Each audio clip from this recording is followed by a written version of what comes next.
Fired at Low Heat. By Aressa. Chapter 1. Everything in its place. Sable loaded the kiln the way they always loaded it, from the bottom shelf upward, each piece set with the particular care of someone who had learned, early and by loss, that placement was everything. The studio was cold at 5 in the morning.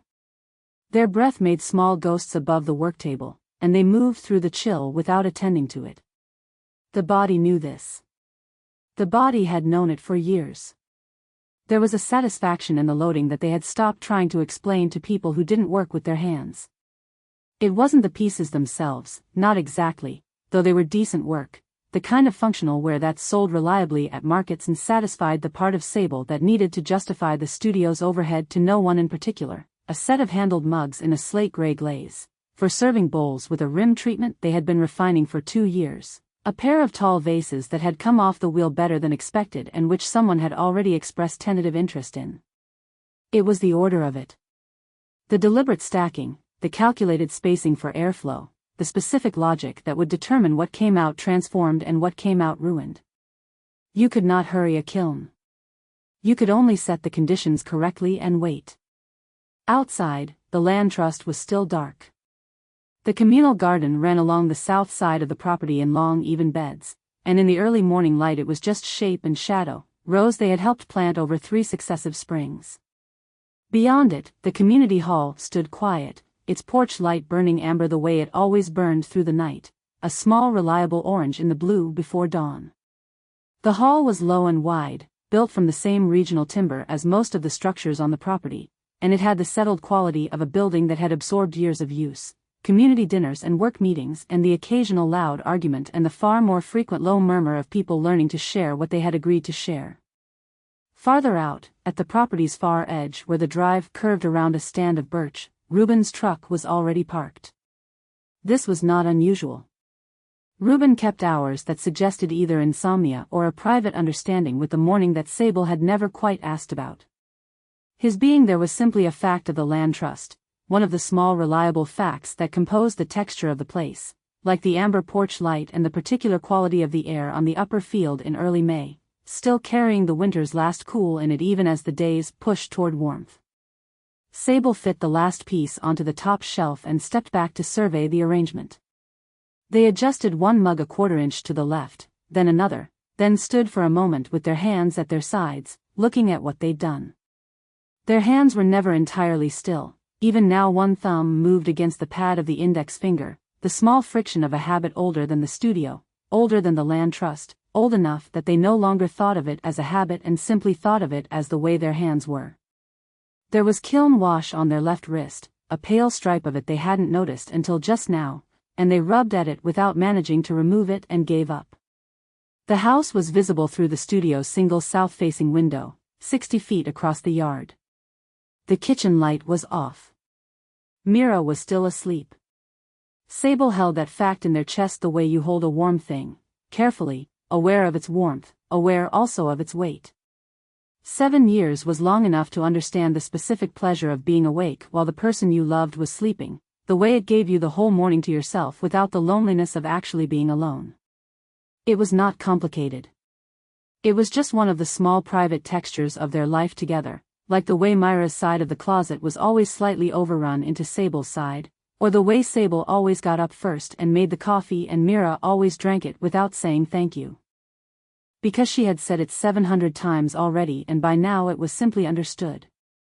There was an economy to long partnership that Sable had come to appreciate in the way you appreciated a well-made tool, not glamorous, not requiring explanation, simply fitting well to the hand.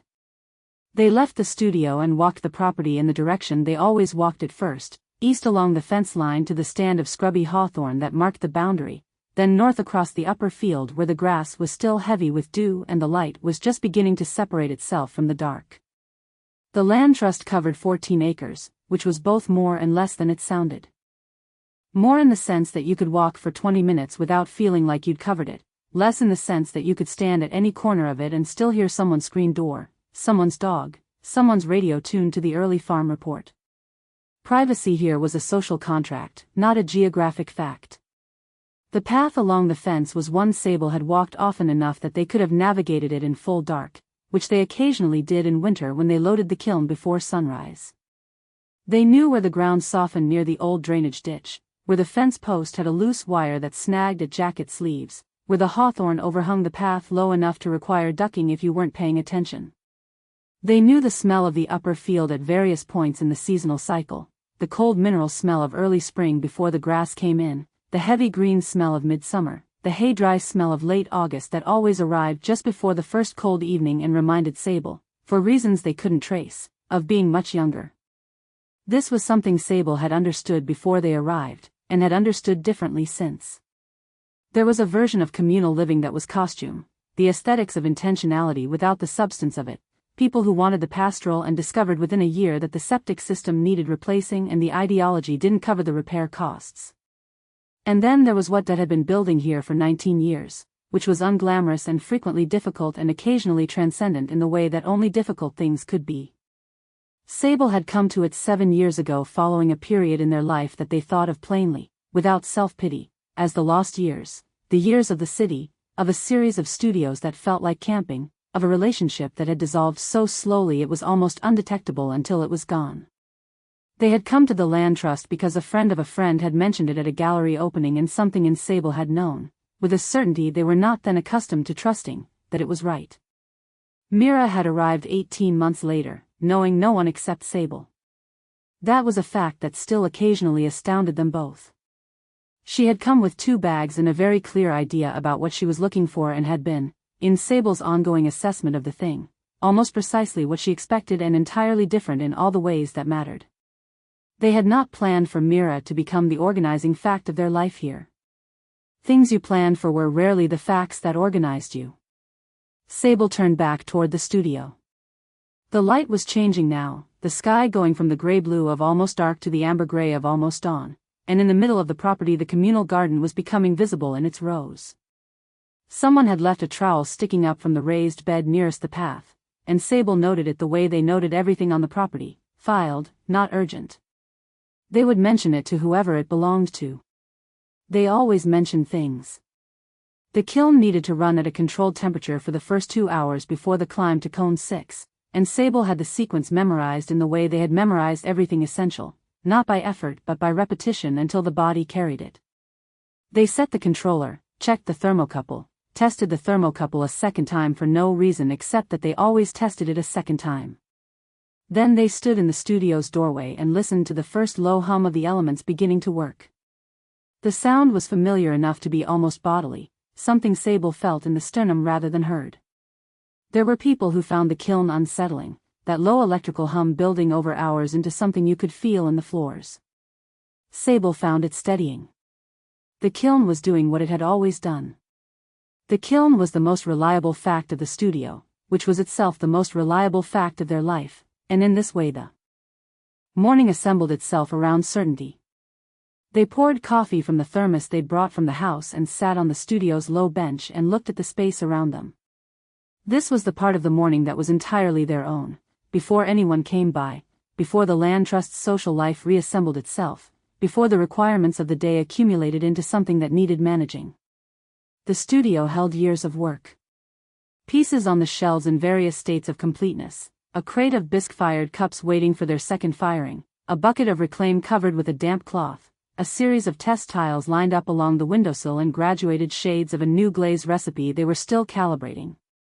The work table was scarred with years of use. There were coffee rings on it that had been there so long they were archaeology. On the far shelf, where the finished gallery work usually sat, there was a bowl. It had been there for months. Sable had started it in late winter, thrown on a good day when the clay was behaving and the proportions came quickly, and then set it aside to dry and come back to it and found, each time they came back, that they could not proceed. It was not that the bowl was wrong. It was the correct size and the correct form, and when they turned it in their hands the walls were even, the bottom well compressed. It was ready for the trim work that would complete it and eventually ready for the bisque, and then the gallery glaze and the final firing. The piece was waiting for them with the patience of an inanimate thing that has no stake in the outcome. Sable looked at it for a moment, then looked away. There was a gallery deadline that had already slipped once. They would deal with it. The morning was early and the day was long and the kiln was running and there was nothing to be done about the bowl just now. Outside, a screen door banged. Reuben was moving somewhere on the far side of the property, the particular quality of a large person's footsteps recognizable even at distance. The rooster, a community dispute of 3 years standing, announced himself from somewhere near the communal chicken coop. The morning was assembling itself. Sable wrapped both hands around the thermos and thought, as they did most mornings in this quiet stretch before the day began, about nothing in particular. This was not performance. They were genuinely contented, they knew the difference. They had lived in enough different configurations of life to recognize that this specific arrangement of land and work and people and the particular person sleeping 60 feet away, was the one that fit. They had chosen it deliberately and they kept choosing it and the choosing had never stopped feeling true. It was only that sometimes, in the very early morning, before the day's requirements reassembled themselves around them, Sable had the distinct sensation of watching their own life from a slight remove. Of being adjacent to it rather than inside it. Not unhappy. Not dissatisfied. Simply, and without knowing quite what to call it, somewhere slightly to the left of fully present. The sensation was not new. They had had some version of it for years, which was perhaps why they no longer examined it very closely. Things that had been present long enough stopped registering as anything other than furniture. This was a thought they did not examine. There were things that were best left at the temperature where they rested. The kiln knew this. The clay knew this. Sable, most of the time, was reasonably certain they knew it too. They looked at the bowl on the shelf one more time before they stood. 4 months was a long time to not know what was stopping you. They had experienced creative blocks before, those were one thing, and they knew how to work through them, the discipline of sitting down to the clay every day regardless of whether the conditions felt right. This was different. This was not the block that yielded to discipline. This was the block that yielded to something else, something they hadn't identified, that was connected to the bowl in a way they hadn't managed to articulate even to themselves. They would figure it out. That was what they told themselves every time they stood in front of the bowl and left it untouched. That they would figure it out. The sky went gold at its eastern edge. In the house, 60 feet away, the kitchen light came on. Mira was awake. Sable stood, poured the last of the thermos coffee, and began to think about the day.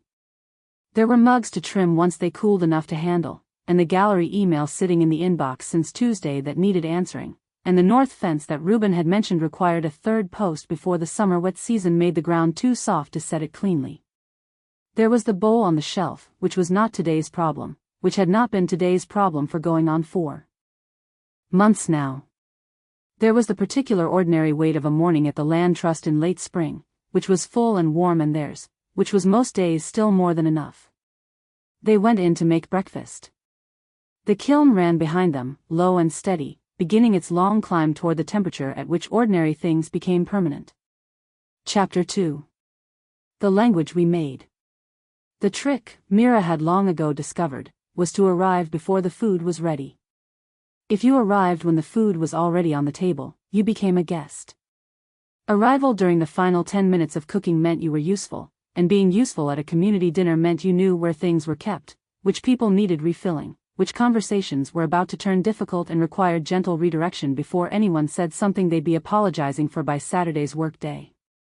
It was not strategy, exactly. It was more like a fluency she had developed over years until it no longer felt like skill and simply felt like being. She carried the bread she had baked that afternoon to the long table outside the community hall.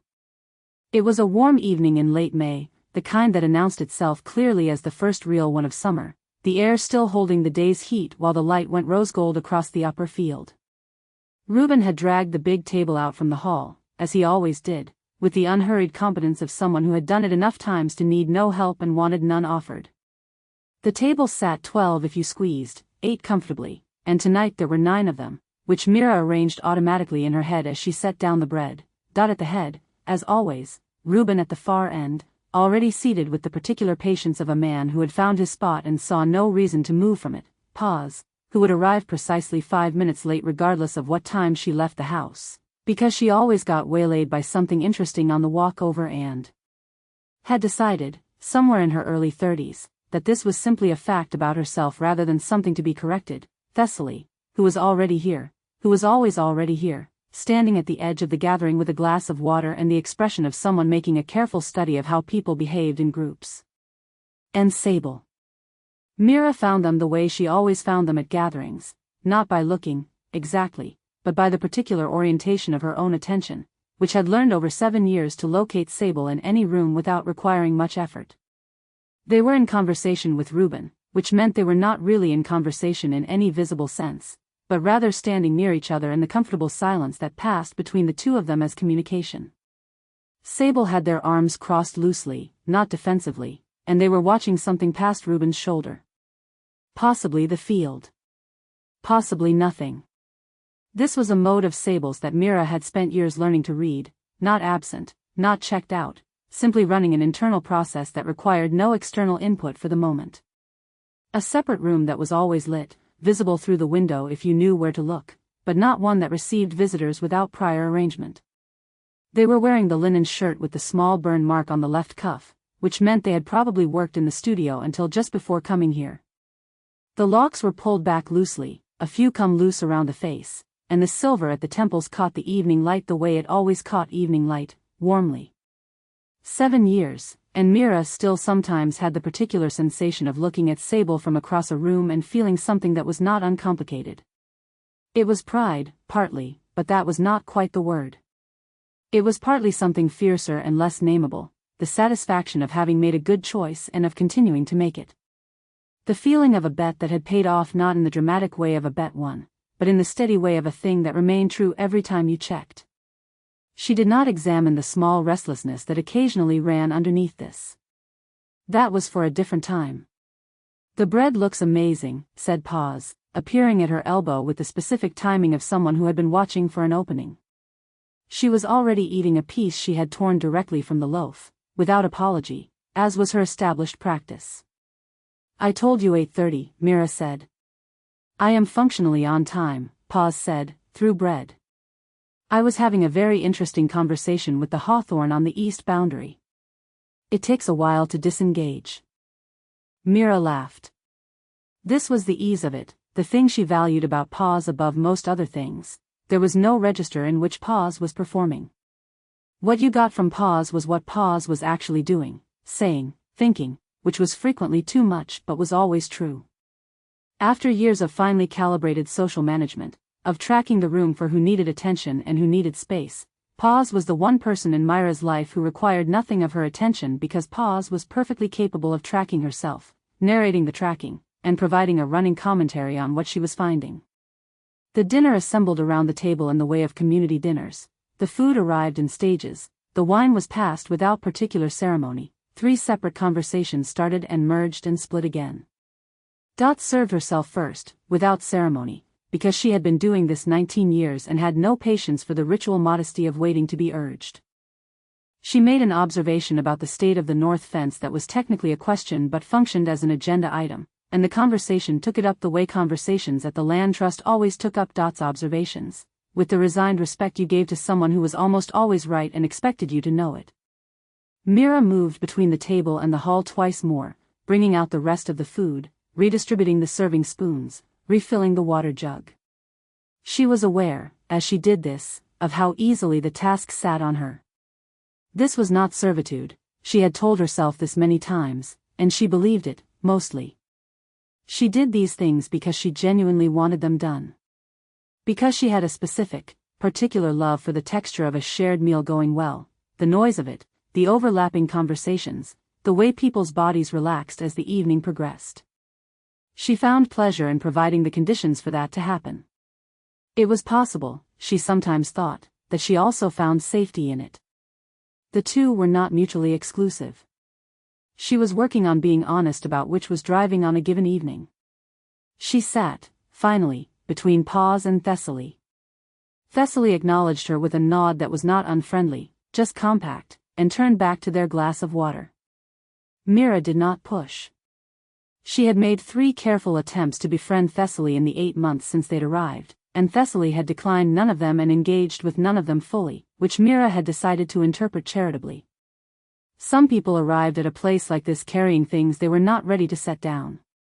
You gave them time. You kept the door open without making a production of it. Across the table, Sable was finally in a conversation with actual words, saying something to Reuben about the clay body for the gallery commission, the particular characteristics of the high-fire stoneware they'd been working with. Reuben was listening with his characteristic unhurried attention, the way he listened to most things, as though he had already allocated the full duration of the conversation and was in no particular hurry to arrive at its end. Sable's hands moved as they talked, shaping the air into the forms they were describing. This was the thing about Sable and the work: they were most animated when they were talking about the technical details of it, the specific gravity of a glaze chemistry, the way a particular clay body responded to temperature. Most people didn't notice this because Sable was usually also at their most contained and most economical with their words when in a group. The animation was subtle, visible mostly in the hands and the pace of the sentences. Mira noticed it. She had always noticed it. She noticed, too, a thing she observed sometimes and preferred not to linger on, that she could not remember the last time Sable had talked to her about the work with that quality of animation. This was not a criticism she held against either of them. It was more of an observation, the kind you filed for later and then didn't return to, the way you noted a spot on the ceiling and told yourself you'd look at it when there was more light and never did. She reached for the water jug. Dot was speaking to her now. Mira returned her attention. The accounts, Dot said. I want to do them before the end of June this year. Last year we waited until August. I can help, Mira said. I always help. I know you always help, Dot said, with a warmth that had something dry in it, the particular warmth of someone who appreciated you and was also faintly exasperated by you for the same reasons. That's not quite what I said. Mira met Dot's gaze. Dot was 67 and had the particular quality of someone who had been looking at human behavior long enough to find it more interesting than tedious. She did not say hard things cruelly. She said them the way she'd known it might rain, as observation, not judgment, without particular expectation of response. June, Mira said. I'll put it in the calendar. Good. Dot reached for the bread. Afterward, Mira helped carry the plates in, declined help washing up on the grounds that she preferred to wash dishes alone, which was true and had always been true. Washing dishes was a form of thinking, or of not thinking, which were sometimes the same. But once alone in the hall kitchen with the radio on low and the water running warm over her hands, she found that she did not particularly want to think, and so she left the dishes for later and went to find Sable. They walked home in the dark, taking the long way around the upper field because the evening was warm enough to warrant it. The land trust's path was uneven in places and they knew it by body knowledge, navigating the slight dip near the old fence post, the section where the roots crossed the surface and grabbed at inattentive feet. Mira was wearing flat shoes and the grass was damp, and this was fine. She had lived here long enough to have stopped caring about this particular category of damp. Good dinner, Sable said. It was. A pause. The upper field was dark and warm and smelled of new grass, and somewhere an owl was conducting its business in the birches. A comfortable silence, the kind that had accumulated between them over years of walking this same path, this same darkness. How did the loading go this morning? Mira asked. Fine, Sable said. She absorbed this. Fine, from Sable, had a weight that was disproportionate to its syllable. Fine meant a door left unlocked but not opened. It was the conversational equivalent of the way Sable positioned themselves at gatherings, present, available, oriented toward the exit. She had learned not to push when fine was the word offered, because pushing never yielded more than fine had. What yielded more from Sable was patience and proximity and the particular quality of attention that communicated I am here, whenever you are ready, and I am not keeping score of the delay. She did not always have patience for this. She was trying to be honest about that with herself, at least. The bowl? She asked. Still there. Still there, she said, not quite as a question. Still there, Sable said, and there was a quality in their voice that Mira recognized but did not know what to do with, something small and sealed, the faintest trace of something they were not saying, worn so smooth by repetition that it had the texture of ordinary fact. She did not know what the something was. That was the thing she would return to later, without meaning to, not the bowl, not the fine, but the not knowing. They had been together 7 years. They shared a bed and a studio yard and a life with the texture of something handmade, deliberately made with the specific materials of two people who had each arrived here carrying the residue of lives that hadn't worked out the way they'd planned. She should have known what was stopping Sable from finishing the bowl. That she didn't know was a fact. She filed the way she filed most things that required examination later, quickly, in a drawer she intended to return to and usually didn't. They had, she thought, as the path turned south toward the house, a language for almost everything. They had a language for logistics and community politics and the minor frictions of domestic life. They had a language for desire and for tenderness and for the specific humor of two people who had been together long enough to have a shared archive of references and running jokes and the private shorthand of people who had lived inside each other's rhythms. They had a language for most of the things that mattered. It was only the things that mattered most that had, over the years, stopped requiring language between them. They had replaced those words with fluency. With proximity. With the assumption that long known meant well known, that presence was the same as understanding. She had confused the map for the territory and had done it so gradually, and with such genuine love, that it had not felt like confusion. She did not finish the thought. The house was ahead of them, the kitchen window glowing. Sable held the door open, as they always did. "I'll make tea," Mira said. "Please," said Sable. This was also a language. This was, in fact, most of what they were. Chapter 3. 7 years of evidence. You could read a life in a studio, if you knew how. Sable had heard a visiting artist say this once, at a residency they'd attended in their late 20s, and had thought at the time that it was the kind of thing people said to sound more significant than they were. They had since reversed this opinion. A studio was an honest space in a way that few spaces were. It recorded not only what you had made but how you had been making, and the two were not always the same thing. The way the tools were stored said something. The ratio of finished work to abandoned work said something. The specific archaeology of the shelves said something, if you were the kind of person who could read it, which Sable was, though they preferred not to do it too closely or too often. They had come into the studio on a Tuesday morning with every intention of working and had instead spent the better part of an hour standing at the shelves, coffee in hand, reading. The mug from year 2 was there. It was not displayed, it had simply never been removed. Sable had made it in the early months after Mira moved in a period the studio recorded as the most productive of their time at the Land Trust. More pots per month than any period before or since, more willingness to experiment, more of the quality of work that comes from a life suddenly organized around something reliable. You could see that in the mug if you knew what you were looking for. The proportions were confident, the handle attachment clean, the glaze a warm amber that had come out of the kiln almost exactly as intended. What you could also see, if you looked more carefully, was the slightly anxious smoothness of the exterior, the over-refining of a surface that didn't need it. Sable had been trying, that year, to make things that were good enough. They had not yet learned that trying to make something good enough was the surest way to prevent it from being anything at all. The mug had survived a studio move, 3 firings in a communal kiln before this one was built, and the year Mira had knocked it off the counter and it had bounced without breaking on the flagstone floor, and she had looked at it for a long moment and then picked it up and put it back. They had both agreed, afterward, that this was an excellent sign. They had been the kind of couple then who looked for signs, who read the ordinary evidence of shared life as confirmation of what they already knew. They had not needed the signs, but they had gathered them anyway, the way people gather against future scarcity without quite believing the scarcity will come.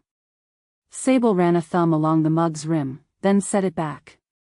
There was a whole shelf that was functionally a catalogue of learning, the pieces from year 3 when they had been experimenting with a high iron glaze body and had not yet understood how dramatically it behaved at temperature, resulting in a run of work that was visually interesting and structurally compromised in ways that became apparent only after the first dishwasher cycle.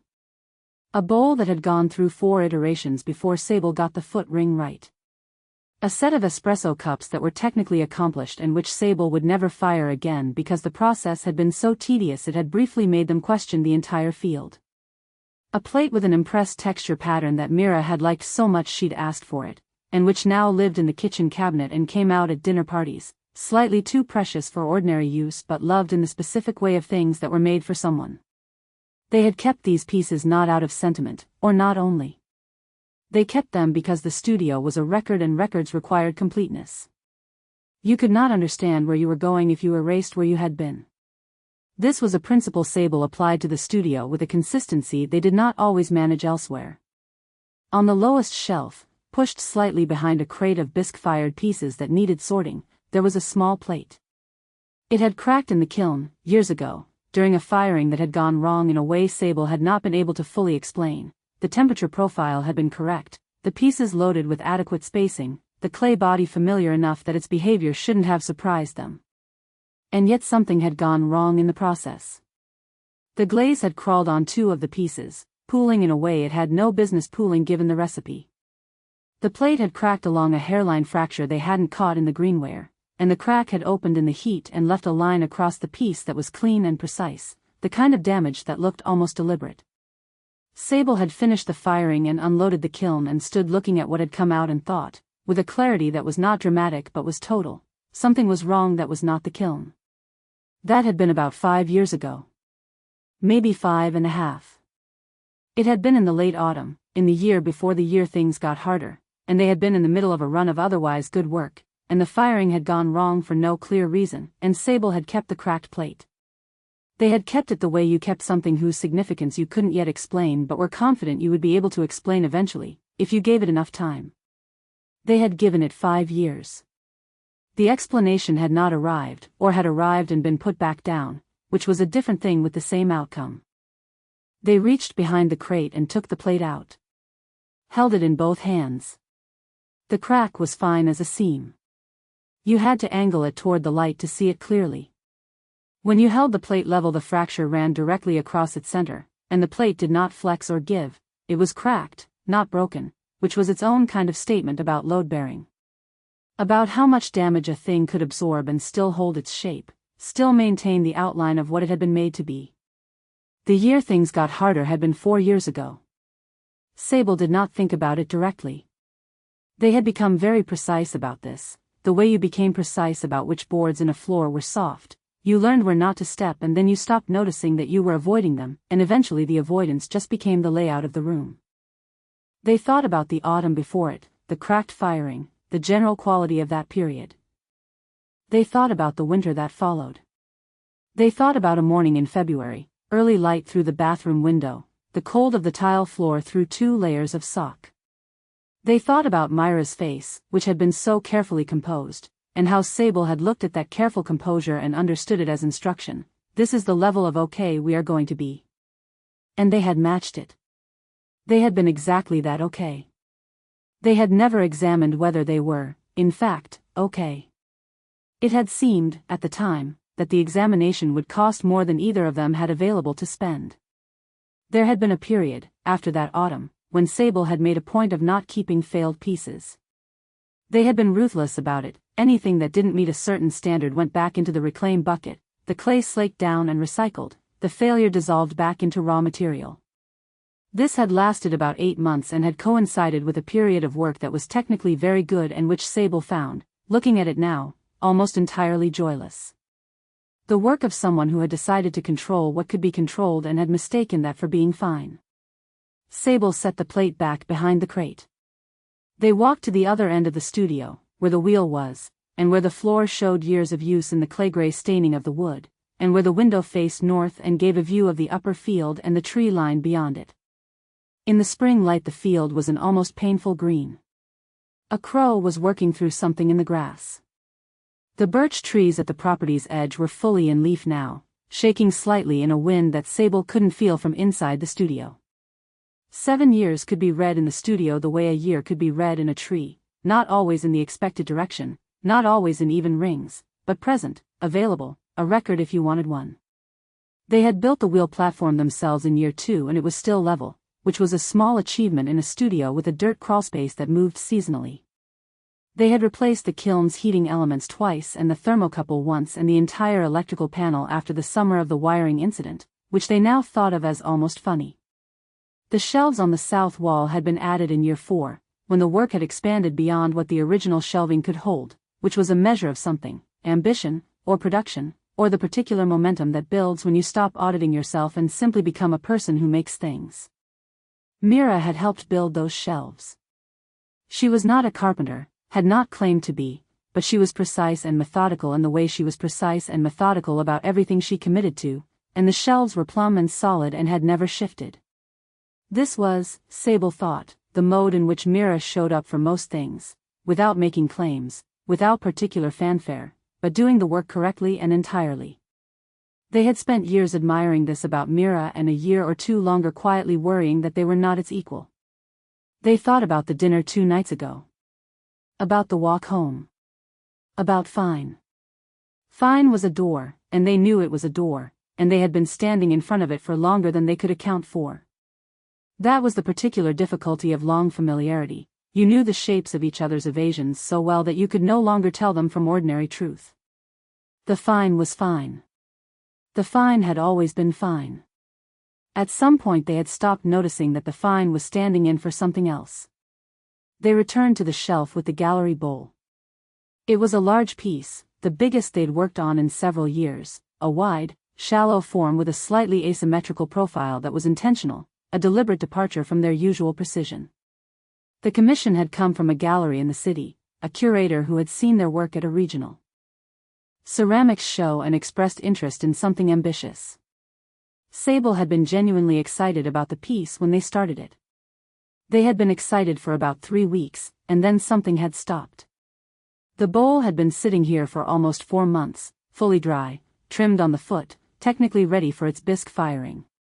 They had told themselves it was the glaze that needed resolving first, and this was true as far as it went. The form was unusual enough that the wrong surface treatment would collapse what was interesting about it, and they had filled 2 pages of the studio notebook with calculations. But the calculations were done now, or could be done now. The glaze approach had resolved itself in the notebook while Sable was doing other things. And still the bowl sat there. The real problem was not the glaze. Sable stood in front of the bowl with their arms at their sides and their hands very slightly restless, the thumb moving against the finger, and tried to understand what they were waiting for. It was not inspiration. They were not someone who waited for inspiration, had not been since their mid-20s, believed that waiting for inspiration was mostly a way of avoiding the work. It was not confidence. The piece was good, they knew it was good, the form had a quality they hadn't achieved before and were not sure they could reproduce on purpose. It was something underneath both of those things, something that required a different word, and the word kept sliding away when they reached for it. They had been reaching for it for 4 months. Sable looked at the bowl for another long moment. The bowl did not look back with any particular urgency. It had no stake in the outcome. It would sit here until they finished it or until they put it back into the reclaim bucket, and it would be neither relieved nor disappointed, and this was both the essential limitation of working with clay and its essential gift. They turned away, found a bag of reclaim to wedge. The hands needed something concrete and slightly demanding and not the gallery bowl. There was a set of functional mugs they could run off without thinking, a set of sake cups someone had asked about at the last market, any number of small practical tasks that would justify the morning and keep the hands occupied and not require the specific quality of attention the bowl demanded. The mugs were uncomplicated.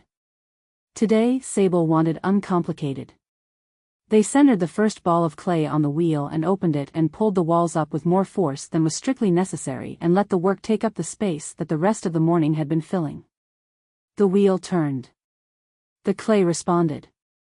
Outside the window the crow lifted off from the field and crossed the tree line and was gone. The studio recorded what it recorded. The cracked plate was behind the crate. The unfinished bowl was on the shelf. The mug from year 2 was where it had always been. A life could be read in a studio, if you knew how. Sable was increasingly certain that they had been avoiding doing so, and increasingly uncertain about how much longer they could. Chapter 4. What the community knows. The Land Trust held a community work day on the last Saturday of every month, which meant that on the last Saturday of May, 14 acres of queer intentional living turned briefly into something that resembled a barn raising, if a barn raising involved an extended argument about the compost system and someone bringing a speaker to play music that approximately half the community appreciated. The music was Paz's.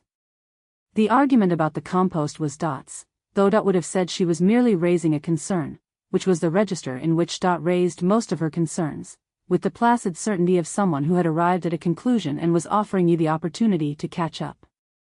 The issue, Dot said, is the ratio. I've said this before. You've said it at every work day since November, said Reuben, without looking up from the fence post he was setting. He was crouched in the dirt with the focused ease of a large person who had long since made peace with physical work, and his tone held no criticism, only information. I said it in September as well, Dot said. No one listened then either. There was a figure in the north cabin named Clem who had opinions about nitrogen ratios that were both technically informed and delivered with an aggression that made everyone in earshot slightly tired. Clem was currently explaining the science to Dot in considerable detail. Dot was listening with the expression she wore when she had already decided something and was waiting for the other party to exhaust their words. Clem did not appear to have noticed this. Mira was on her knees in the second bed from the path, pressing seedlings into the loosened earth with the particular attention she gave to plants, deliberate, careful, aware that how you put something into the ground determined whether it lived. The morning was warm and getting warmer, the sky a hazy blue that promised a good afternoon. She could hear the work happening around her in the way she could always hear a community in full operation, overlapping sounds, the specific percussion of Reuben's mallet, someone dragging the hose across the gravel near the hall, the music from Paz's speaker cycling through something with a bass line that carried well across open ground. She liked work days. She had liked them from the first one she'd attended, 18 months after arriving here, when she'd still been learning the particular grammar of communal life, the way decisions got made and unmade, the informal hierarchies that everyone claimed didn't exist and everyone observed. There was something about shared physical work that bypassed the social negotiations she usually navigated. It was harder to perform in the middle of weeding than it was at a dinner party, and performance was exhausting in a way she had stopped admitting to herself years ago.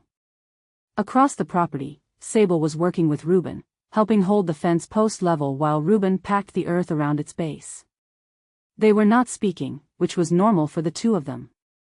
What passed between Sable and Reuben in a work context was something Mira had long since stopped trying to translate, a functional shorthand of proximity and timing that operated below language.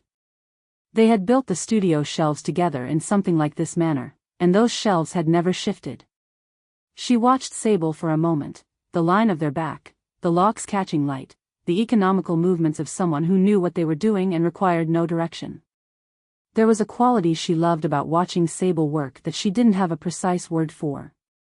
Something like the satisfaction of knowing all the dimensions of a thing and still finding it worth looking at. You're staring, said Paz, dropping down beside her with the particular abruptness of someone who had completed one task and immediately located the next. I'm thinking. Sure. Paz picked up the seedling tray. Which row are you doing? This one, starting from the left. I'll do the right side. We can meet in the middle. Very dramatic. She patted a seedling into place with 2 fingers. You and Sable are disgustingly functional, by the way. I mean that as a compliment. Reuben is teaching them something about post setting. Reuben could teach a seminar on post setting. Reuben is a human fence post. Paz considered her own joke briefly. That's meant to be a compliment about reliability. It came out weird. Mira smiled. This was the ease of it, the thing she valued most about Paz. There was no register in which Paz was performing. What you got from Paz was what Paz was actually doing, saying, thinking, which was frequently too much but was always true. After years of finely calibrated social management, Paz was the one person in Mira's life who required nothing of her attention because Paz was perfectly capable of attending to herself and narrating the process. Dot had finished with Clem and was now standing with her arms crossed in the manner of someone surveying property and finding it mostly satisfactory, which for Dot was high praise. She had been here 19 years and she still looked at the land trust with the attention of someone who had not yet stopped expecting it to need something. Possibly because it always needed something. That was, Mira suspected, the actual nature of the project, not to reach a state of maintenance but to remain in one, permanently. Dot had understood this before most of them arrived and had been waiting with varying patience for the rest of them to catch up. Thessaly was working at the far end of the property, alone, moving along the tree line pulling the early season invasives that had come up in the wet spring. Their movements were careful and methodical in a way that looked like someone who had been taught to be thorough and had taken the lesson seriously. Mira had offered, earlier, to send someone to work alongside them. Thessaly had declined with the brief politeness that was their default register, the kind of politeness that communicated "I am fine" and also "I would prefer to be left alone" without saying either thing directly. They had been on the land trust for 8 months. Mira had stopped trying to interpret the quiet as unhappiness, or as anything other than what it seemed to be, a person for whom the land trust was currently a place to breathe, and who required a certain amount of silence to do the breathing. "So," Pa said, in the tone she used when she had been working up to something. "So," Mira agreed, pressing another seedling. "Did you see the email from the shared list?" "Which one?" "There are always emails." "The new one. About the new person." Pa's made a show of focusing on her seedlings. "Someone's coming in a couple of weeks. Trial residency. 3 months to start." Mira looked up. "A new resident?" "Trial resident. Dot's been in correspondence." Pa's paused. "His name is Finn Calloway. Which is a good name. You read the email very carefully." "I read all the emails carefully. It's the only way to know what's actually happening at any given time." Pa's brushed the dirt from her palms. "Calloway. It sounds like someone who knows how to fix things and doesn't feel the need to mention it. That is not information a name contains. Names contain a lot. Your name tells me you're someone people are relieved to see." Mira considered this. "That could just be me." "It's both," Pa said generously. "What does Fun say to you?" "Fun." She turned it over. "Someone who went somewhere difficult and came back quieter than they left." Pa's pointed at her. "Exactly right. That's exactly what it sounds like." She moved the seedling tray. "Dot said he's some kind of writer." She was being cagey, so there's more to it than that, but she wasn't in a mood to elaborate. She's never in a mood to elaborate. "She elaborates when she thinks you're ready for it," Pa said, with an authority that suggested she had considered this at length. "She just has a different definition of ready than most people." They worked the beds in companionable rhythm. Around them the workday continued its organized texture, the fence progressing post by post under Reuben's patient direction, the kitchen garden getting its second season planting, the north slope where someone was clearing the brush that had crept in over the wet winter. It was work that was never entirely done and never entirely overwhelming, the ongoing maintenance of a shared thing, and Mira had always found this kind of work more sustaining than most people seemed to. There was something honest about it. You put in the effort and the evidence was there, in the plumb posts, the cleared slope, the seedlings going into the ground in neat rows that would in a few months be something worth eating. Sable and Reuben had moved down the fence line and were setting the next post. Mira watched them briefly from across the garden, the two of them in their particular easy silence, and felt something she recognized as fond. She felt it also as something slightly other than fond, a quality of observation that was not quite wistfulness but occupied an adjacent territory. She didn't name it. She pressed another seedling into the earth. "Are you going to ask Dot about him?" Pa said. "I'll meet him when he gets here." "That's very serene of you." "It's very practical of me," Mira said. "There's no useful information I can extract from Dot before then that will change anything about how it goes."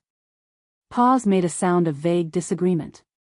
"The useful information is the interesting information. The information that tells you things." She gestured at the seedling in her hand. "Like, is he someone who will actually understand what this is?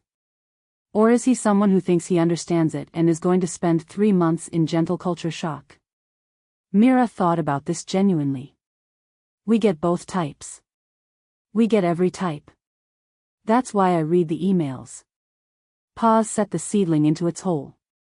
I'm optimistic, though. Calloway. It's a good name. At noon, someone produced sandwiches from the community kitchen and the workday dissolved into the sprawling lunch that always followed, people sitting on whatever was available, on the porch steps, on the low wall near the garden, on the tailgate of Reuben's truck. The compost argument resurfaced briefly and was tabled by Dot with a single sentence that reduced Clem to a thoughtful silence. Paz held forth on her theory of name semiotics to anyone who would engage with it, which was Reuben, who listened with the patient expression of someone who had long ago decided that Paz's conversational operating system was simply different from his own and deserving of interest rather than correction. Dot ate her sandwich with the efficiency of someone who had more work to finish and considered the workday's progress with the appraising eye of someone checking items off a list that only they could fully see. Thessaly accepted a sandwich when it was offered, said thank you in their compact way, and ate it standing slightly apart from the group near the garden's edge.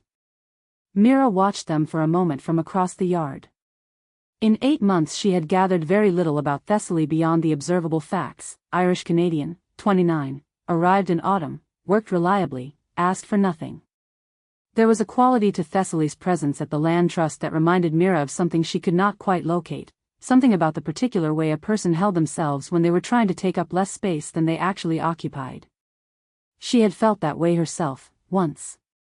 She was not sure she had entirely stopped. Sable sat beside her on the low wall, close enough that their shoulders touched.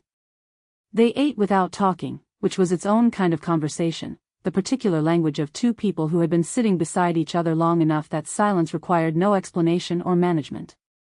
Mira was aware of the warmth of Sable's arm against hers, the familiar physical fact of them, and she held this awareness without examining it too closely. Some mornings she thought about the difference between taking something for granted and simply trusting it. She was not always sure where the line was. Good morning's work, Sable said eventually. Very good, Mira agreed. Sable was quiet for a moment. Then, Reuben thinks the north fence needs 2 more posts before the wet season. Not just 1. He mentioned that last month. He's been right about fences before. He's been right about most structural things, Mira said. It's essentially his primary contribution to the community. Sable made the small sound that was their version of a laugh, the one they mostly reserved for her. She felt it the way she always felt it, as evidence of something, though she could not have said precisely what. The afternoon would bring more work, and then a communal dinner, and then the particular satisfaction of a day spent on something real. And in 2 weeks, someone new would arrive and become part of the organism of it, would pull weeds along the tree line and argue about compost and eventually accumulate a position at some table and a shorthand with the people at it. This was the nature of the place. It was always in the process of becoming what it already was. Mira didn't think about the newcomer again for the rest of the afternoon. 2 weeks later, he arrived. Chapter 5. The new weight in the room. Sable heard the car from the studio. They were at the wheel when it came down the drive, the particular sound of unfamiliar tires on gravel, and they looked up without meaning to. Through the north window they could see the curve of the drive and a portion of an older hatchback in a dark color, pulling in beside Reuben's truck with a slight hesitation that suggested the driver was unsure where to park. Sable watched until the engine cut off and the driver's door opened and a figure got out and stood looking at the property for a moment in the way that people stood looking at a place they had decided to try. Then Sable looked back at the wheel. The clay was pulling toward an asymmetry they hadn't intended, following some internal logic of the material that the hands hadn't consciously authorized. They decided to follow it. This was not avoidance. This was just what you did when the clay had an opinion. Mira had organized the welcome dinner, which was not surprising. Mira organized most things that required organizing and some things that didn't strictly require it but benefited from it. The dinner would be at the community hall at 6, which gave the new resident 3 hours to unload, settle, and form a first impression of the land trust at its most hospitable. 3 hours was probably calculated. Sable was not sure Mira calculated these things consciously, but they had been watching her organize people for 7 years and had developed a theory that the apparent effortlessness was less about ease and more about the degree to which Mira had internalized the calculus. She had been thinking about this dinner for 2 weeks. She would not say so. They finished the piece, cut it from the bat, set it to dry. Cleaned the wheel. Washed the clay from their hands at the studio sink, which took longer than it should have because it always did, the fine particles working into the creases of the knuckles, and even after washing there was a residual paleness that meant clay, that meant hours at the wheel, that was simply the texture of their hands now after a decade of this work. They dried them on the cloth hanging from the bench and went inside to change. At 5:50, they walked to the hall. The light was long and gold in the late spring evening and the community hall smelled, as it always smelled for a dinner, of other people's cooking and old wood and the particular warmth of a space that had been lived in for a long time by people who meant it. Mira had set the long table with the decent plates, not the communal ones, and there were flowers from the garden in the clay vase Sable had made for the hall 2 years ago, which they registered without thinking much about it, the way you registered the ordinary facts of your own life. Most of the community was already there, Dot at her end of the table with the settled authority of someone who had been sitting at heads of tables for 19 years, Reuben with the particular settled quality of a man who had selected his chair and would remain in it until the evening concluded, pause in animated conversation with someone whose back was to the door. Thessaly at the far end of the table, present in the attentive, slightly bracketed way they were always present. The person Paz was talking to was the newcomer. Sable took him in from the doorway with the evaluative attention they brought to most new things, because this was how they processed the world, observationally, at slight distance, taking inventory before closing in. He was younger than them by a few years, early 30s, with a lean build and a quality of physical ease that read less as confidence than as the absence of self-consciousness about his body. Brown hair that had grown past any particular intention. He was listening to Paz with what appeared to be genuine attention, which was notable because listening to Paz with genuine attention required a certain volume tolerance and the willingness to follow multiple simultaneous narrative threads, and he seemed to be managing this without performance. Not polite endurance. Actual interest. Something registered in Sable's chest. Not attraction, not threat. Something they didn't have a name for yet, which meant they set it aside the way they set aside things that required more examination than the moment allowed. Mira appeared from the kitchen and caught their eye across the room, and the small warmth she directed at them was specific, not the warmth she gave everyone, which was generous and genuine and widely distributed, but the warmth that meant you're here, good. Sable moved to their usual position slightly at the edge of the gathering and helped themselves to wine from the open bottle on the sideboard. The dinner assembled. Introductions were made. Fan Calloway, trial resident, had come from a city 3 hours north, was a writer of some kind, was looking for something he didn't describe precisely. This was the polite version of the information, the cover story summary that people offered at land trust welcome dinners because the full version came later, if you stayed. Sable had done their own version of this 7 years ago, ceramicist, looking for something, came highly recommended by a mutual connection. The full version had taken months. Fan was good at the dinner in the way that some people were good at dinner, not performing, just present.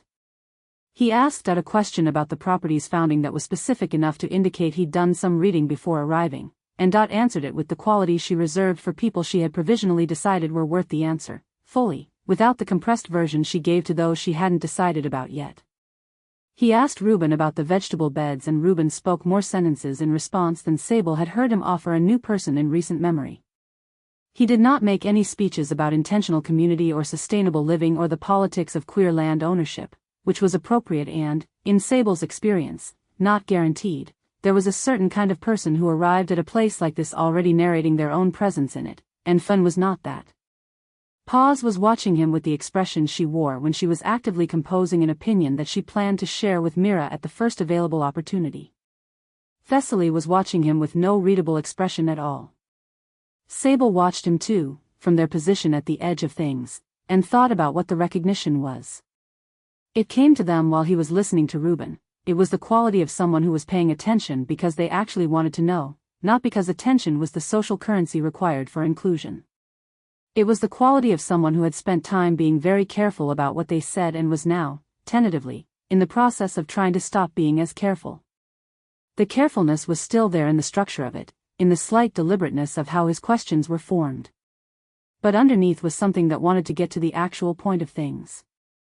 Something that had stopped pretending it was content with the surface. Sable recognized this because they had spent years in the same condition, or something that looked like the same condition. They were not sure anymore whether they had stopped pretending or had simply become better at the pretending. This was a thought they did not pursue. They refilled their wine and watched Fan ask Reuben a follow-up question about soil composition, and Reuben's face do the thing it did when someone had asked the right question, which was to become slightly more animated without any other visible change. Mira, across the table, caught this too. Sable watched her watch it, watched the small private smile that meant she was filing something away. They knew her tells as well as they knew their own studio, the nail polish she touched when she was thinking about something she didn't want to think about, the way she went very still when she was sad, the particular quality of her laughter when something had genuinely surprised her. 7 years of learning a person. And still, some mornings, the sensation of watching her from across a room and not being entirely sure what she was feeling. After dinner, Mira organized the clearing up with the efficiency of long practice, and people dispersed in the pattern they always dispersed. Home first, Reuben second, pause lingering for one more glass and the last reasonable scrap of the evening's social material. Sable gathered plates from the table and carried them to the kitchen because this was what they did at community dinners, the small available task that kept their hands occupied and justified their presence in a room where others were talking more freely, and in the kitchen, unexpectedly. They found Fan. He was rinsing a stack of glasses at the sink with the self-directed competence of someone who had cleaned up after communal meals before and didn't need to be told where to put things. He glanced up when Sable came in. "Where do these go?" he asked. Sable pointed to the upper cabinet on the left. "The taller ones on the right side. They're top-heavy." He nodded and arranged them accordingly. Sable set the plates next to the sink and began stacking them. They worked in the same comfortable silence they'd been working in all evening, though it was a different silence now, with the quality of a silence that had closed around two people rather than been there before them. Outside the kitchen window, the land trust was settling. Paz's voice carried briefly across the yard and then faded. The screen door banged once. "What are you working on?" Fan asked. The question was not small talk. Sable had talked to enough people to know the difference, and this question had none of small talk's characteristics, the glancing momentum, the willingness to receive any answer and move on. It was a question with space around it, asked by someone who would wait for the actual answer.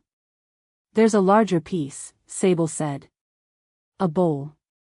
Commissioned for a gallery in the city." Fan turned off the water and dried his hands on the towel hanging from the oven handle. "And?" Sable looked at him. "I haven't been able to finish it." "How long?" "Nearly 4 months." He considered this. Not with the sympathy or the brisk problem-solving that most people offered and you told them you were stuck with work, the automatic pivot to practical solutions that let everyone move forward without sitting with the thing. He just considered it, with the quality of attention they'd been watching him apply all evening, unhurried and actually curious.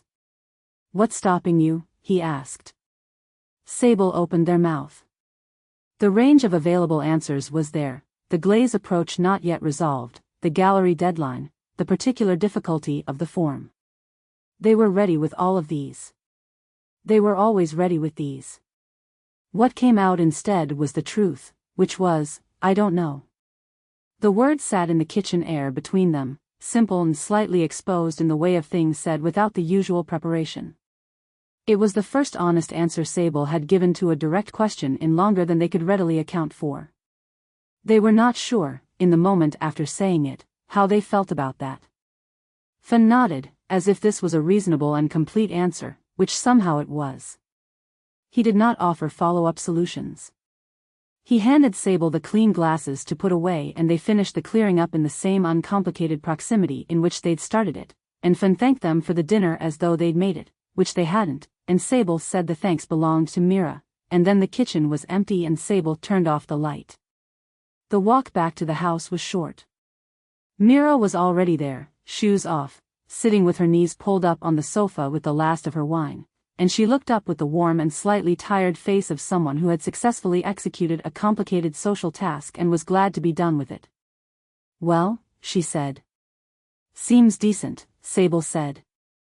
"I thought so too." She patted the sofa beside her. Sable sat. The house settled around them in its familiar way, the small sounds of old wood and the land trust going quiet outside. Somewhere in the distance, a screen door. The owl and the birches. The specific silence of a place that knew it was done for the day. Mira reached for Sable's hand in the dark without looking, her thumb finding the knuckle it always found, the small precise habit of 7 years. They sat like that for a few minutes, not saying much, the wine and the long evening and the warmth of the house doing what they always did. "I think Dad approved of him," Mira said. She answered the question. She answered the question completely. "That's different." Mira considered. She gave him the actual history. The founding, the legal structure, the first years. "She doesn't usually do that before she's sure." "She was sure of you by the second week," Sable said. Mira looked over at them. "Was she?" "She told me. At the time, I thought it was a warning." Mira laughed, the real one, the slightly unself-conscious laugh that still occasionally surprised people who'd only met her composed version. "That does sound like how she'd mean a compliment." They sat a while longer. The land trust was fully quiet now, only the owl and the occasional small sound of something moving in the grass. Through the window the sky had gone the deep blue-black of a clear night, and the first stars were visible above the birch line. Later, in bed, with Mira's breathing gone slow and even beside them and the ceiling pale in the dark, Sable lay awake and did not think about anything in particular. This was what they told themselves. They were not thinking about the bowl, or about the kitchen, or about what it meant that they had said "I don't know" to a stranger before they had said it to themselves. They were not thinking about the quality of attention Fun brought to things, or about the particular way it had landed in the kitchen, or about the fact that they had left the studio to change for dinner without once looking at the bowl on the shelf. They were not thinking about any of it. The night was still. Eventually Sable slept, and they did not dream, or did not remember dreaming, which amounted to the same thing. Chapter 6. Reasonable Women. The thing Mira had been braced for did not arrive. She had been waiting for it since the welcome dinner, the small internal disturbance that a charming newcomer was supposed to produce, the faint recalibration of social gravity that happened whenever a new person entered a closed system and began exerting their own pull. She had felt it before with other new residents, the subtle reorganization of who stood where and who talked to whom and which conversations happened more or less often than they used to. She had expected Fun Calloway to produce this effect and had been preparing, without quite acknowledging she was preparing, to navigate it. Instead she found herself simply liking him. It was not complicated. He showed up to the first community work day after his arrival with his sleeves already rolled and an absence of the self-consciousness that new residents usually carried for the first month, the awareness of being watched and evaluated that made people either try too hard or withdraw. He didn't try too hard. He found Reuben and asked where he was most needed and followed direction without commentary. At the shared lunch he sat where there was space and ate what was offered and contributed to the conversation without dominating it. He was, as far as Mira could determine, simply a person who had decided to be somewhere and was being there. This was, she told Paz, almost disappointingly uncomplicated. Uncomplicated is interesting, Paz said, with the authority she brought to most positions. They were walking the property's eastern boundary after the workday's lunch, the way they often walked after shared meals, in the particular loose circuit that was their friendship's natural habitat, in motion, side by side, at a volume technically below the notice of anyone more than 20 feet away. Uncomplicated newcomers are rarer than dramatic ones. Dramatically complicated people are everywhere. The quiet complicated ones are worth paying attention to. He's not quiet, Mira said. He talks. He talks when he has something to say.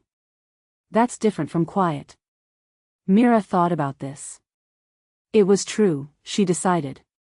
There was a quality to Fun's participation in conversations that was distinct from either talkativeness or reserve. He engaged fully when engaged and did not perform engagement when he wasn't. She had spent enough time managing the social dynamics of group living to recognize the rarity of this. Most people either talked too much or said nothing and resented themselves for it later. Fun seemed to have found a middle register that a lot of people spent years trying to locate. You've been watching him carefully, Paz observed. I've been assessing him, Mira said. That's different. Is it? Pause. I'm asking genuinely. Pause stepped over the root that crossed the path near the drainage ditch, the one that caught feet in low light. You assess everyone who comes here. It's one of your things. I'm asking whether this is that. Mira took a moment. The eastern boundary path was shaded by the birch stand in the late afternoon, and the light came through in moving pieces, the way it always did when the wind was in the trees. She had walked this path hundreds of times in the years since she arrived, in every season and weather, and it still occasionally surprised her by being beautiful. I was expecting to feel something complicated, she said. And I don't. What were you expecting to feel? She considered how honest to be. With Pause, the answer was usually, more honest than you think you need to be, because Pause would find the gap anyway and it was more dignified to have named it yourself. Some version of threat, she said. Or something adjacent to it. The recalibration. He's attractive, he's charming, he got to tell him the whole history in one sitting. I thought I'd feel something that required management. Pause was quiet for a moment, which was not her usual mode. When Pause went quiet it meant she was thinking rather than composing, which was a different quality of silence. And instead? Instead I feel like he might become a friend. Mira paused. Which is stranger, somehow.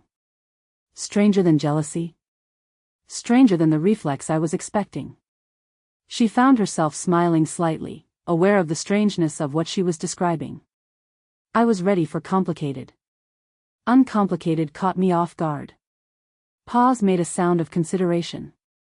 You know, she said, in the register she used when she was about to say something she'd been thinking about for longer than the conversation had been going, I think the fact that you were bracing yourself says more than the fact that you don't need to. Mira didn't respond immediately. The path turned north, away from the birches, and the afternoon light came back fully, warm and slightly hazy. The upper field was visible from here, the garden beds in their rows, the community hall at the field's edge. All of it familiar, all of it hers in the particular way that a shared thing became yours, not by ownership but by daily return, by the accumulated evidence of having kept choosing it. What does it say? She asked. That you've been managing something for a while, Pause said, without judgment, the way she said most things that might have been judgment in someone else's mouth. That you went into this with your defenses up. Which means there's something they were defending. That's a significant inference from limited data. I have excellent data, Pause said. You're very legible to me. You have been since about your 3rd month here. Mira looked at her. Pause was watching the field, her expression open and unguarded, which was how Pause's expressions usually were, and there was a quality in her profile of someone who had said the thing they meant and was now simply waiting to see what got done with it. She was 34 and had processed, by her own accounting, approximately everything that had happened to her in the first 3 decades of her life, and had arrived at a place of enormous energy and limited patience for people who hadn't done the same work. Her friendship was loyal and warm and occasionally very sharp, and Mira relied on it more than she usually admitted. I don't know what the something is, Mira said finally. I know, Pause said. That's the part one can't help with. They walked the rest of the boundary in a more comfortable silence, the kind that settled after something real had been said, the kind that didn't require filling. When they got back to the garden the workday had resumed, the afternoon crew moving through the tasks remaining on Dot's list. Fun was helping Reuben with the compost bins, shoveling with the steady unhurried rhythm of someone who didn't need to be told to keep going. Sable was near the studio, visible through the garden gate, moving between the studio and the woodpile with a load of split wood. They looked up and saw Mira and gave her the small nod that meant I see you, which was its own kind of language, which Mira returned. She stood at the garden gate for a moment, watching the land trust at its most ordinary, and thought about what Pause had said. Managing something for a while. She had felt, on hearing it, the particular quality of being accurately described by someone who was not inside the thing they were describing, which was both useful and uncomfortable. Like a diagnosis delivered without unkindness, you didn't ask for it, you couldn't unhear it, and what you did with it was entirely your own problem. She let herself in through the gate and went to see what needed doing. She was good at that. She had always been good at that. She had been good at it since long before she arrived at the land trust, since before she transitioned, since the years when being indispensable was the most reliable form of safety she'd found. If people needed you, they kept you. She had revised this theory over time. She had decided it was not the whole truth, or not a healthy truth, or not the truth she wanted to be organizing herself around. She was still working on what to put in its place. That evening, while Sable was in the studio doing the last checks on a kiln that had been cooling all day, Mira sat at the kitchen table and thought about the walk with Paws and thought about what she was or wasn't managing and couldn't find the edges of it. There was something there, she was reasonably certain. She had the persistent sense of reaching for a word that was on the tip of the tongue, a thing almost remembered, a shape she could almost describe. She had had this sensation before, in other contexts, and had learned that pushing at it directly only made the shape dissolve. She cleaned the kitchen instead, methodically, beginning with the counter closest to her hands. The clean surfaces helped. They usually did. There was something about visible order that her nervous system responded to, that had always been true and that she had long since stopped trying to logic herself out of. The kitchen looked better. The counters were clear. Whatever was in the middle of the room, in the air, in the unexamined territory she was circling, the kitchen at least was not in question. By the time Sable came in from the studio, smelling of kiln dust and the particular warmth of a space that had been heated from the inside for 12 hours, Mira had made tea and the kitchen was orderly and she was sitting with her hands wrapped around her mug doing a reasonably convincing impression of someone at rest. "Good cooling?" she asked. "Clean," Sable said. "Nothing crawled, nothing cracked." "Good." She pushed the second mug toward them. "Pa said to tell you she's decided the compost is your best work." Sable looked at her. "I wasn't involved in the compost." "I know. She means your general presence in the land trust's ecosystem." Mira smiled. "She's been reading about soil science." Sable sat down, wrapped their hands around the mug, and looked out the window at the dark yard. The studio light was off now. The property was quiet in the particular way it was quiet on warm evenings in early summer, the insects doing their work, the distant sound of someone's screen door, the owl that had taken up residence in the birches at the property's north edge. Mira watched the side of Sable's face, the jaw that was her clearest tell for when something had landed hard, the locks loose now from the day's work, the slight tiredness around the eyes that was not unhappiness, just a long day. The jaw was relaxed. They looked settled, as they often did at the end of a firing day, as though the work had used up whatever the morning had accumulated. "How was the walk?" Sable asked. "Good," Mira said. She heard herself say it and thought, "Fine." From me, fine is also a door. She noticed this with the quality of noticing a thing that had always been true and was only now visible because something had shifted the angle of the light. Pause was in good form, she added, which was more information and also not the information. "She's always in good form," Sable said. "That's practically her whole contribution." "Her contribution is enormous," Mira said. "She just makes it look frivolous." Sable made the small sound that was their laugh. Mira felt it in the way she always felt it, warm, specific, something she had not stopped being grateful for even after 7 years of hearing it. She drank her tea. Outside, something moved in the grass, audible through the open window, and the owl in the birches started up its patient repetition, and the evening closed around them in its familiar way, and Mira sat in it and thought, "There is something I am not saying, and I do not know what it is, and I have not known for long enough that I have stopped noticing the not knowing." This was a thought she did not finish. She finished her tea and went to run a bath, and that was the end of the evening. Chapter 7. The unfinished bowl. The mugs were not going well. This was unusual. The mugs always went well. They were the work Sable could do in their sleep, had done in their sleep in the metaphorical sense of all work done often enough to bypass conscious attention. A handled mug was a mug, a cylinder of appropriate proportion, a handle attached at the right angle and height for the hand to grip without effort, a rim that finished cleanly. There was a glaze recipe for the gray Sable used for the functional ware, mixed in a 5-gallon bucket that sat under the work table and got stirred before each application. The mugs sold at the markets because they were good and unpretentious and had the particular quality of things made by someone who had made enough of them to stop being precious about it. None of the 4 mugs Sable had thrown since morning were right. Not drastically wrong, nothing that would fail a firing, but off in ways that accumulated into wrongness, the proportions slightly compressed, as though the hands had been pressing from a place of something other than the work, the walls less even than they should be, the handles attached with a quality of haste that the clay remembered and Sable would be able to see from across the room when they came out of the kiln. They had pulled 3 back off the bat and reclaimed them. The 4th was sitting on the drying shelf, not quite condemned, awaiting a later assessment. Sable stood at the wheel with their hands in the cleaning cloth and looked at the 4th mug and knew it was not going to survive the assessment. This was not a crisis. A bad run of mugs was not an event. They happened. You reclaimed the clay, you made more mugs, the next batch was better. Sable had been making mugs for over a decade and had learned not to interpret a bad run as information about anything other than the bad run. The kiln did not care about your mood.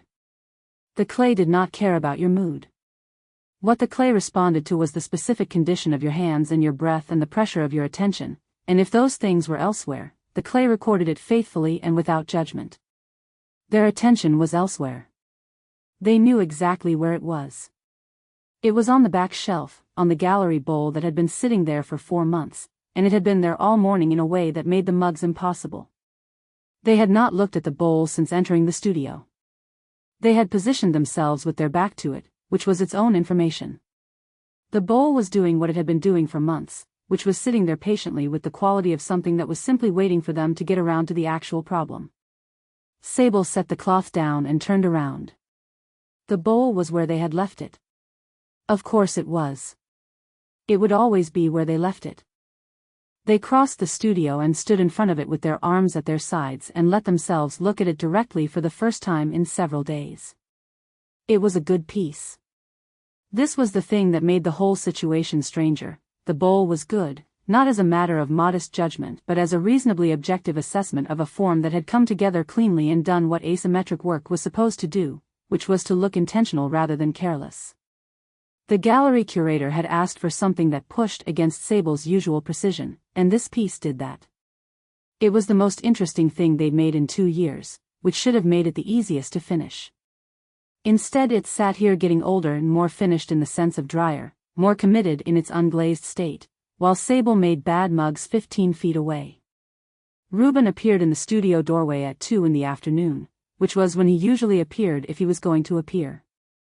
He was carrying a fence post that needed the ends trimmed and he set it against the studio's exterior wall with the ease of someone for whom a fence post was simply a fence post and not a conversational prop, and then he came inside and looked at the clay-gray floor and the mugs on the shelf and the reclaimed bucket that had more in it than usual. "Bad morning," he said. "Medium morning," Sable said. Reuben picked up a trimming tool from the work table and turned it in his hands, not using it for anything, just handling it the way he handled things, with attention, unhurriedly. He was a large man and moved through spaces with a consideration for his own dimensions that was not self-consciousness but awareness. He had grown up in Cape Town, had come to this country in his late 20s, and had been on the land trust for 4 years, which made him one of the longer-tenured residents after Dot and Sable. He grew vegetables with a seriousness that other people applied to careers and had opinions about soil amendments that were detailed and accurate and delivered in the same register he used for everything else, which was slow and final and not particularly interested in disagreement. He set the trimming tool down. He looked at the shelf with the bowl. "That the gallery piece?" he asked. "Yes." "How long has it been there?" "Since winter." Reuben nodded the way he nodded most things, which was with the quality of someone filing information rather than reacting to it. He walked to the shelf and stood in front of the bowl with the same attention he gave the vegetable beds, the particular quality of a person who was looking at something and actually seeing it rather than performing seeing. "It's good," he said. "I know. So what's the problem?" It was not a question, the way Reuben said it. It was more the statement of a man who had sat with enough problems to know that naming the space where the answer should be was sometimes more useful than asking for the answer directly. Sable leaned against the work table. Outside the window, the upper field was bright in the afternoon light, and a pair of swallows were doing their thing over the grass, the precise banking turns of birds that knew exactly where they were and what they were doing. "I don't know," Sable said. Reuben turned from the shelf. He looked at them with the particular expression he had, the one that was not quite neutral and not quite sympathetic and occupied some third territory that was more like accurate. He had said "I don't know" was the new guy's answer too, in the kitchen after the welcome dinner. Sable was aware of this redundancy. They were not sure what to do with it. "You seem like you're thinking about something," Reuben said. "I'm always thinking about something." "Yeah, but different." He said it simply, without elaboration, the way he said most things that required no elaboration. Different than the usual. Sable was quiet for a moment. The swallows banked and turned. The afternoon light moved across the studio floor in the way afternoon light moved in late spring, long and slightly golden, with the quality of a season that knew it had just arrived and was still feeling out its dimensions. "Maybe," they said. This was as much as they could offer. They were not sure, themselves, what the different was. It had the quality of something accumulated rather than something new, the way pressure builds in clay that has not been wedged properly, not visible from the outside, but present in the material, and a problem that would eventually declare itself in the firing if not addressed before. They had been making mugs all morning to avoid addressing it, and the mugs had been bad because you could not use work to avoid work and expect the work to cooperate. Reuben nodded. He did not push.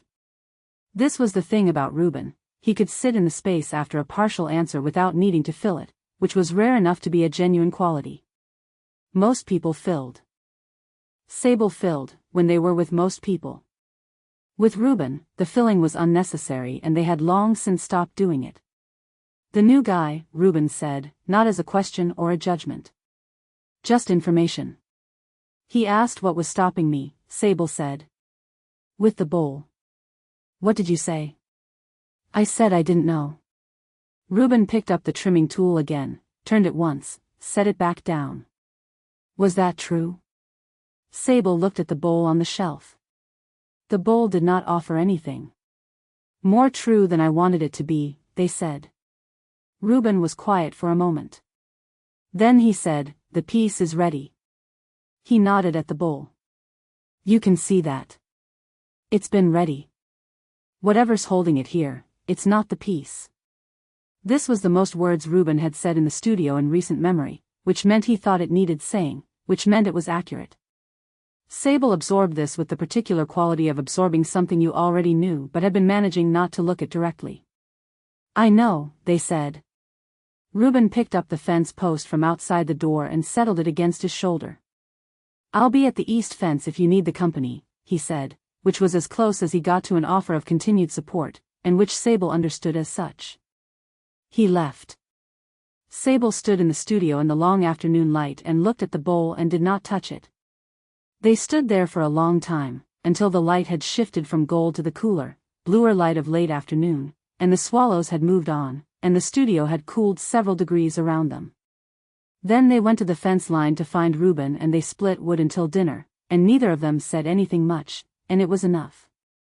Reuben split with the methodical rhythm of someone who had been splitting wood for years and found in it the same quality that Sable found in the wheel, not transcendence, nothing so dramatic, but the particular satisfaction of a task that required your body's full attention and asked nothing of the rest of you. Sable set the pieces and stood clear and let the work do what the work always did, which was to occupy the foreground while whatever needed processing went on in the background, below the level of language. They were not thinking about the bowl. They were thinking with their shoulders and their forearms and the precise calculation of angle and momentum. The wood split clean when you found the grain and split badly when you went against it, which was a principle that applied to many things and which Sable did not at this moment pursue. By the time they came in for dinner, the light was full evening and the kitchen smelled of what Mira was making and the specific quality of a domestic interior after a physical day, warm, particular, the smell of a life that was in fact being lived. Sable stood in the kitchen doorway for a moment and looked at Mira's back as she moved between the counter and the stove and felt the familiar combination of warmth and something that was not quite distinct enough to name. She was wearing the dark green linen she wore for cooking, the one with the wide sleeves rolled to the elbows, and her hair was up, and she was doing something with a wooden spoon and her hips moved slightly with whatever was playing on the small kitchen radio. They loved her. That was the simple fact. Whatever else was complicated, that was not complicated. They put their boots by the door and washed their hands and went to see if help was needed, and dinner was good, and the evening was warm. The bowls sat on the shelf while they were gone. It would be there when they got back. It would be there in the morning. Whatever the bowl was waiting for, it was not in a hurry. Some things waited longer than seemed reasonable. Sable was becoming increasingly aware that they were one of those things. Chapter 8. The agreement we never made. The bedroom was dark in the particular way it was dark in late spring, when the nights were warm enough to leave the window open and the land trust sounds came in with the air, the nighttime insects, the distant movement of something in the grass, the intermittent voice of the owl in the birches that Mira had stopped hearing after the first year and now registered only as absence when it wasn't there. Sable was not asleep. Mira could tell by the quality of their stillness, which was different from sleep stillness in ways that were difficult to articulate but that she had learned over 7 years of sleeping beside them. Sleep had a weight to it. This was the particular stillness of someone lying quietly with their eyes closed and their mind very much open. She was not asleep either. It was past 11, which was late for both of them. They kept early hours by default, the land trust's rhythm being organized around the day's light rather than any artificial schedule. They had come to bed an hour ago after an evening that had been perfectly ordinary in all its parts and which Mira had spent with a background quality of preoccupation she could not name. She had read 3 pages of the library book on her nightstand and remembered none of them. "Sable," she said. Are you asleep?" "No." A pause. Outside, the owl. The grass. The small sounds of the property at rest. "Fun seems to be settling in," Mira said, because this was the thought closest to the surface. "He does," Sable said. "Reuben likes him." "Reuben doesn't dislike him." "That's not quite the same thing." Mira considered this. It was accurate. Reuben's scale of regard ran from active dislike, which was rare, through careful neutrality, through the particular quality of unhurried interest he'd shown Fun at the workday. Full liking from Reuben would take longer and look like something else. It would look like Fun knowing where the right tools were kept without being told, like side-by-side work that required no coordination. That was months away, if it arrived at all. "He asked me today whether the land trust ever took on long-term residents," Mira said. "What did you say?" "I told him to ask. Sable made a quiet sound that might have been amusement. "He will," Mira said. "He's not afraid of . Most people are afraid of . Most people haven't had a long conversation with her." Mira shifted, settling deeper into the pillow. The room was warm and the sheet was light and the darkness was soft, the particular quality of a room that was used to being slept in. She told him about the founding. All of it. The legal structure, the early years, the winter the heating system failed and 4 residents left and the other 3 stayed. "She told me that story 3 years in," Sable said. "After the fence project." "She told me in month 2, Mira said. "Over accounts." There was a pause in which neither of them examined what this meant. The owl called once, then twice, then was silent. They talked for a while about community logistics, the way they often talked in the dark, the north fence, the garden's second planting. A conversation Paz had reported having with Clem about the compost that suggested Clem was coming around to Dot's position, which would either resolve the tension or create a new one. Reuben's theory about the raised beds. Whether the late summer market was worth the drive given what the last 2 had produced.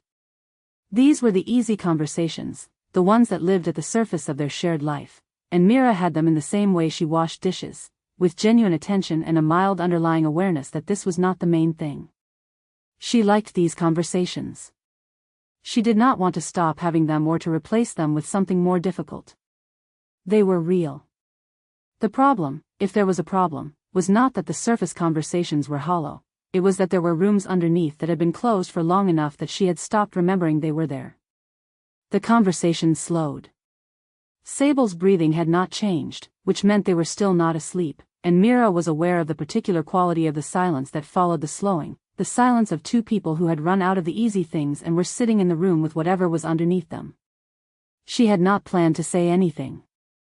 She was often not planning to say things and then saying them, this was a feature of lying in the dark with Sable, the lower defenses of late-night adjacency, the way the body relaxed and something that had been waiting in the back of the room decided it was safe to come forward.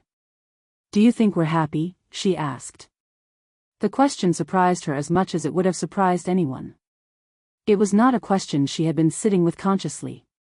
It had simply arrived, fully formed, in the space where the comfortable conversation had been. She felt Sable go very still beside her. "Yes," Sable said. One word, without pause. Without the small interval of breath that preceded considered answers, the beat that meant they had thought about it and were choosing. It was the answer of someone who had reached for the first available thing and offered it immediately, which in Sable's case meant something specific. It was the answer they gave when they wanted to close a question rather than sit with it. Mira knew this. She had known it the moment the word arrived, in the half-second after yes before the silence closed back around it. She did not say, "You answered too fast." She did not say, "I felt the speed of that." She did not say any of the things that were true, because it was past 11 and the room was dark and she was aware, the way she was always aware, that pressing at a door that Sable had not chosen to open rarely yielded anything except the door shutting more firmly. And she was aware, too, that she was the one who had asked. She had opened this door and then handed Sable the handle and waited to see if they'd pull it closed. They had. She had let them. "Okay," she said instead. Another silence. The owl was back, calling from a slightly different position in the birches, and the sound of it came in through the window with the warm air. She lay there in the dark and thought about yes. It was not a lie. She did not think Sable had lied. She thought Sable believed it, or believed enough of it that the rest of it was not something they were currently able to look at directly, and she recognized this because she was doing the same thing. She was asking the question she did not fully want answered. She had gotten the answer that said yes without fully looking, and they had both agreed, in the way they agreed to things without ever stating them, to let it stand. Pause had said, "You were bracing yourself." Which means there's something they were defending. Mira touched the chipped nail polish on her thumb in the dark, the dusty rose that had been there since the night Sable had first told her she was beautiful, and felt the familiar small chip at the edge and thought about what she was, or was not, braced for. She was not afraid of Fan Calloway.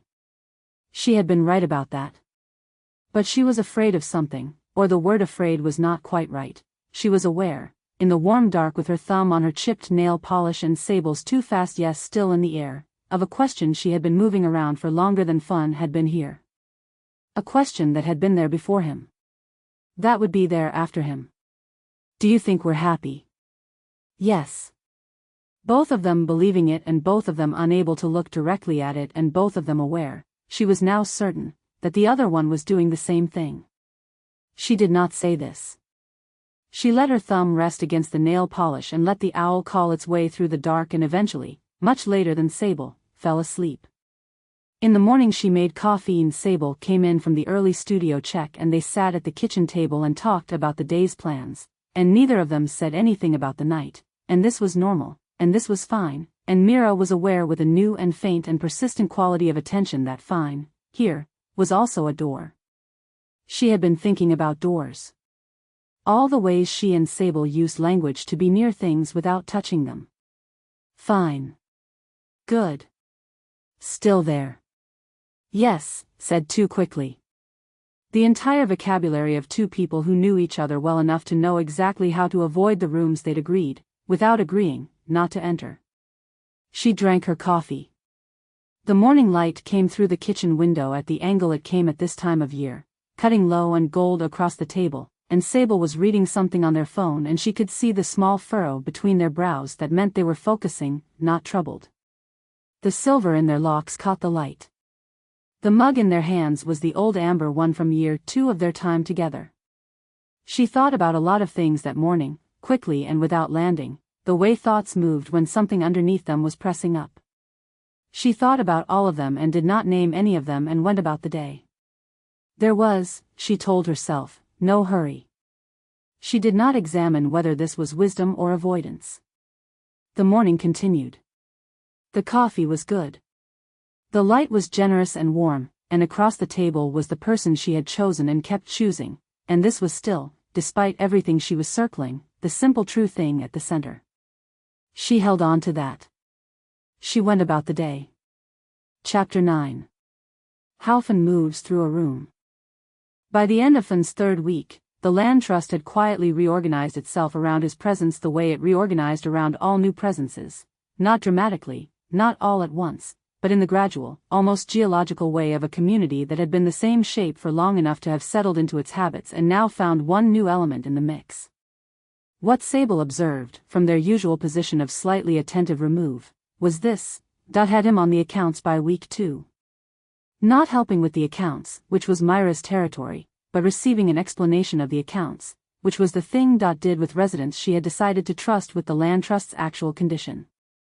The accounts were honest in ways that the land trust's more idealistic self-presentation was not: the annual expenses, the maintenance reserve that was perpetually underfunded, the carrying costs of 14 acres of rural property. Most residents learned about this over a period of years, as they became embedded enough for the information to feel safe. Had explained the compost to Fun on day 4. The accounts by week 2. Reuben had not asked Fun to work alongside him, which would have been the traditional signal of acceptance, but had also not redirected him when Fun simply showed up at whatever Reuben was doing and began working the adjacent task without asking. This was, Sable understood, the correct approach. Reuben respected instinct in the way he respected instinct in plants. You did not force anything, you put it where the conditions were good and then you left it alone. Paz had developed a theory about Fun that she had explained to Sable and Mira and Reuben and Thessaly and, Sable suspected, at least 2 additional residents over the course of the third week. The theory concerned his handwriting, which she had glimpsed in his notebook during the morning meeting where the land trust summer planting schedule was reviewed. The handwriting, according to Paz, was the handwriting of someone who wrote to think rather than to record, which was a different cognitive mode and produced a different kind of person. Reuben had noted that he wasn't sure what that meant. Paz had said it meant Fun was probably worth talking to about hard things.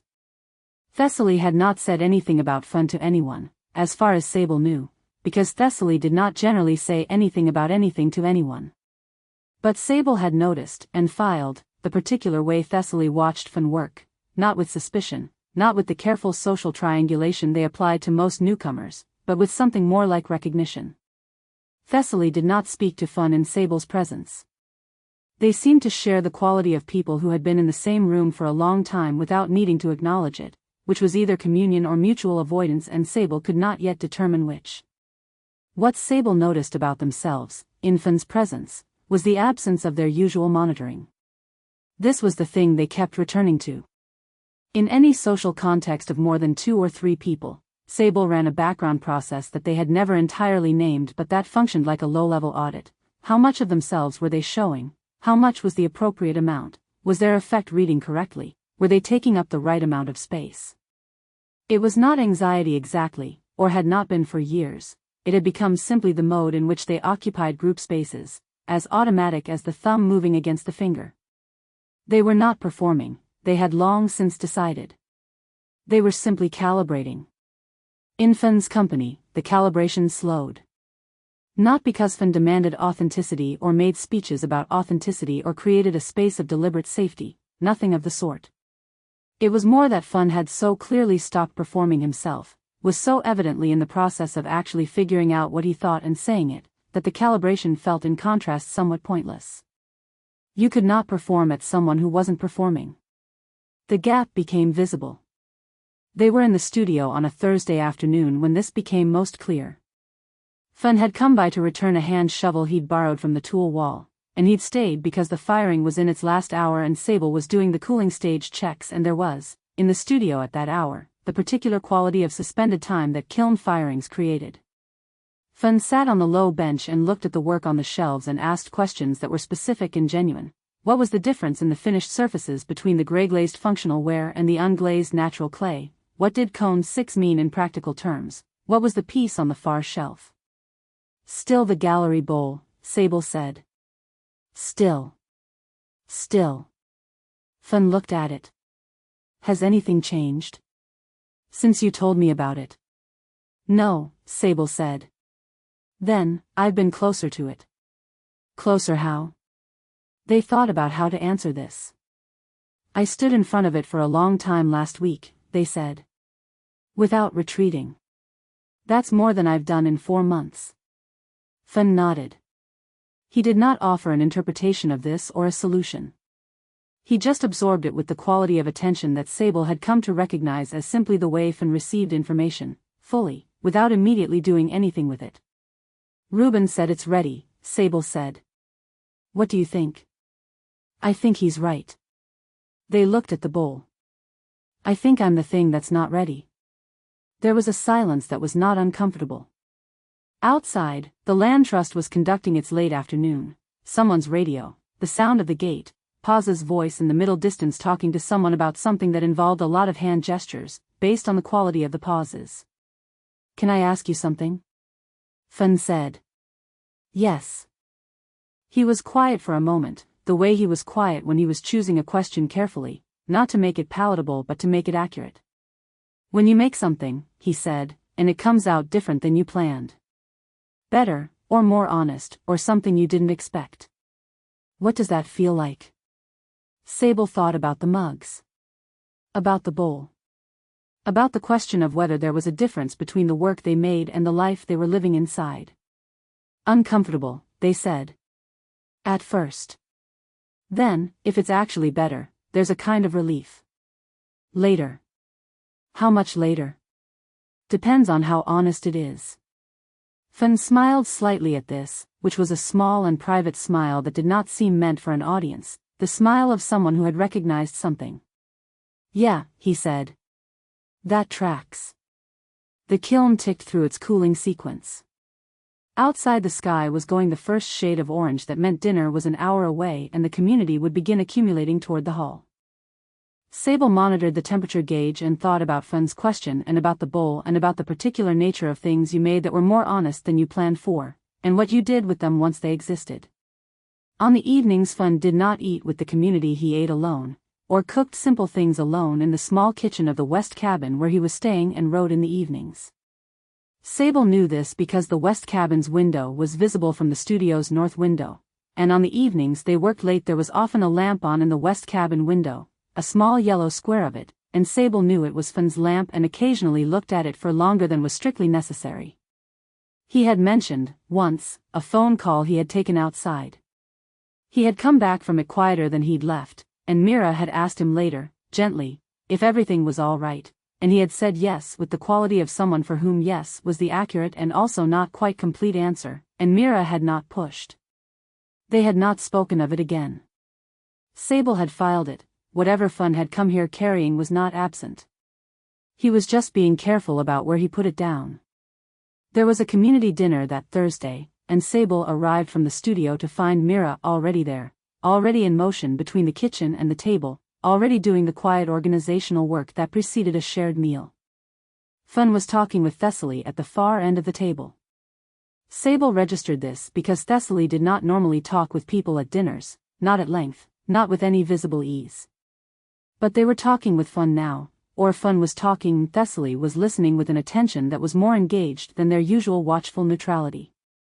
They could not hear what was being said. They were not trying to hear. He got Thessaly, Mira said quietly, appearing at Sable's shoulder with the wine and 2 glasses. I see that. She's been trying for 8 months. He has a different angle. Mira poured wine and handed them a glass. What angle? Sable thought about it. He doesn't need anything from people. He's just interested in them. They took the glass. It's less complicated to respond to. Mira looked at them over the rim of her own glass with the particular quality of looking that meant she had noticed something and was deciding whether to say it. She did not say it. She touched the chipped nail polish on her thumb briefly and then turned back toward the kitchen with some dish that needed attending to, and Sable watched her go and thought about what she had been deciding and couldn't read it.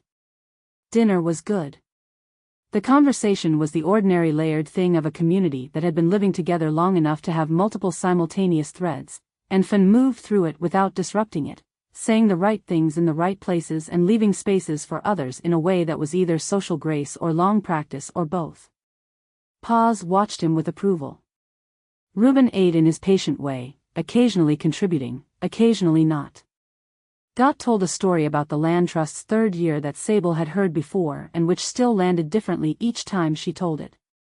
Thessaly, who had returned to their usual quiet presence once seated at the table, listened to the story with an attention that was slightly different from their usual watchfulness. Later, walking home, Mira said, "I like him." "I know," Sable said. "Not the way I thought I might." She paused. "I thought there would be something to manage." "There isn't." "No," Sable said. "That should be simpler," Mira said, "but somehow it's more complicated." Sable thought about this for the length of the path back to the house. They held the door open. They went inside. They did not come up with an answer. But they thought about it for a long time afterward, in the kitchen, in the dark, with Mira's breathing settled, and even in the next room and the land trust quiet outside, and they thought about the particular quality of something uncomplicated arriving in the middle of something that was complicated in ways you hadn't yet found the edges of, and what that combination produced, and what you were supposed to do with it. They did not find an answer that night either. But the question had weight now, which was different from having no question at all. Chapter 10. What Pause Knows. The beans needed stringing and Pause needed an audience, and these two facts combined into a Tuesday afternoon on the community hall's back porch that Mira had not planned and was glad of anyway. Pause had arrived at the hall with a colander of runner beans and the particular quality of someone who had been thinking very quickly about something for several hours and required the outlet of side-by-side work to manage the overflow. Mira had been in the hall's kitchen doing the quarterly inventory of the shared pantry, which was a task she had taken on 2 years ago and performed with the methodical attention of someone who found satisfaction in knowing exactly where things stood. The inventory required a degree of focus that had been proving elusive all morning. When Pause appeared in the kitchen doorway with the beans and said, "Are you busy?" Mira had said no without thinking about it, which was true in the sense that she was doing a task and not true in the sense that the task was the thing she was using to avoid being unoccupied. They took the beans to the back porch, where the afternoon came at a good angle and the chairs were the ones Reuben had repaired last autumn and were now reliably comfortable. Pause began stringing. Mira began stringing. The work settled around them with the ease of work that did not require instruction. "I've been thinking," Pause said, which was how she began most conversations. Mira did not say so. "About what?" "About the long-term thing." Pause stripped a bean with the practiced speed of someone who had strung a great many beans in community kitchens. "The long-term couple thing." "Specifically." Mira glanced at her. Pause was looking at the beans. "Are you about to tell me something about me and Sable?" Mira asked.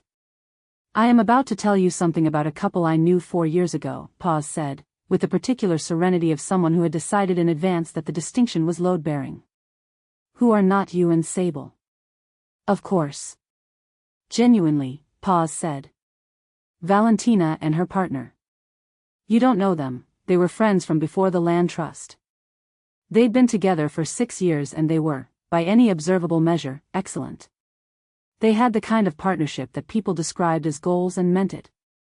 They were also, I realized later, in the process of very slowly disappearing from each other in a way that neither of them had noticed." Mira stripped a bean and placed it in the colander. The afternoon was warm and slightly hazy, and from the porch you could see the communal garden's long beds and, beyond them, the studio roof and the weather vane that Sable had made 3 years ago and which pointed south regardless of the actual wind.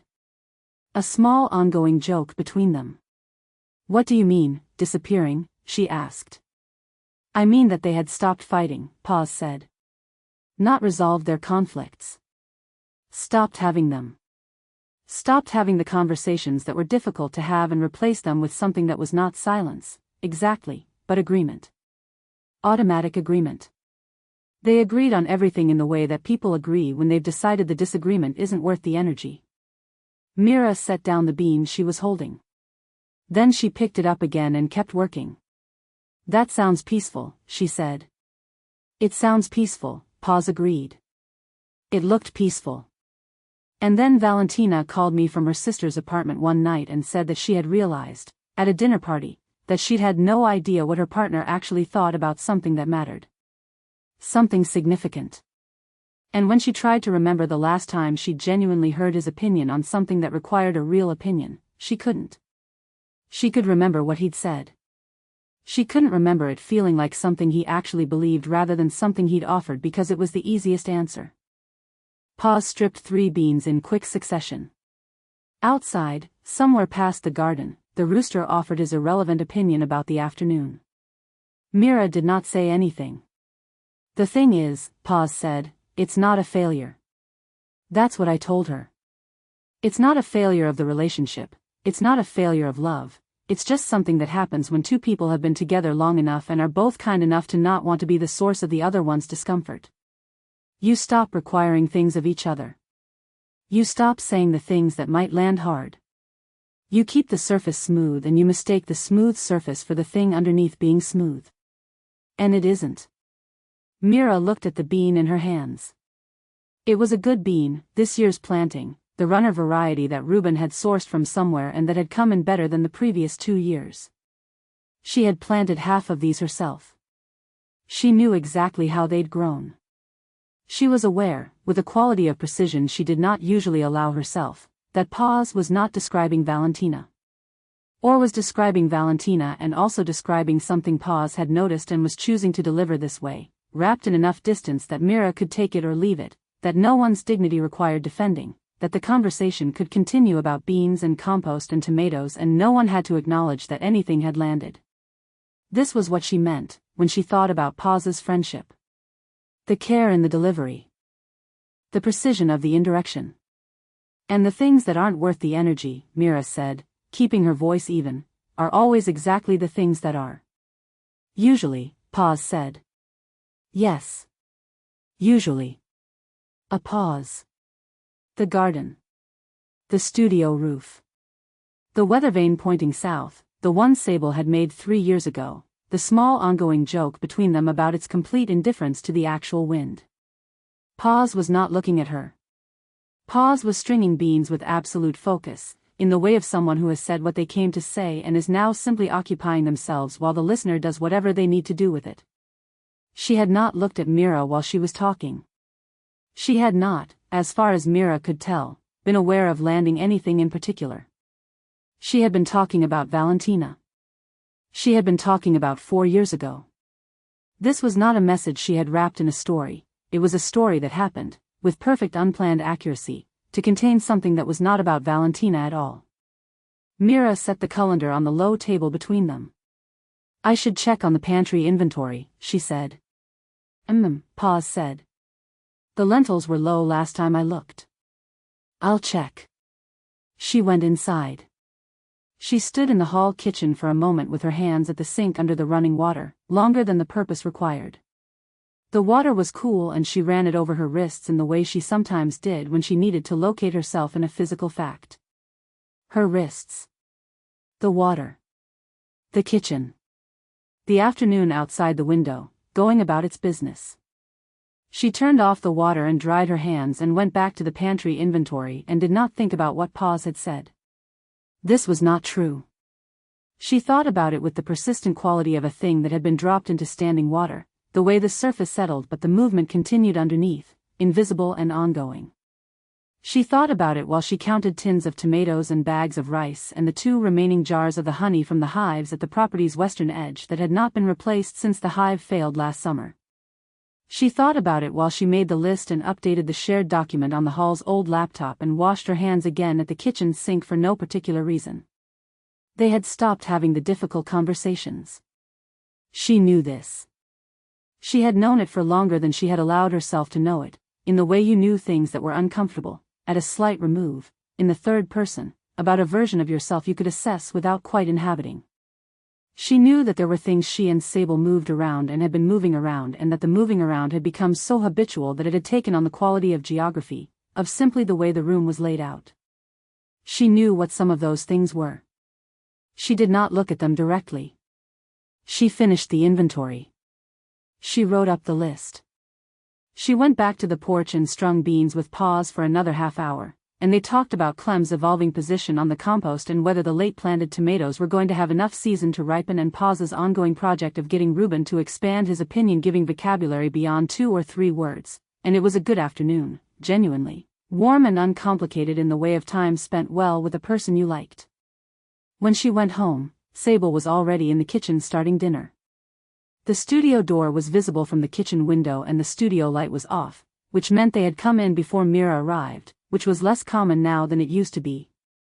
Sable was chopping vegetables with the particular economy of someone for whom the physical task was partly concentration and partly not quite thinking. "Good afternoon?" Sable asked. "Beans," Mira said. Paz was in a mood. "Good mood or thinking mood?" "Both. You know how she is." Sable made a sound of agreement. Mira washed her hands at the kitchen sink and stood for a moment with the water running and looked at the window above the sink and the dark yard beyond it and thought about smooth surfaces and what lived underneath them. Then she turned the water off and picked up a knife and helped with the vegetables, and they made dinner together, and it was good, and the evening was warm, and Mira ate and talked and laughed at the right times and was, to all available evidence, fine. She touched the chip on her thumbnail under the table during dinner, her finger finding it without looking, the small rough edge of the polish she had not repainted in 3 years. She did not think about why she had not repainted it. She had not let herself think about that directly. Some things, she was beginning to think, had been waiting for a room that was finally empty enough. She was beginning to think the room might be getting emptier. Chapter 11. Pressure and Temperature. The new piece began on a Thursday morning when Sable had set out to make nothing in particular. This was its own kind of discipline, arriving at the studio without a plan, wedging clay without an intention, sitting at the wheel with open hands and waiting to see what the material wanted to do. They had learned this approach in their late 20s from a ceramicist they'd assisted for briefly, a woman in her 60s who made large, deeply unfashionable work and sold it easily and said, when Sable asked how she decided what to make, "I don't. I show up and pay attention." They had thought, at the time, that this was the kind of thing experienced artists said to sound more interesting than their process actually was. They had since decided it was simply true. They centered the clay without thinking about it too much, which was how centering worked best. The hands found the wobble and corrected for it. The clay came into round. This part was always the same, this part never required intention, only attention, and they gave it attention the way they breathed. What came off the wheel 2 hours later was not what they had planned, because they had not planned anything. It was a vessel, which was what most things off the wheel were, but it was a vessel with something wrong about it that was also something right. The walls had gone thinner than usual in the pulling, almost translucent at the rim, which should have been a problem and was instead the thing that made it work. The profile was lopsided in the way of something that had been growing rather than constructed. It looked, when Sable cut it from the bat and set it on the shelf and stepped back to look at it, like something they had not made so much as found. They stood looking at it for a long time. It was raw. This was the word that arrived first, and they held it against the piece and found it accurate, not in the sense of unfinished, though it was unfinished, but in the sense of unguarded. There was nothing between the viewer and the thinness of the walls. No thickness of competence to reassure anyone, including the maker, that the maker was in control of the situation. They looked at it and thought, "This is not my usual work." Then they thought, "This is more honest than my usual work." Then they thought, "Those two things are probably connected." They did not fire it immediately. You never fired something immediately. The clay needed to dry fully before the bisque, and the bisque before the glaze firing, and the whole process from wet clay to finished piece took a minimum of several days and often weeks.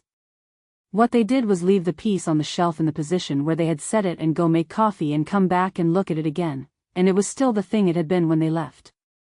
This seemed important in a way they couldn't entirely articulate. Some pieces changed when you left the room. This one didn't.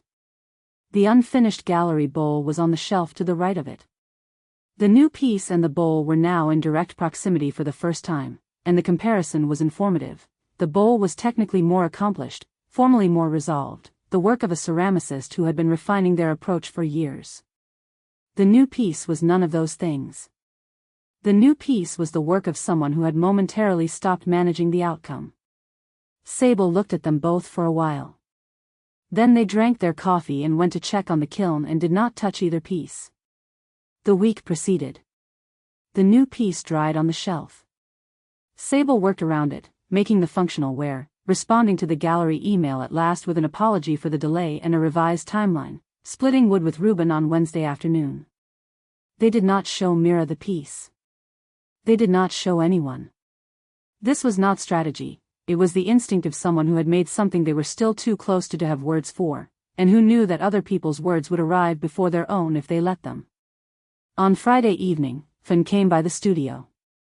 He had taken to stopping in occasionally, which Sable had found, to their mild surprise, not intrusive. Most visitors to the studio required a quality of social engagement that Sable managed at the cost of the work. They had to shift modes, become present to the conversation in a way that required leaving the interior space where the work lived. Fun did not require this. He seemed to understand, without being told, that the studio had its own atmosphere and that visitors were guests of it, and he behaved accordingly, sat on the bench, asked questions when he had them, was quiet when he didn't. He had borrowed the hand shovel 2 weeks ago and had returned it this week along with a small bag of the compost from the bins he'd been helping Ruben tend, because Ruben had mentioned the studio path needed amending and Fun had simply addressed this without announcing he was going to.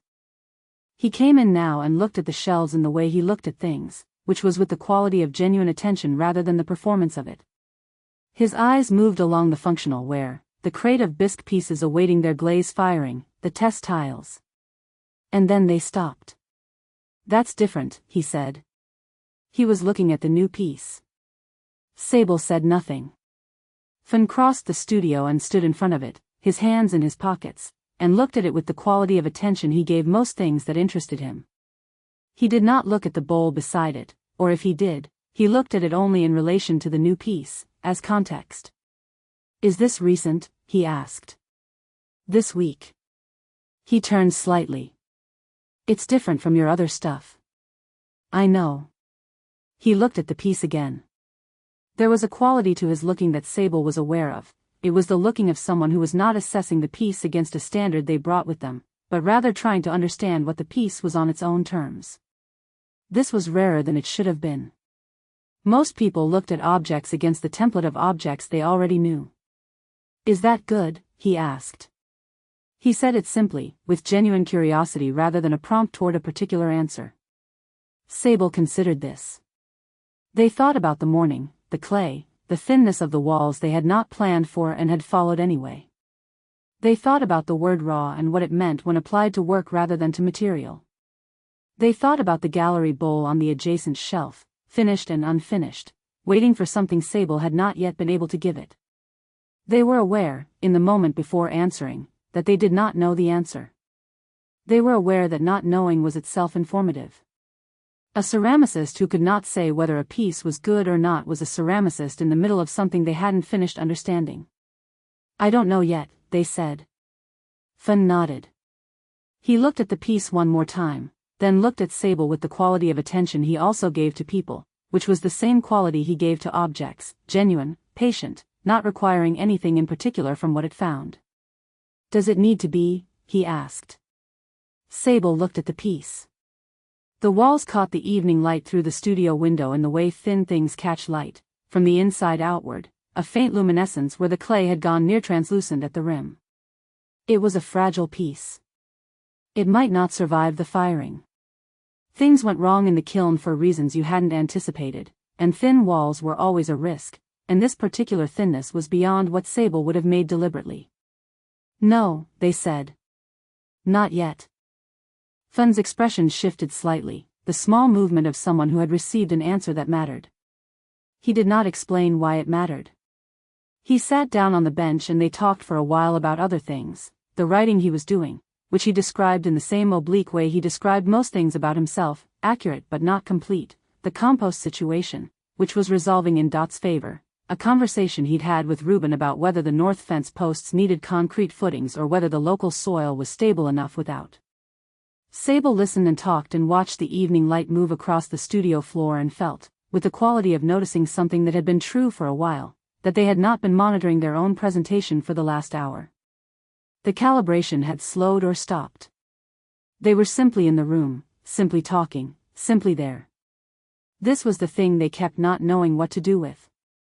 When Fun left, they stayed in the studio until the light was gone entirely and the piece was just a shape on the shelf and the bowl beside it was just another shape, and neither of them required anything of them in the dark.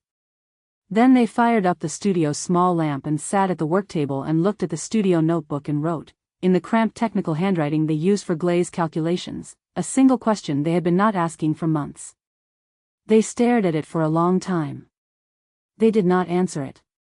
But it was written down now, which was different from it only existing in the air. When they went inside, Mira was at the kitchen table with the library book, and the kettle was on, and the kitchen was warm. She looked up when Sable came in and said nothing, only made the small gesture toward the cupboard where the mugs were, which meant I'll make tea if you want tea, which Sable did. They sat across the table from her while the kettle came to temperature and the night came fully down outside, and they thought about the piece on the shelf and what it was and wasn't, and they thought about the question they had written in the notebook, and they looked at Mira's face in the kitchen light and thought, there is something I need to say. I don't yet know how to say it.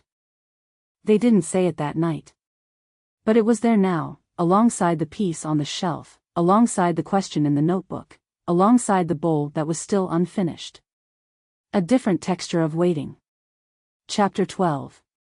Dot speaks once. The Land Trust's annual accounts were kept in a folder on Dot's laptop, a machine so old that its startup sequence was audible from the next room and which Dot treated with the brisk respect she gave to all things that still worked. She had been keeping the accounts herself since the second year of the Land Trust's existence, had declined every offer of software upgrades and cloud storage and shared spreadsheet systems, and had eventually stopped being asked. Every year in late June, Dot reviewed the accounts. Every year, Mira helped. This had begun 3 years ago when Mira had offered and Dot had accepted with the matter-of-fact quality she brought to most things, and it had become simply the way the accounts got done, Dot with her laptop at the community hall's long table and Mira with a second chair and a glass of water and a pen for the paper notes Dot still preferred for anything she was going to think about carefully. Mira arrived at 4 in the afternoon on the last Wednesday of June to find the hall already cool in the way it was cool on warm summer days when the windows had been left open overnight and the stone floor had kept the cold. Dot was already at the table, the laptop open making its sounds, a cup of tea going cold beside her. You're late, Dot said. Mira looked at her watch. It was 3 minutes past 4. I walked slowly, she said. That's allowed. Dot pushed the second chair out from the table with her foot, which was as warm a greeting as Dot generally offered. Sit down. Mira sat. She pulled the paper notes toward her and uncapped the pen. They worked in the way they always worked, Dot reading figures from the screen, Mira writing and occasionally asking for clarification, the two of them going through the maintenance reserve and the quarterly expenditures and the carrying costs with the particular kind of attention that financial reality demanded, which was practical and mostly free of feeling. Numbers were numbers. The land trust cost what it cost. The gap between what it cost and what the current residency fees and contributions covered was the gap it had always been, which was manageable and required managing, and Dot had been managing it for 19 years with the specific resilience of someone who had decided that the gap was simply a permanent condition of the project rather than a problem requiring a solution. The compost situation resolved, Mira offered, during a pause. Clem came around, Dot said. You gave them the soil data. I gave them the soil data in November. Dot turned a page. They needed to feel like it was their idea. This was, Mira thought, an accurate description of how Dot handled most people. She planted the information and waited, without impatience, for them to grow into it. It was not manipulation. It was a deep pragmatism about the speed at which people were capable of changing their minds. They finished the accounts. Dot closed the laptop and picked up her tea and discovered it was cold and set it back down without visible reaction. Outside, the afternoon was settling toward evening, the light going gold across the communal garden. Someone was in the garden, a figure Mira recognized as Finn's particular economy of movement, doing something in the far bed. Dot was looking at her. Mira had been aware of this for several minutes without acknowledging it.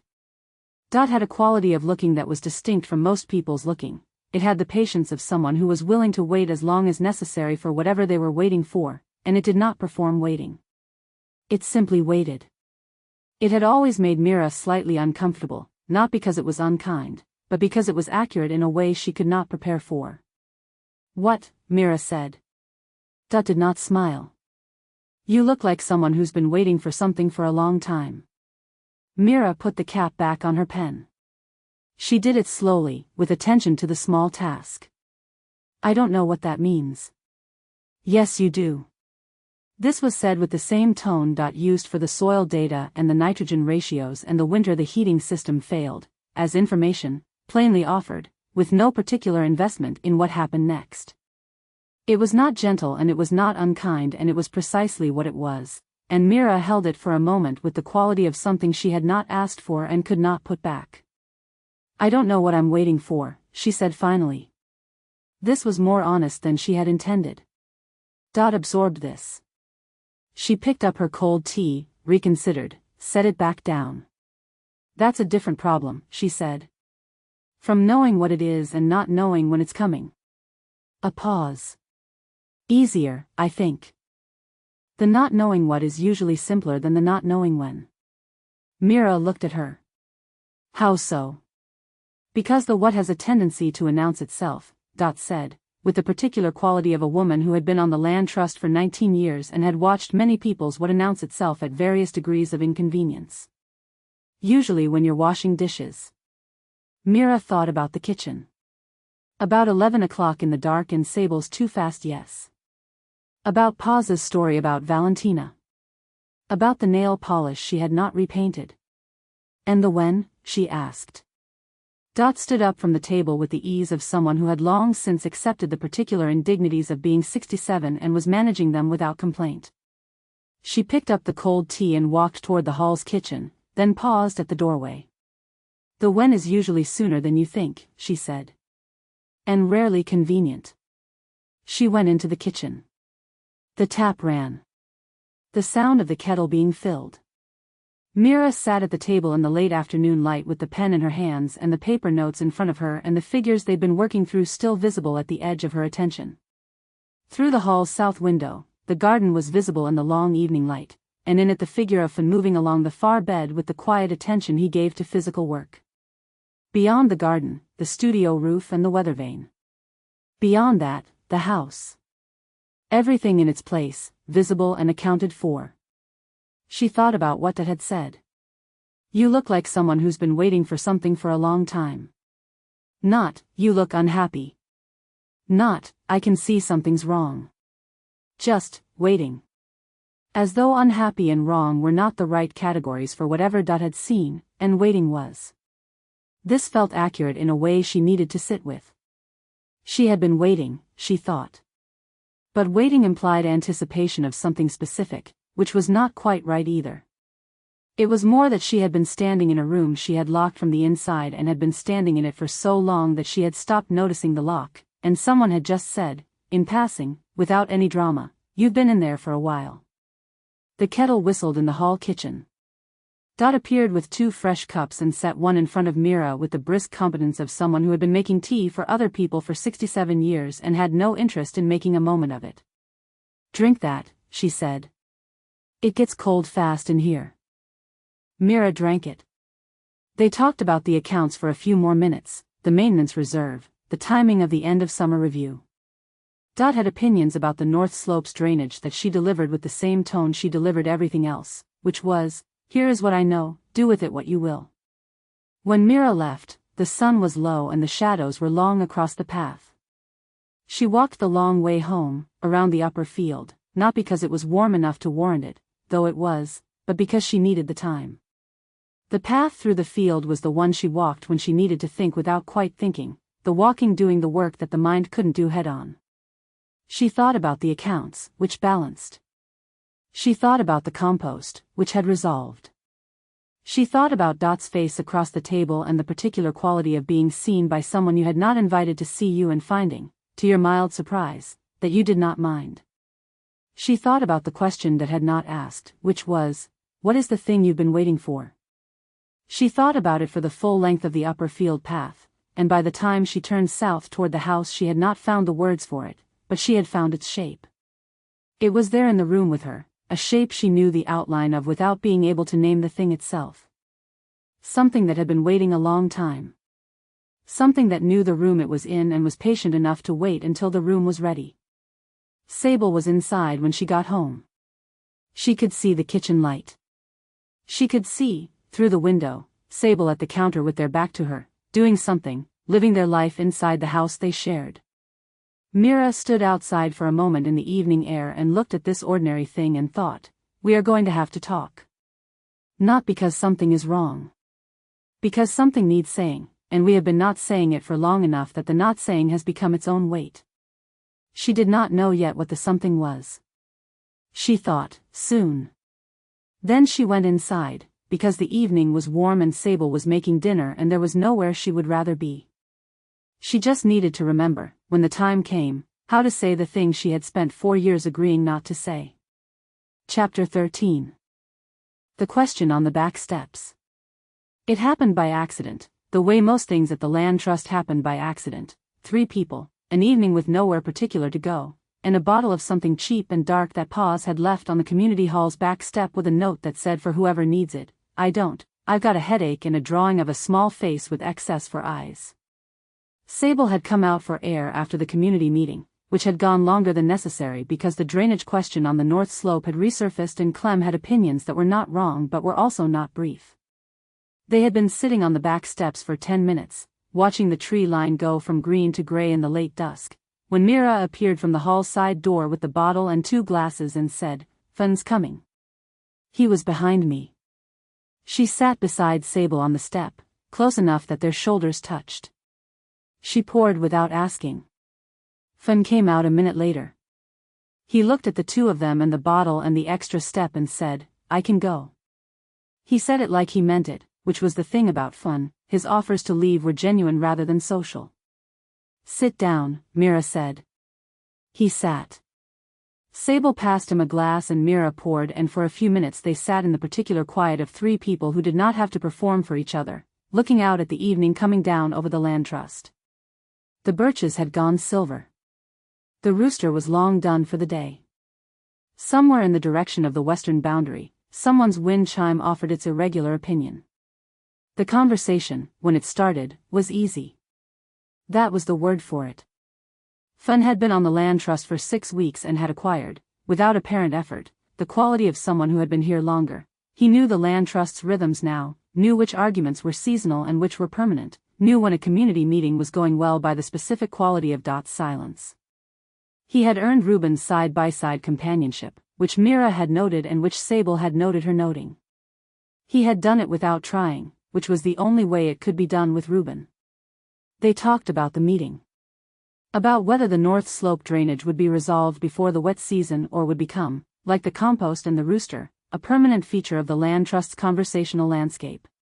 Fun said he thought Clem would come around by September, and Sable said they'd take that bet, and Mira said she wasn't confident in either of them, which made Fun laugh. His laugh was quieter than you expected from him. This was something Sable had noticed. The laugh did not match the quality of his attention, which was wide and encompassing. The laugh was small, private, the laugh of someone who spent a lot of time being amused by things and had gotten used to being amused alone. The sky went fully dark above the tree line.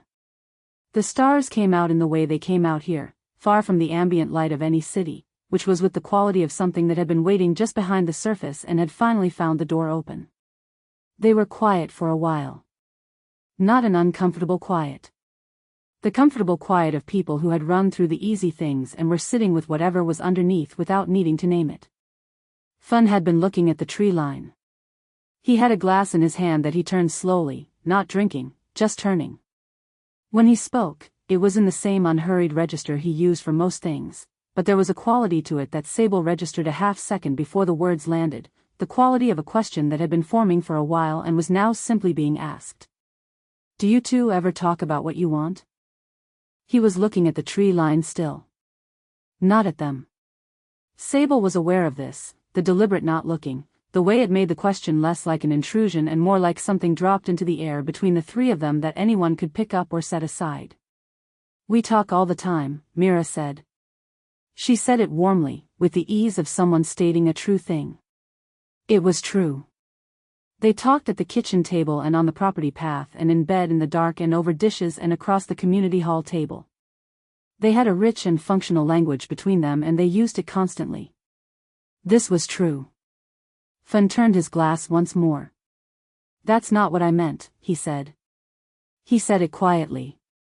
He did not look at them. He said it with the quality of someone who is not pressing, not provoking, simply being accurate. He was good at accurate.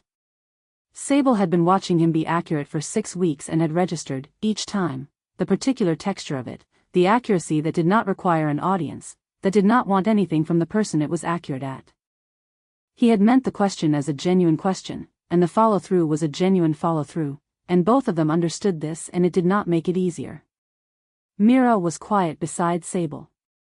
Not the quiet of not knowing what to say, the quiet of someone who had understood the question and was sitting very still with the understanding.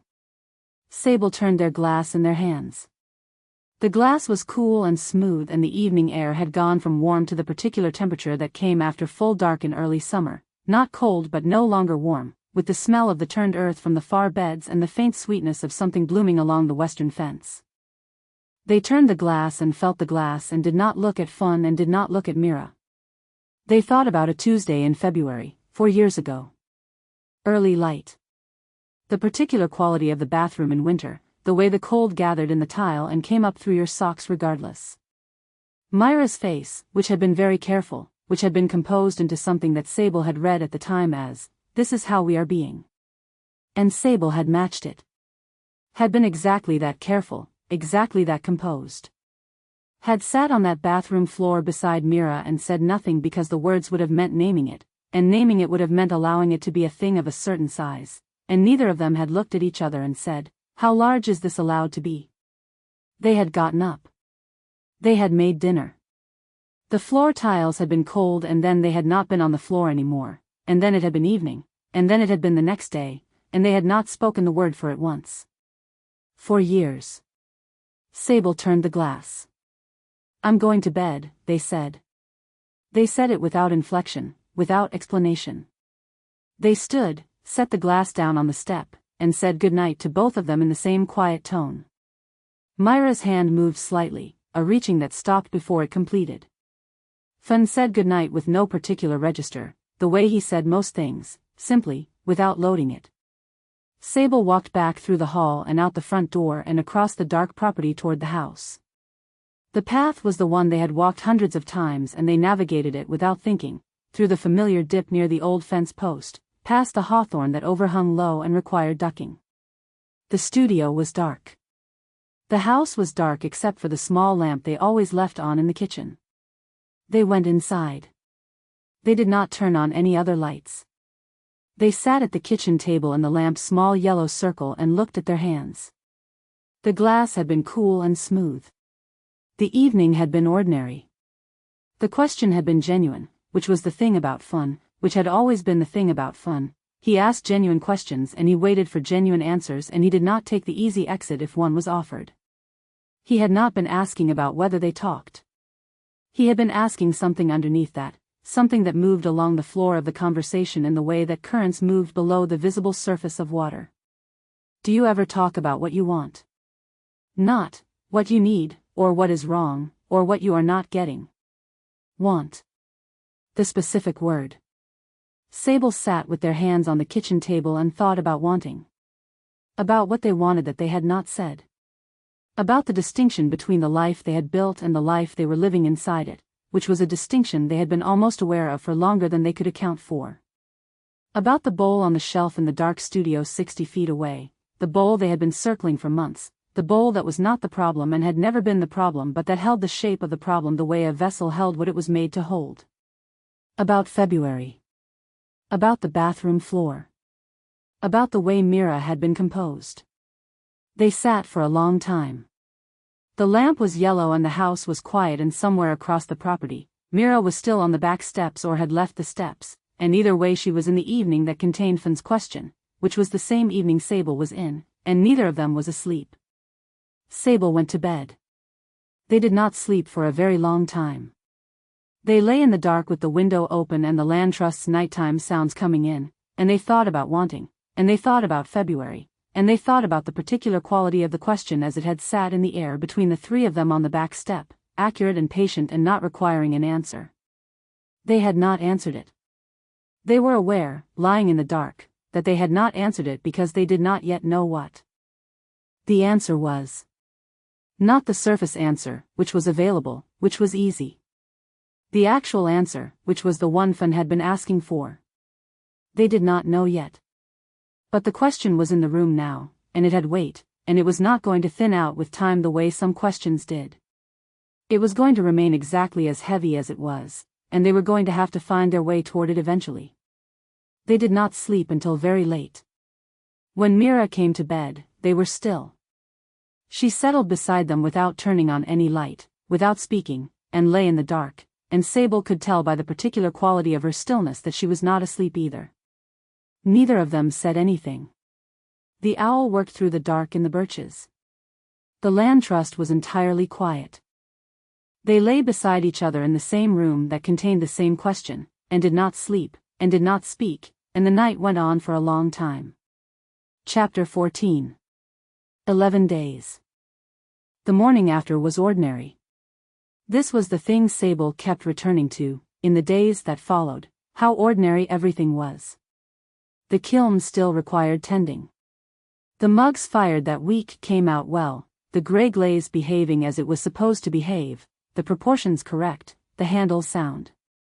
There was a weekend market 2 days after the back steps, 40 minutes away by car, and Sable drove out with the crates loaded and set up the table in the morning cold and sold a satisfying amount of work to people who handled things carefully and said, occasionally, the right things about the pieces. The tall vases went to someone who held them like they intended to look at them every day. The drive home in the late afternoon had the specific tiredness of a long day of being socially present. None of this was different from any other week. That was the problem. The question had settled into the ordinary operations of the days the way a stone settles into water. The visible disturbance was over, but the stone was at the bottom and it was not going anywhere, and the water was not the same water. Sable went about the week feeling its presence in everything they did. Loading the kiln. Walking the property. Eating at the community table where Fan was also eating, simply himself, uncomplicated and direct and not visibly aware that he had dislodged anything. He had not meant to dislodge anything. He had asked because he wanted to know. This was, Sable kept reminding themselves, the only reason Fan asked anything. Do you two ever talk about what you want? Not what you need. Not what is wrong. Want. The specific word, laid down on the back step like something being set out for inspection rather than aimed at anyone. Mira had said, we talk all the time. Which was true and which Fan had known was true and which was not what he was asking. Sable went back to the unfinished bowl on the third day. Not because they had decided to. They had done everything else in the studio first, the functional ware and the gallery email and the test tiles for the new glaze recipe and the sorting of the bisque crate that had been waiting since June, and eventually there was nothing else and the bowl was still there and they walked to it. It was as it had been. 4 months of sitting had done nothing to it. Clay did not suffer from waiting. It sat on the shelf with the patience of its material, the wide asymmetric form turned so the north light caught the asymmetry at the angle that made it legible. They had not positioned it that way deliberately. It had ended up there through the accumulated small adjustments of months of standing in front of it and retreating and returning. They stood with their hands at their sides. The bowl was ready. Reuben had said so. They had agreed. The readiness had not changed. The next step was obvious, bisque, then glaze, then the final firing. The process was clear. What was stopping them was not any quality of the piece and had never been any quality of the piece. They stood in front of it and thought about February.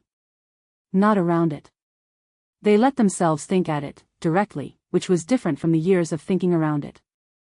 The quality of the light in the bathroom that morning, which had been the flat gray-white of February light through frosted glass. The cold of the tile floor through 2 layers of sock. Mira's face, which had been very careful, the particular carefulness of Mira's face when she was performing steadiness, and Sable had looked at that carefulness and calibrated, this is the level. This is what is allowed. And they had matched it. Had been exactly that careful, exactly that okay. Had sat on that floor beside Mira and said nothing because the words would have meant naming the thing, and naming it would have meant allowing it to be a thing of a certain size, and neither of them had looked at the other and said, "How large is this supposed to be?" They had gotten up. Made dinner. The tile had been cold and then they were not on the floor anymore and then it was evening and then the next day. They had not said the word for it once. Sable stood in front of the bowl for an hour. They did not touch it. When they left the studio they felt the familiar flatness of having retreated again, having come to the edge and pulled back. Not the same as never having approached. They were getting closer. The closer felt, somehow, worse than the distance had. At the community dinner that week, Sable watched Mira across the table. Not differently from usual, or not visibly. But with a quality of attention they had not been applying before, a trying to see that was distinct from the comfortable not looking of familiarity. They were trying to see Mira the way you tried to see something you had been looking at for so long it had become wallpaper. What they saw, Mira at ease, which was Mira at community dinners. Warm and quick, tracking everyone in the room with her archival attention. Asking Thessaly a question that produced 2 full sentences of answer. Making Reuben say something genuine and funny, which was rarer still. Making the whole room feel, by her specific quality of participation, like a place worth being. Look how good she is at rooms, Sable thought. And then, underneath that, when did I last ask her what she wanted? Not logistics. Not plans. The want underneath the planning. The thought arrived and did not leave. They slept beside each other every night of those 11 days. On more than one of them, Sable lay awake in the dark with Mira's breathing gone slow and even and thought about the bathroom floor. About the 2 earlier losses before it, the ones they had both decided without deciding were too early to claim the full word for, too small to borrow the full weight of grief. About the way the 3 of them had lived in the quiet version of those things for 4 years, the 2 of them building their ordinary life on top of it. The kiln and the market stall and the community dinners and the walk home in the dark with Mira's thumb finding their knuckle, all of it built on top of a February they had agreed to leave unexamined. And it had held. That was the thing that still surprised them. It had held all this weight, all these years, without collapsing. But holding was not the same as not being there. On the 7th day, 3 glazed pieces came out of the kiln wrong. Crawling that should not have occurred given the recipe, a run at the foot ring beyond what the kiln's usual behavior could account for.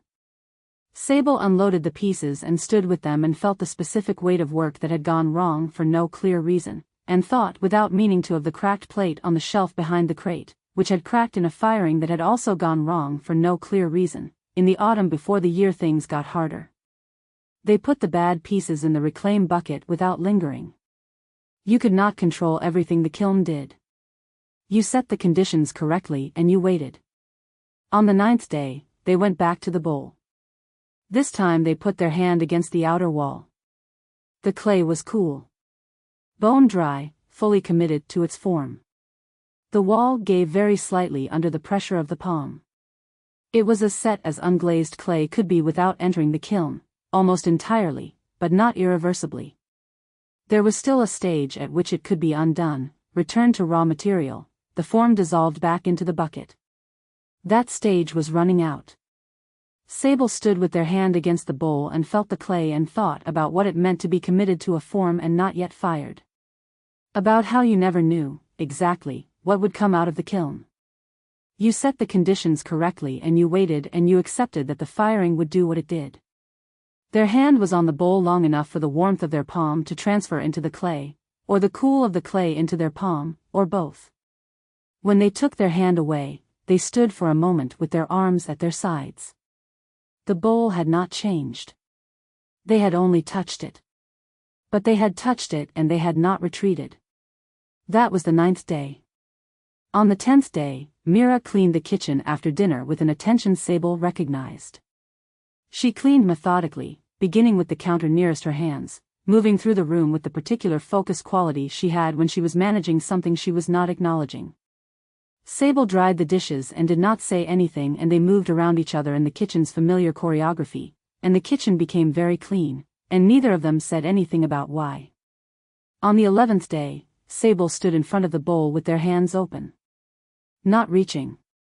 Not retreating. Just standing with their palms forward slightly, in the way of someone who has stopped deciding and is simply present with the open question. The light in the studio was the long gold of late summer afternoon, moving across the floor in the slow arc that meant the day was tilting toward evening. The kiln was giving back the warmth of the morning's firing, not active heat but the residual heat of a thing that had been at high temperature for hours and was releasing it slowly into the room. They stood with their hands open. They could fire the bowl. That was what the 9th day had told them. They could bisque and glaze and put it in the final firing and send it to the gallery, and it would be, by any reasonable assessment, one of the best pieces they had made. This was not in question. It had not been in question for months. What was in question was something the bowl did not contain. The bowl was only a bowl. They stood until the light changed. Then they went inside. Mira was at the sink when Sable came through the kitchen door, rinsing the last of the dishes from the evening. The radio was on, something quiet. The kitchen smelled of dinner and the warm accumulated quality of a room that had been lived in all day. Sable stood in the doorway for a moment before coming in all the way. Mira's back was to them. Her hands in the water. The dark green linen she wore for evenings at home, the wide sleeves pushed to the elbow. The high puff of her hair with the few loose strands at the nape. The deliberate precision of someone who was washing dishes because they needed something to do with their hands. Sable came in. They picked up the dish towel from the counter and stood beside her. They did not say anything yet. Neither of them said anything. The radio played. The water ran. The kitchen was warm and they were side by side in it, in the ordinary Tuesday of the 11th day, and Finn's question was still in the room between them, and the bowl was on the shelf in the dark studio 60 feet away with the warmth of their hands still in the clay. The evening was not yet done. Sable held the dish towel and waited, with their hands open, for whatever was coming. Chapter 15. The Things She Carries. Mira cleaned the bathroom on the first day after the back steps. Not because it needed cleaning. It had been cleaned 5 days before, and 5 days was not an interval that produced anything requiring attention. She cleaned it anyway, on her knees with the brush and the good tile cleaner, working along the grout lines with the methodical focus of someone who was not, in any way, thinking about the grout. The grout was fine. The grout had been fine for years. The bathroom was fine. Everything was fine, and Mira was cleaning it. She cleaned the hall bathroom after that. Then the kitchen counters, which also did not need it. This was, she understood in the part of her that was always watching herself operate, what she did when she was very distressed, she cleaned. She had been doing it since before she could remember deciding to do it. The cleaned surfaces helped. They were visible proof of order in a room that might contain disorder she could not address directly, and the visible proof was something her nervous system had accepted as a substitute for decades. She did not examine why she was distressed. She moved on to the kitchen window. Finn's question had been genuine. She knew this the way she knew all of Finn's qualities by now, not learned through analysis but absorbed through proximity, the way you absorbed the habits of a place you inhabited. He had asked because he wanted to know. He had given them the tree line when he asked it, which was the thing she kept returning to, the deliberate not looking, the way it made the question less like an intrusion and more like something set down in the air between the three of them that anyone could pick up or leave. "We talk all the time," she had said. And he had said, "That's not what I meant." She had sat on the back step after Sable went inside and turned the question over in the same way she turned things over when she needed to know their actual weight. "Do you ever talk about what you want?" She had been sitting with the question and not answering it because she did not know the answer, and this was alarming in a way she had not permitted herself to examine. She went inside eventually. Sable had been in bed, still. She had lain beside them in the dark and felt the particular quality of their stillness that meant not asleep, and she had been not asleep herself, and neither of them had said anything. This was their fluency. This was also, she was beginning to think, their limitation. She made food for people in the days that followed. Not just the community meals, which she organized as she always organized them, but additional food, a pot of soup brought to Thessaly's cabin because she had seen them working in the rain and thought they might want something warm, even though Thessaly had not asked, and received it with the brief precision of someone grateful and unsure what to do with the gratitude. A batch of Reuben's honey cake, which was not due for another 6 weeks, but the kitchen needed occupying. Dinner twice in 1 week for a land trust that usually only shared dinner on Fridays and the occasional long work day. She was feeding people because she could not address whatever she needed to address, and feeding people was useful and visible and required her hands and her attention and produced unambiguous results. She had been doing this in various forms since long before she was anyone's idea of a caretaker. She had done it in forms it took her years to recognize as the same impulse. She called her mother on the 3rd day and talked for an hour about nothing consequential. Her mother asked how things were at the land trust and Mira said good, fine, the summer had been good. Her mother asked how Sable was. Mira said good. Her mother, who had known her long enough to know the weight of her good, said, and how are you? Mira said, fine, Mama. Her mother waited a moment and then moved on, because that was what her mother did. She respected the surface when the surface was the only thing on offer. After she hung up, Mira stood in the kitchen for a while and thought about surfaces. On the 6th day, she stood in the bathroom. She had come in to get the towels for washing. This was the stated purpose. She collected the towels from the hooks and stood for a moment with them in her arms and looked at the floor. The tile was clean. She had cleaned it on the 1st day. The grout was fine. She had examined it more carefully in the past week than in the previous year combined. It was, definitively, fine. She looked at the floor. She thought about the floor. About what it had been, once, on an early Tuesday in February when the light through the frosted window had been the flat gray of a morning that was not going to improve. She thought about the cold of the tile through her socks. She thought about sitting on it. About Sable sitting beside her. About neither of them saying anything. She had looked at Sable's face that morning and seen steadiness. She had read the steadiness as, this is how we are doing this. This is the register. And she had matched it, because Sable was the person she trusted most in the world, and if Sable was being steady then the right thing was to be steady too. She had been steady. She had been so thoroughly, completely steady. She had never asked herself whether she wanted to be. She stood with the towels in her arms and looked at the floor for a long time. She did not cry. She was not going to cry about the grout lines in her own bathroom over something that was 4 years ago and managed and fine. She was aware, in the private honesty she allowed herself in rooms alone, that fine was what she had been since February, and that fine was not the same as okay, and neither of them was the word she actually wanted. She left the bathroom. She put the towels in the wash and made tea and sat at the kitchen table and opened the library book that had been on her nightstand for 3 weeks and read 3 pages and remembered none of them.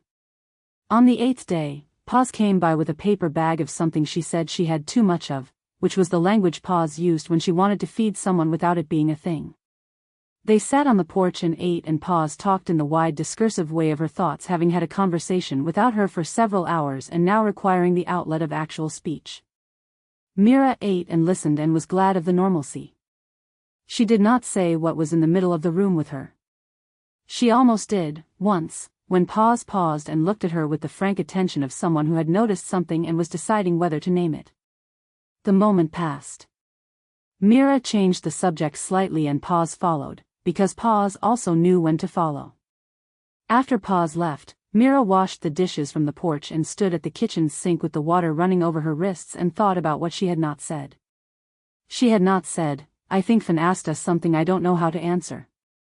She had not said, I've been waiting for something so long I've stopped knowing what I'm waiting for. She had not said, I stood in our bathroom and looked at the floor and thought about February and I can't quite get all the way there, and I think the getting there is coming. She turned off the water and went to see what Sable was doing. Sable was in the studio. The studio light was on in the dark yard, later than they usually worked. Mira stood at the kitchen window and looked at the lit rectangle and felt the familiar complicated warmth of watching someone you loved from a distance. The warmth and the slight remove. Looking at someone you had been looking at for so long that you forgot, sometimes, to actually look. And then you looked, and they were still there. She thought about the fact that she had not, in 7 years, asked Sable what they wanted. Not the logistics, not the plans. The wants underneath the plans. She also thought about the fact that Sable had not asked her. They had been so careful with each other. She had understood the carefulness as love, and it was love, she was not revising that. But carefulness sustained for long enough became its own kind of distance. They had protected each other from the hard things so thoroughly that they had ended up carrying those things alone, each of them separately, in the same house. The studio light went off. Mira turned from the window and went to fill the kettle. On the 9th day, she stood again in the bathroom, getting nothing from the cabinet she needed, just passing through. She looked at the floor and this time she let herself think about it directly, the February one. The two before it, earlier, the ones she had decided were too early to claim the full size of. All 3 of them. She stood with them in her mind and felt their weight and did not manage the weight into something smaller. It was large. She had known this in the abstract. The specific was larger than the abstract. She left the bathroom and went about the day. The weight came with her, which she was beginning to accept was simply what it did. It came with you, it had always been coming with you, the only question was whether you were carrying it consciously or unconsciously. She preferred, she was finding, conscious. It was worse and also more honest and she was tired of the alternative. On the 10th day, Sable came in from the studio smelling of clay dust and the residual warmth of the kiln, and Mira was at the kitchen table with her hands around a mug, and she looked at them and thought, we are almost there. We are almost to the thing. She could feel it in the room the way you could feel a change in the weather before it arrived, a quality of pressure, a quality of imminence. She did not say it that night. She was not sure, yet, how. On the 11th night, after the dishes were done and the kitchen was quiet and the radio had been turned off and the land trust was settling into its late evening, she and Sable came to bed at the same time. This was not always how it went. Sable was sometimes in the studio late, or Mira was up with a book. But tonight they came to bed together and the room was dark and the window was open and the land trust's nighttime sounds came in with the warm air. Mira lay on her side, facing the window. Sable was beside her, still, with the particular stillness she knew was not sleep. She was not asleep either. The room was very quiet. The owl in the birches called once, then again. The grass moved somewhere outside, the small sound of something passing through it, one of the cats or a creature going about its night. Mira lay in the dark and thought about February and thought about all the things she had been carrying alone and thought about what it would mean to set them down in front of another person and let them be witnessed and found bearable. She thought about the particular person lying beside her who had been there for all of it, who had been on the same bathroom floor, who had also been watching her for the measure of how okay to be. She touched the chip on her thumbnail in the dark. Her finger found it without her directing it, the small rough edge of the dusty rose polish she had not repainted in 3 years. The chip she never repaired. The color she had been wearing when Sable first told her she was beautiful, years ago, and she had never quite stopped wearing it since. She held the small rough edge of it and thought, soon. We are getting there. The room is almost empty enough. Outside, the owl made its patient case to the dark. Sable's breathing had not changed. They were not asleep. She knew it the way she always knew it, the 7 years of knowing. She thought, I know you're awake. I think you know I'm awake. I think we are both lying here with the same thing. She did not say this. She touched the chip on her thumbnail and lay in the warm dark and let the land trust settle around her, and eventually, much later than Sable, she fell asleep. In the morning she made coffee and Sable came in from the studio check and they sat at the kitchen table and talked about the day's plans. Neither of them said anything about the night. This was still the shape of things, for now. But it was changing. She could feel it changing, the way she could feel a change in the weather, the quality of pressure, the quality of approach, the particular weight of a thing that was almost ready to arrive. She drank her coffee. The morning light came through the kitchen window at the low gold angle it came at this time of year, and Sable was across the table from her, and she thought, there is something I need to say. I have been building towards saying it for 11 days. I do not know the exact shape of the moment. But I know it is coming. She drank her coffee and went about the day and held on to that. Chapter 16. What Reuben said. The wood needed splitting, and the wood had needed splitting for 2 weeks, and Sable finally dealt with it on a Thursday afternoon when they had run out of other things to use as reasons not to. It was the kind of work that justified itself completely. The community hall's wood stove went through 1.5 quarts over a winter, and the cutting had been done in June, and the rounds had been sitting in the long pile near the east fence waiting for the mall since then. Sable had walked past the pile every day. Every day they had noted it with the particular mental note of something that needed doing that kept not being today's task. Today it was today's task. They changed into the clothes that could get dirty and took them all from the tool wall and went to the pile. The rhythms of it settled around them quickly. Set the round on the chopping block, find the grain with a look and a tap, bring them all down at the angle the grain suggested. The wood split clean when you read it correctly and split badly when you went against it. This was, Sable had thought before, a principle that applied to many things, and they had thought it before without pursuing it, and today they thought it again and also did not pursue it, because the afternoon was warm and the work was in their hands and neither thinking nor not thinking was the point. Reuben appeared at 2 o'clock. This was not surprising. Reuben appeared at 2 o'clock because Sable was splitting wood near the east fence and splitting wood near the east fence was visible from the upper field, and Reuben spent Thursday afternoons in the upper field attending to the kale that had gone in late and required regular checking. He came to the fence line with the natural ease of someone arriving somewhere they had already decided to be. You started, he said.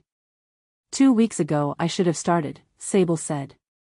Reuben looked at the pile. He looked at the split pile, which was not yet a third of the original. He picked up the second maul from where it was leaning against the chopping block stump. Sable had brought both, planning for this, and without any further conversation began working the adjacent rounds.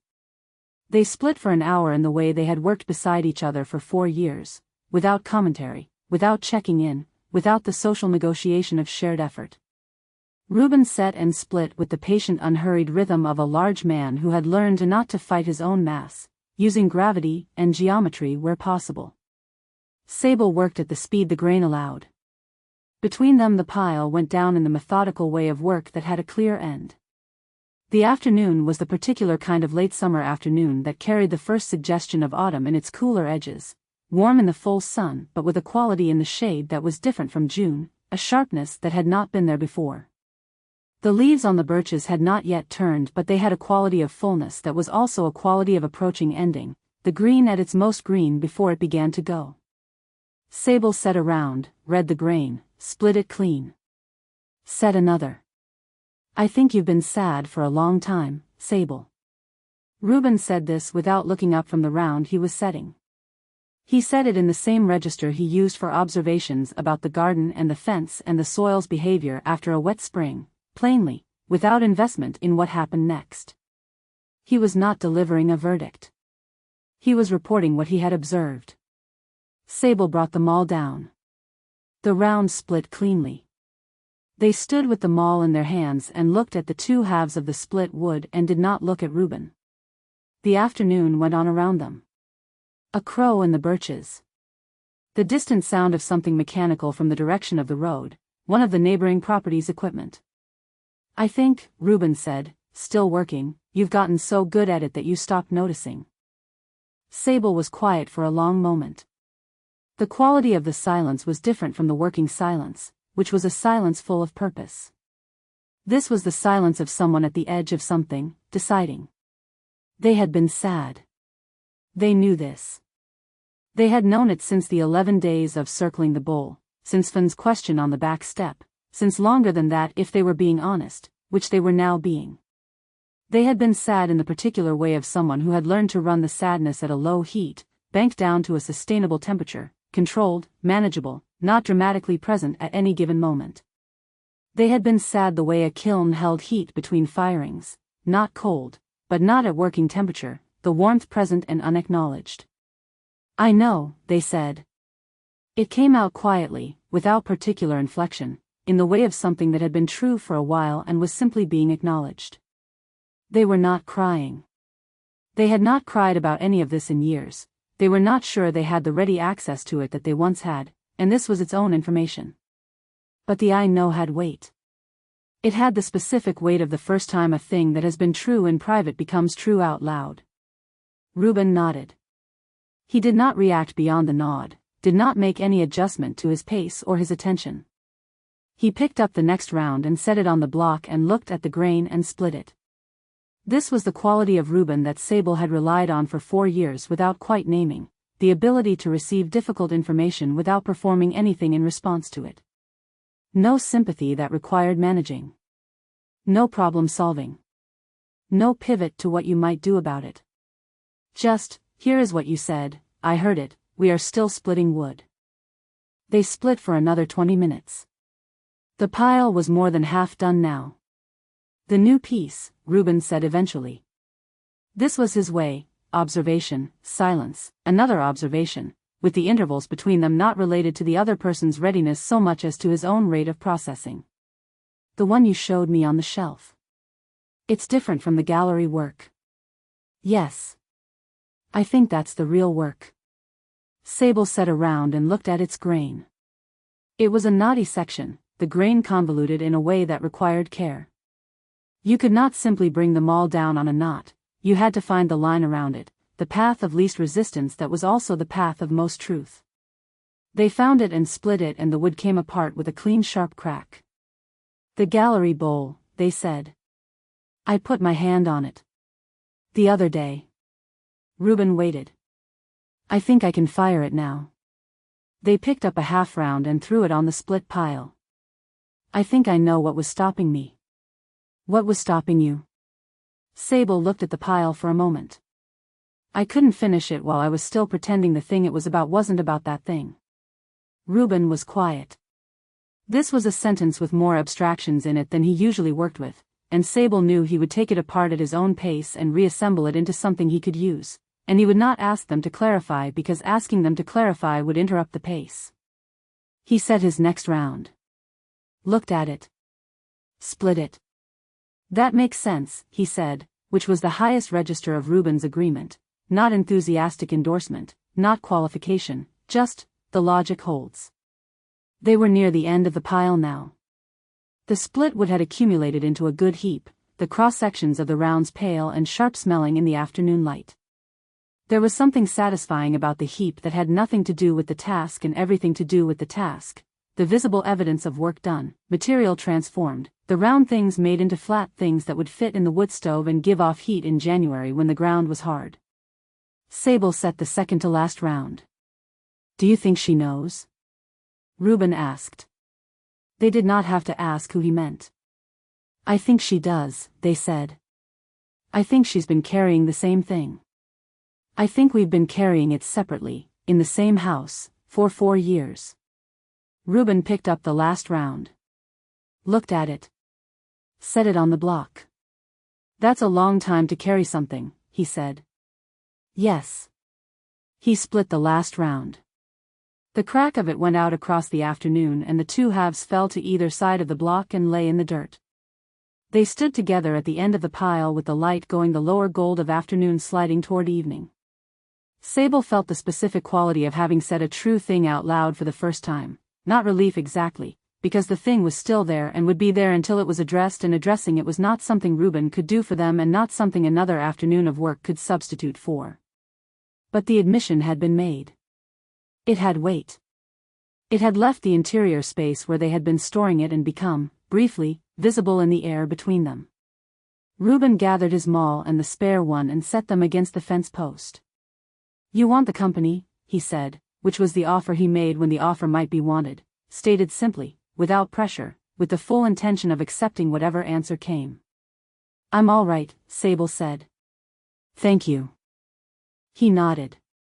He went back to the upper field without another word, the particular quality of someone who had done what they came to do and had no interest in lingering beyond it. Sable stood at the woodpile for a moment longer and then picked up an armful of the split wood and carried it toward the hall's woodshed, and came back, and carried another. The work was simple and physical and required nothing of them except the capacity to lift and carry, which they still had, and they did it until the split pile was in the shed and the yard was clear and the maul was back on the tool wall. Then they went back to the studio. It was nearly evening. The light was doing what late summer light did at this hour, long and sideways and particular. The shadows of the fence posts stretched across the yard in parallel lines.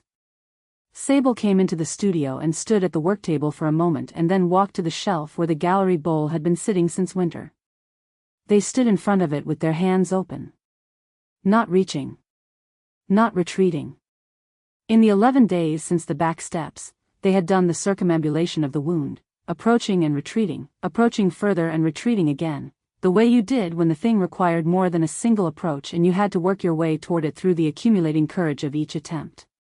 Today, at the woodpile with Reuben, something had shifted. The I know had been said, and the I know had weight, and the weight was not the same as the weight of keeping it unsaid. It was a different kind of weight. The kind you could actually put down. They did not reach for the bowl tonight. That was not what tonight was. But they stood with their hands open, and the bowl was there, and the studio was warm with the residual heat of the afternoon, and for the first time in 4 months they were standing in front of the bowl without the quality of resistance. Without the low-level management of distance. Just, here. The bowl. The hands open.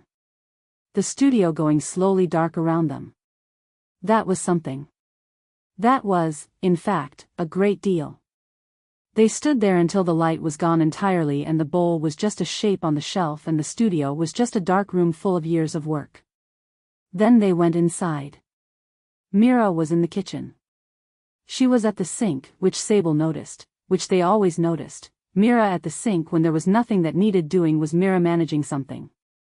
They came in and washed their hands and stood beside her. The kitchen was warm. The evening was coming fully down. Mira's hands in the water were still. Sable dried their hands on the kitchen towel and picked up the one she had left on the counter from the last of the dishes. Stood beside her. They were both, Sable understood then, waiting for the same thing. They had been waiting for the room to empty out enough. It was getting there. It was nearly there. In the walls of the kitchen, in the air between the two of them, in the accumulated weight of 11 days and one honest sentence to Reuben and the bowl on the shelf and Finn's question in February and all the years since February, the room was getting lighter. Something was being set down. It was happening slowly, in the way that most real things happened, gradually and then. They stood at the sink and they were both not asleep, the way they had been not asleep on the back steps, the way they had been not asleep in the dark the night of Finn's question. Not yet.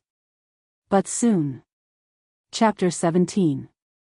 Fine. The birthday was Paz's idea, which meant it was not so much a birthday party as an occasion Paz had organized around someone's birthday as a structural pretext for the gathering she had been intending to organize anyway. The birthday belonged to Clem, who had turned 38 in the way that people on the land trust turned ages, with the community finding out via Paz and responding in the way of people who collectively believe that birthdays are worth marking, which was to descend on the community hall on a warm Saturday evening with food and wine and whatever musical opinions Paz had about the playlist. Mira had made the cake. This was not specifically requested, she had made it because she had been in the kitchen in the morning with nothing to do with her hands and the ingredients were there and making something for a celebration was, she told herself, simply a reasonable use of a Saturday morning. She had made Clem's preferred cake, which she knew because she had asked Clem sometime in June in the course of an unrelated conversation and had filed the answer in the archive of details she kept about everyone. She was good at this. She had always been good at this. She had been making things for people all week. Soup and cake and the honey bread she did not normally make in August. She was aware of this. She was aware of herself the way she had been aware of herself during the 11 days. With a slightly elevated quality of self-observation, watching her own operations from a small remove and understanding them clearly without being able to stop them. She was managing. She had been managing since the back steps and had been managing harder since the night at the sink 2 days ago, when she had almost said the thing, when she had turned off the water and stood at the basin's edge with the room finally at the right temperature and the thing right there at the surface, and then Sable had come in from the studio and she had felt the nearness of it and something had stopped her. Not avoidance exactly, or not only. A quality of not yet, a sense that the moment needed to be different from this one, needed something she couldn't name. She had not said it. Sable had stood beside her with the towel and they had dried the dishes and neither of them had said anything, and then the evening had ended, and she had lain awake beside Sable in the particular alert stillness of someone waiting for the right moment and not knowing whether she was waiting wisely or simply waiting. So she had made a cake. The hall was warm by the time the gathering was in full swing, the particular warmth of a room with too many people in it on a warm summer evening with the windows only partially open because the mosquitoes were bad this year.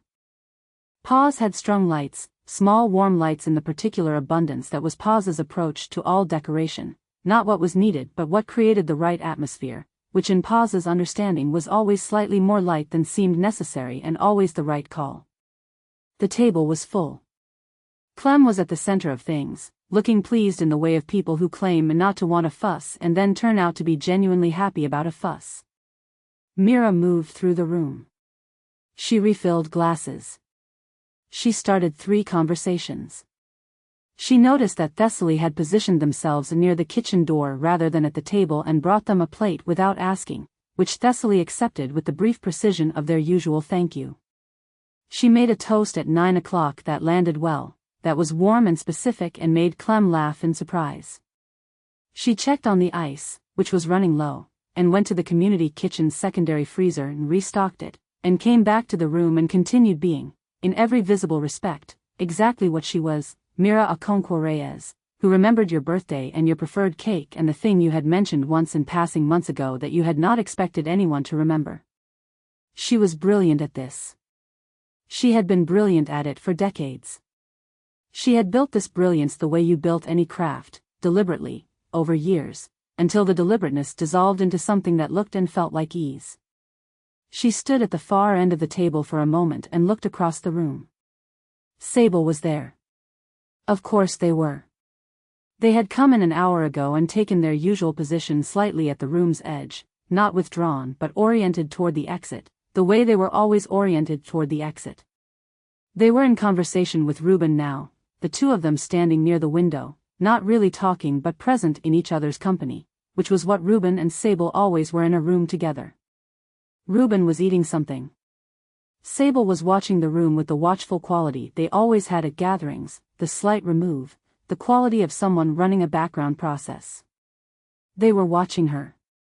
Mira realized this a moment after she noticed it. Sable was watching her specifically, not the room in general, and had been watching her for at least the past several minutes, with the quality of attention that was not the comfortable observation of long familiarity but something sharper. Something more deliberate. The way you watched a person when you were trying to see them accurately rather than through the comfortable overlay of everything you already knew. She looked at them across the room. And in the moment of looking at them looking at her, something happened that she had not prepared for. She saw herself through their eyes. Not literally. She was not given any particular access to what Sable was seeing. But she had been watching Sable watch people long enough to understand the quality of it, to know when they were simply present in a room and when they were looking at something specifically and thinking about what they saw. And she understood, with a clarity that arrived without announcement, that what Sable was seeing was exactly what she had been performing for the past 3 hours, the warmth, the management, the toast, the plate brought to Thessaly, the ice, the refilled glasses. All of it real. All of it also, in this moment, visible as the thing it had partly always been. They think I'm fine. The thought arrived with the quality of something she had not known she was about to think. She stood at the far end of the table with the sound of the gathering around her and she thought, they have always thought I was fine. I have been making them think I was fine. Since February, since before February, since the year when everything got harder and she had decided, in the way that she made decisions without making them, that Sable needed her to be okay and she needed to be what Sable needed and so she had been okay, steadily and completely, for years. She had built the okayness so well that she had lived inside it. She had believed in it herself, mostly. She had believed it was the truth of her and not the performance of her, and she had been wrong, or not wrong exactly, but incomplete. The okayness was real. The steadiness was real. And underneath it, untouched, unexamined, unwitnessed, was 4 years of something that was not okay at all. She had never let Sable see that. She had thought, for 4 years, that she was protecting them. She had looked at Sable's steady face and believed the steadiness was fragile, that Sable needed the mirroring, that any departure from the careful register of their shared okay would crack something. She had been watching Sable to see how okay to be, and Sable had been watching her. She stood at the end of the table and felt this understanding move through her with the quality of a thing that, once arrived, could not be unlearned. Not anger. She did not feel anger. She felt something closer to grief for the years of it, for the version of herself that had decided, somewhere back in the early part of their life together, that being okay was a thing she owed the people she loved. For the way she had carried that conviction with such loyalty, such thoroughness, that it had become invisible to her. For the love in it, which was real, and the cost of it, which she had not been counting. She went home early. She told Sable she was tired. Sable looked at her with the particular quality of looking that had been on their face across the room, the sharper attention, and for a moment Mira thought, this is when we say it. The room was full and the gathering was still going and this was not the moment, but the quality of Sable's looking made her want to say it anyway. She said, I'm tired.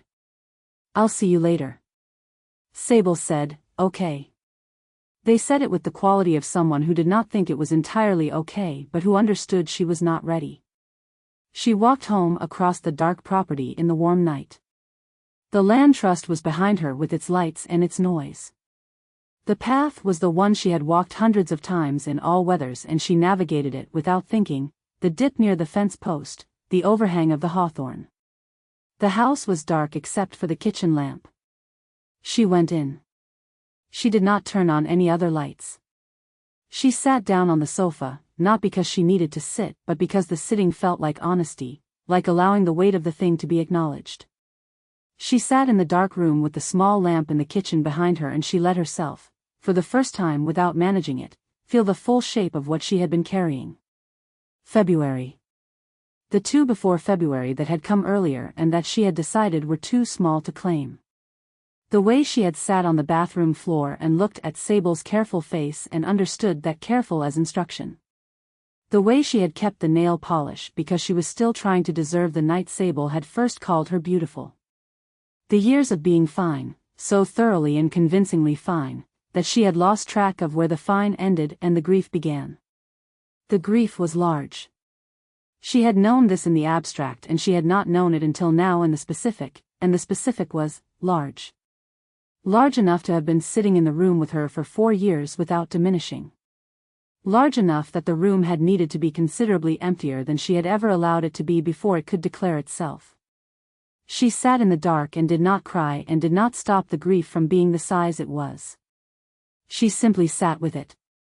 This was the thing she had not been able to do for 4 years, and she was doing it now, and it was terrible and correct and she was glad, with a quality of gladness that lived right next to the grief, that she had finally stopped being so thoroughly fine. The land trust sounds came through the open window, the gathering still going, the faint music, the voice of someone laughing.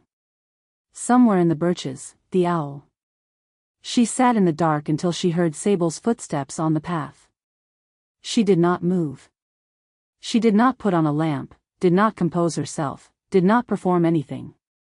She was sitting on the sofa in the dark when Sable came through the door, and Sable came in and saw her, and stood for a moment in the doorway.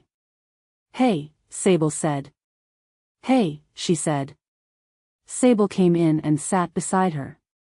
Not across the room, not at the kitchen table. Beside her, on the sofa, close enough that their shoulders touched in the particular way their shoulders had been touching for 7 years. They did not say anything. The lamp in the kitchen was the only light. They sat in the dark together for a long time, the land trust going quiet around them as the gathering ended in stages, the sound of people dispersing across the property, the lights in other windows going out one by one. Mira did not say, I made them think I was fine. She did not say, I've been carrying this for 4 years and I don't know how to put it down.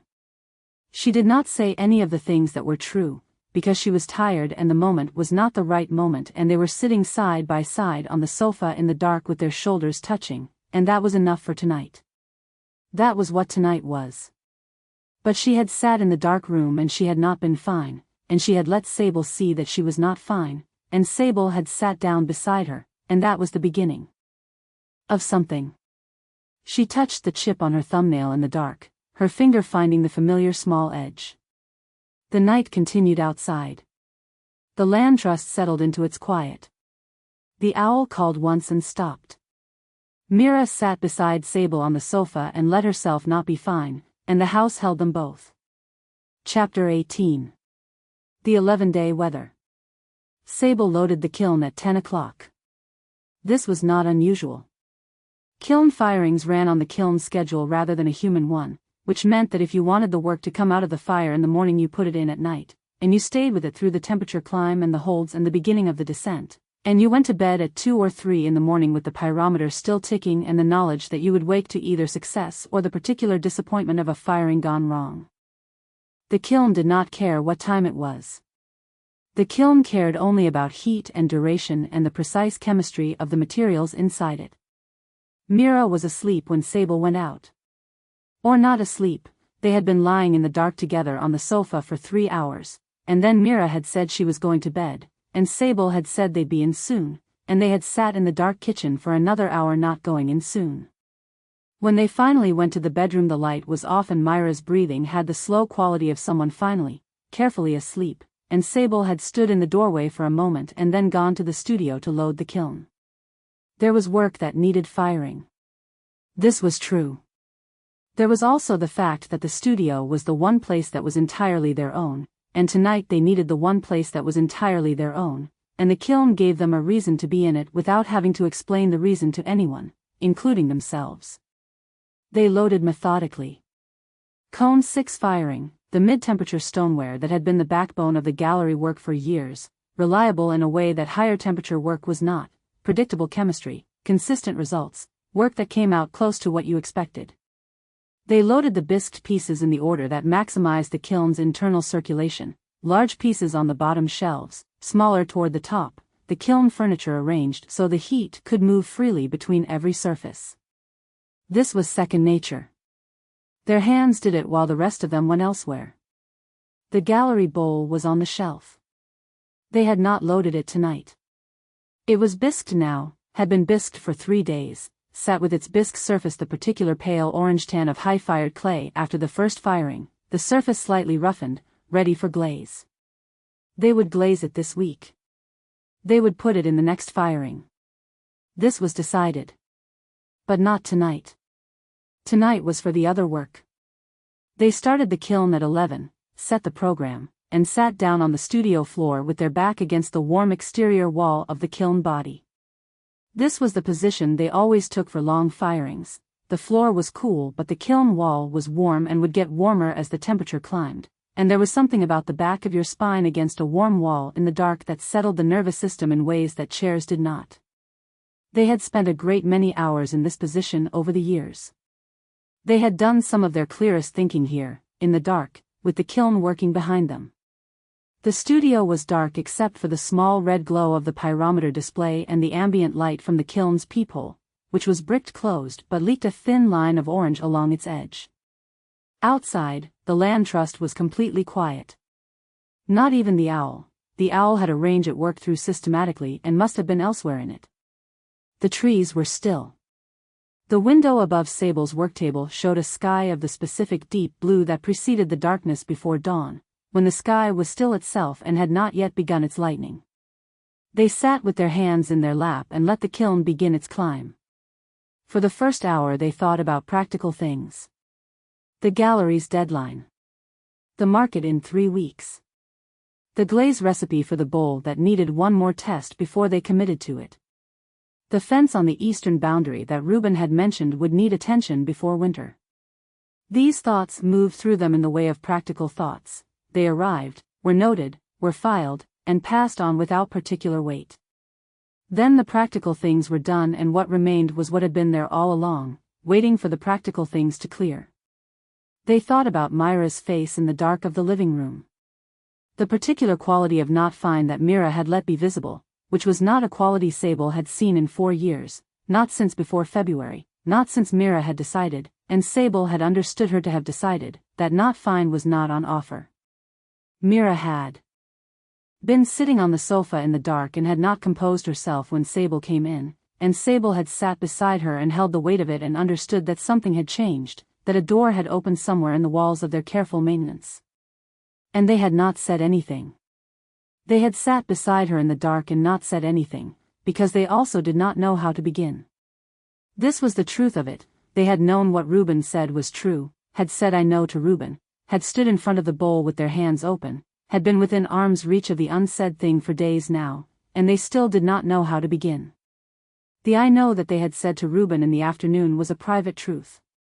It was theirs. But the beginning required Mira, required the kitchen or the bedroom or some room in which both of them were present and ready, and neither of them had yet found the door. They sat on the studio floor and let themselves think about February. Not strategically, not approaching it to figure something out. Just thinking about it directly, which was what they had been incapable of for 4 years and had been slowly becoming capable of since the back steps, and now here in the dark with the kiln beginning its long climb they let it arrive, February. The Tuesday. The early morning. The test on the bathroom floor. The weight of what that morning had been. Not just the loss, which was the part they had been referring to when they permitted themselves to refer to it at all, but the specific quality of that morning, the way they had walked into the bathroom and looked at Mira's face and understood immediately what was true and understood at the same moment that Mira was already composing herself, already being steady, and Sable had made the decision in the space of a heartbeat, match this. Be what she needs. Be the steady one. They had been the steady one for 4 years. They had been the steady one and Mira had been the steady one and they had been steady at each other across 4 years of ordinary Tuesdays and community dinners and kiln firings and market days, and the steadiness had been real and it had also been a transaction, each of them performing okayness for the other's benefit, and neither of them had ever broken rank long enough to ask, is this what we actually are, or is this what we decided to be? The kiln ticked. The pyrometer climbed in its slow increments. 200 degrees. 250. Sable sat on the floor and held the weight of what it had cost. Not just the loss itself, though the loss itself was large and they had never given it its full size, never allowed themselves to stand in the full room of it and feel its dimensions. The loss was 3 instances, 3 dates in the calendar that they had circled around for years, the third being the most present because the third was February, was the bathroom floor, was the weight that had become the weight-bearing structure of the next 4 years. But the cost was also the years themselves. The way they had organized their interior life around the management of that grief, the way they had developed the habit of watching Mira's face for the temperature reading rather than checking their own. The years of work that they had put into a life that was beautiful and genuine and also, in one specific room, sealed. They thought about Mira in the bathroom earlier in the week, and Mira on the back steps, and Mira on the sofa. Mira's hands running under the water when she had nothing to wash. Mira making soup for Thessaline, honey cake for Reuben, and dinner twice in 1 week for a community that hadn't asked. Mira being the warmth in every room she entered, which was real and which was also the thing she did when she was managing something she could not address directly. They had been watching Mira manage for 11 days and they had recognized every movement and they had said nothing because they also had been managing. They were both, it turned out, excellent at management. 7 years of practice. 350 degrees. 400.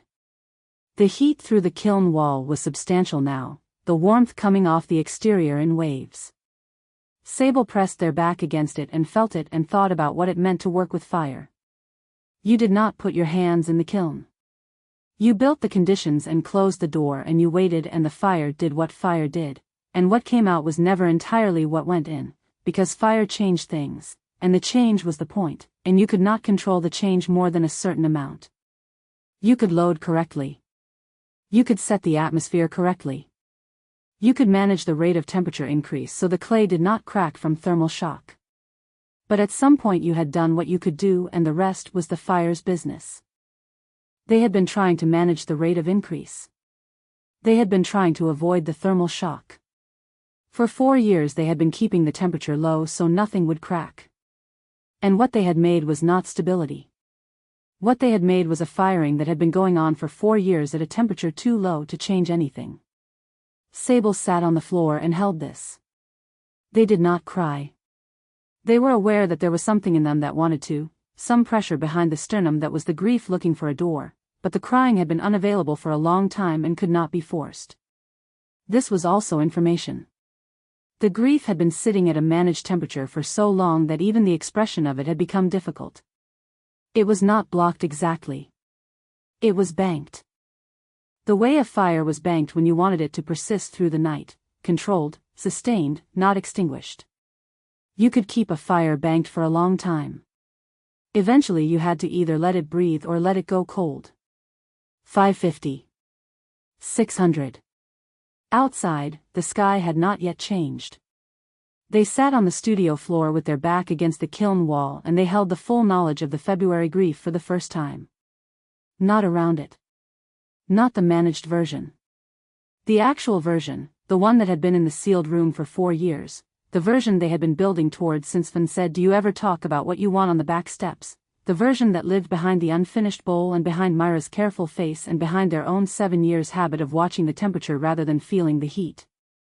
It was large.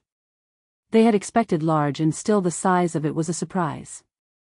Not devastating exactly. There was something that felt, underneath the weight of it, like relief. The relief of a thing finally given its actual dimensions rather than the managed dimensions they had been insisting on for 4 years. The grief was large and it was also, finally, simply grief. Not a threat. Not the thing that would collapse the structure. Just the thing that had been waiting in the sealed room for someone to open the door. They sat with it for a long time. The temperature climbed past 1,000 degrees. The kiln was well into its work now, the clay inside undergoing the changes that heat made, the water driven off, the silica beginning to fuse, the glaze materials melting into the surfaces. Permanent change. The pieces in there would never again be what they had been going in. The fire was doing what fire did. At some point past midnight the pyrometer reached the target cone and held. Sable stayed on the floor. The kiln's ticking had changed quality at peak temperature, a slightly different register, and they listened to it and thought about the small piece they had made, the asymmetrical one Fan had seen, the one that was more honest than their usual work. They had fired that piece and it had come out well. They had not shown it to Mira. They would show Mira. Not because it needed showing. Because Mira was the person they had chosen and kept choosing for 7 years, and because showing Mira a piece of work that was honest was itself a form of honesty that they had been underperforming. Because Mira deserved to see the work they actually made rather than the work they made when they were performing craft. Because the bowl was ready to be fired and the kiln was running and the pieces inside it were being changed permanently by heat, and this was what you did with things you cared about. You put them through the fire and let the fire do what it did. The hold finished. The kiln began its slow descent. Sable stayed on the floor through the beginning of the cool-down. The kiln wall at their back began, imperceptibly, to give back its heat to the room rather than receiving it from the elements inside. This was the part of the firing that required patience. You could not rush the cool-down. The pieces needed to descend at a controlled rate or they would crack from the stress of too rapid change. You had done the hard part. Now you waited. At 3 a.m. they stood up from the floor. The unfinished bowl was on the shelf across the studio from them, just visible in the dark. It was not unfinished anymore, technically. It had been bisqued. It was waiting for glaze. The next firing would complete it. The long stall was over.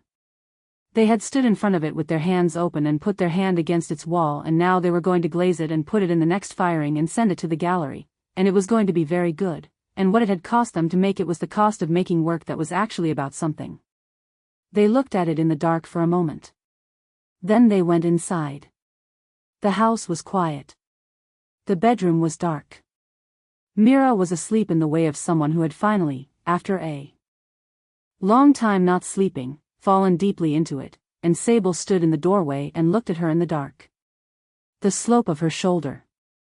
The puff of her hair against the pillow, slightly flattened on one side. The particular line of her in the bed that was as familiar to Sable as their own hands. They took off their shoes and got into the bed as quietly as they could.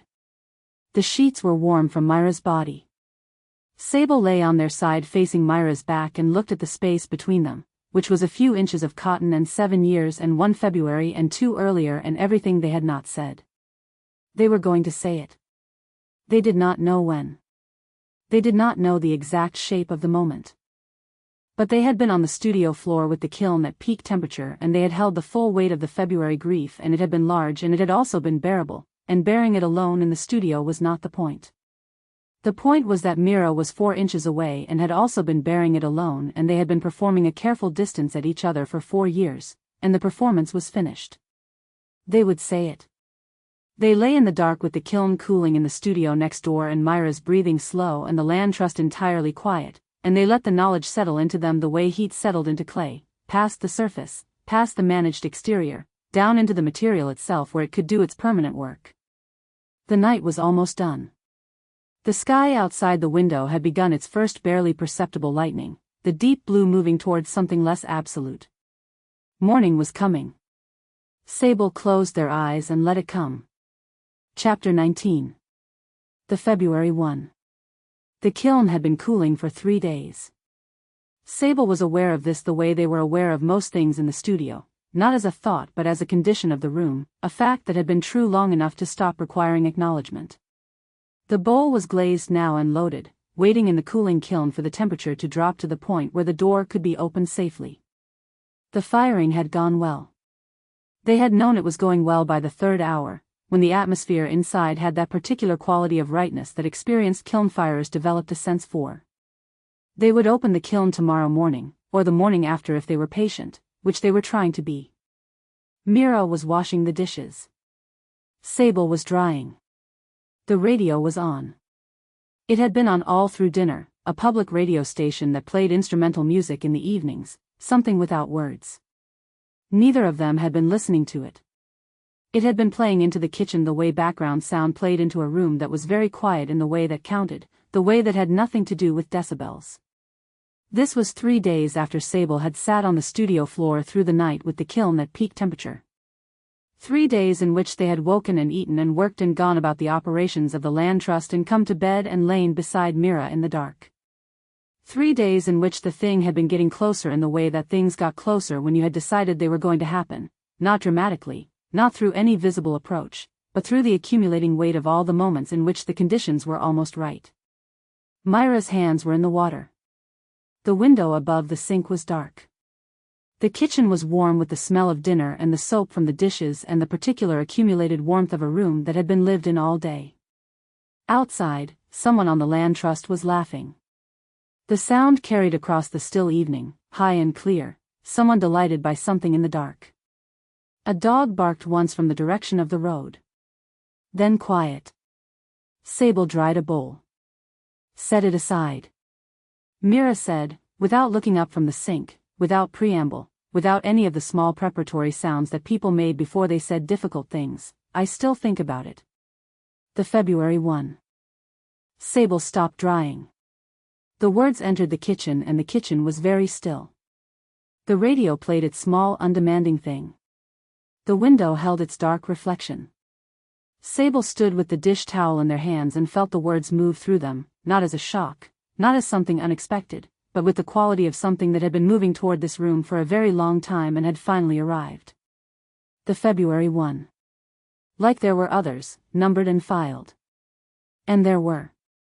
Mira knew this and Sable knew this and they had both known it for 4 years, and neither of them had said it out loud until this moment in the kitchen with the radio playing and the window dark and the dinner smell still in the warm air. Me too, Sable said. Their voice came out steady. They had not known it would be steady. They had been waiting for this moment in one form or another since the back steps, had been building toward it through 11 days and the studio floor and the kiln's 3-day cooling, and still the steadiness surprised them. Not the performed steadiness of 4 years. Something underneath that. The steadiness of someone who has been to the bottom of the weight and come back knowing it is bearable. Mira turned off the water. She turned it off and did not move away from the sink. Her hands were on the edge of the basin, not resting, gripping lightly, the way you gripped something when your body needed an anchor. Her back was to Sable. The dark green linen she wore for evenings at home. The high puff of her hair. Sable put down the dish towel. They were both very still. The kitchen was very still. This was the stillness of a room in which something that had been sealed for 4 years had opened, and the air was adjusting to the new pressure. Mira, she had said it.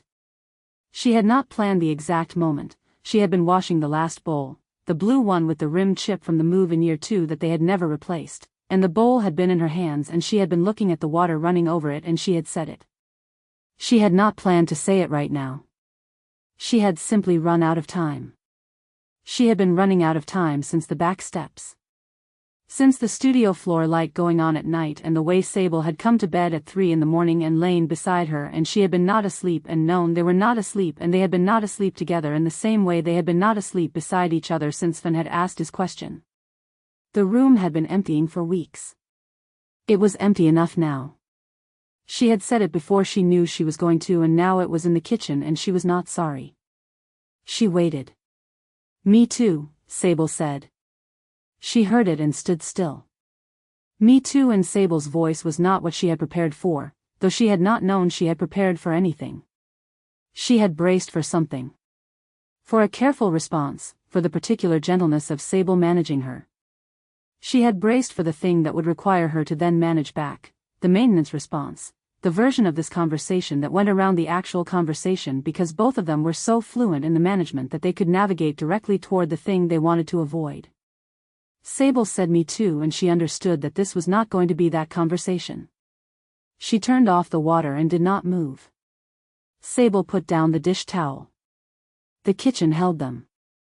Sable, they could see the back of her neck above the collar of her shirt. The particular line of her shoulders, which they knew the way they knew the land trust's paths, by feel, by the accumulated knowledge of years of looking. They could see that her hands were on the edge of the basin and that her shoulders were not relaxed, were held with a quality of effort, the effort of a person standing in a room where something large was happening and not retreating. She had said the February one in a voice that had the quality of something that had been waiting. Not a prepared sentence, not the opening of a planned conversation. The kind of thing that came out when it finally had enough pressure behind it to come out on its own. They had been waiting for the room to empty and the room was empty and she had said it first. This was the thing they had not anticipated, though they did not know why they hadn't.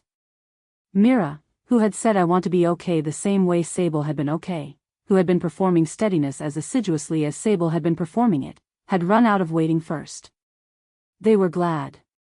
They were glad it had been her voice first in the room. They thought of the two before February. The earlier ones. Mira's word for them, the February one, as though she had a filing system, as though she had been keeping the dates. 2 before and then February, and all 3 of them had been lived through in the particular language of managed silence that the 2 of them had developed, the language that said, "We are fine, we are okay, we have chosen this life and we are grateful for it and we are not going to weigh the gratitude down with grief." They had been weighing it down with grief. It had been there the whole time, sitting under the gratitude like a stone under water, present, unchanged, patient. "I don't think I ever," Mira said. She stopped. Her shoulders moved with a breath. "I never let myself." She was choosing the words, Sable could hear it, the careful precision of someone who had been not saying this for 4 years and was now finally saying it and wanted it to be accurate. "Because you seemed okay. And I wanted to be okay too. So I just..." A pause. "Kept being okay." Sable stood in the kitchen with the dish towel on the counter and felt the words arrive and felt, underneath them, the specific devastation of recognition. Not devastation in the sense of ruin. Devastation in the sense of something being laid bare, cleared, exposed, the surface removed to show what was underneath. They had been watching Mira's face for the calibration and Mira had been doing the same thing to them, and neither of them had thought to look away from the other's face long enough to check their own. "I wasn't okay," Sable said. "I was watching you to see how okay to be." Mira made a sound. It was not quite a laugh. It was not quite a sob. It was something in between, something that had no precise name, the kind of sound that happened when a thing you had been holding compressed for a long time came suddenly into contact with the air. She put her hand over her mouth. Her hand was wet from the dishes, the nail polish on her thumbnail chipped, the dusty rose she had never stopped wearing. "That's so stupid," she said, muffled behind her hand. "I know. We were both just." She stopped. "Waiting for the other one." "Yeah. Mira," she turned. She did not know when she decided to turn. Her body did it before her mind had an opinion. She turned from the sink and Sable was there, a few feet away, and Sable's face had the quality she had been watching for 7 years and had never quite let herself fully read, the particular face of someone who is not performing anything, who has no armor up, who is simply present in the room with you and bearing what the room contains. She had been watching that face and thinking, they are okay.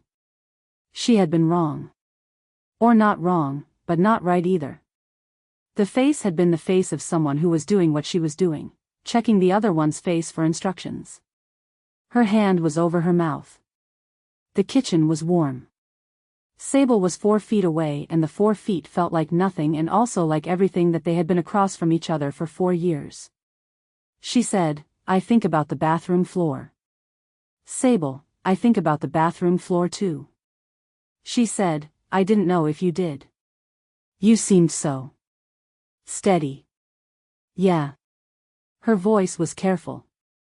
Not composed, careful in the way of someone moving through something fragile and not wanting to damage it. "I needed you to be steady. I thought I needed you to be steady.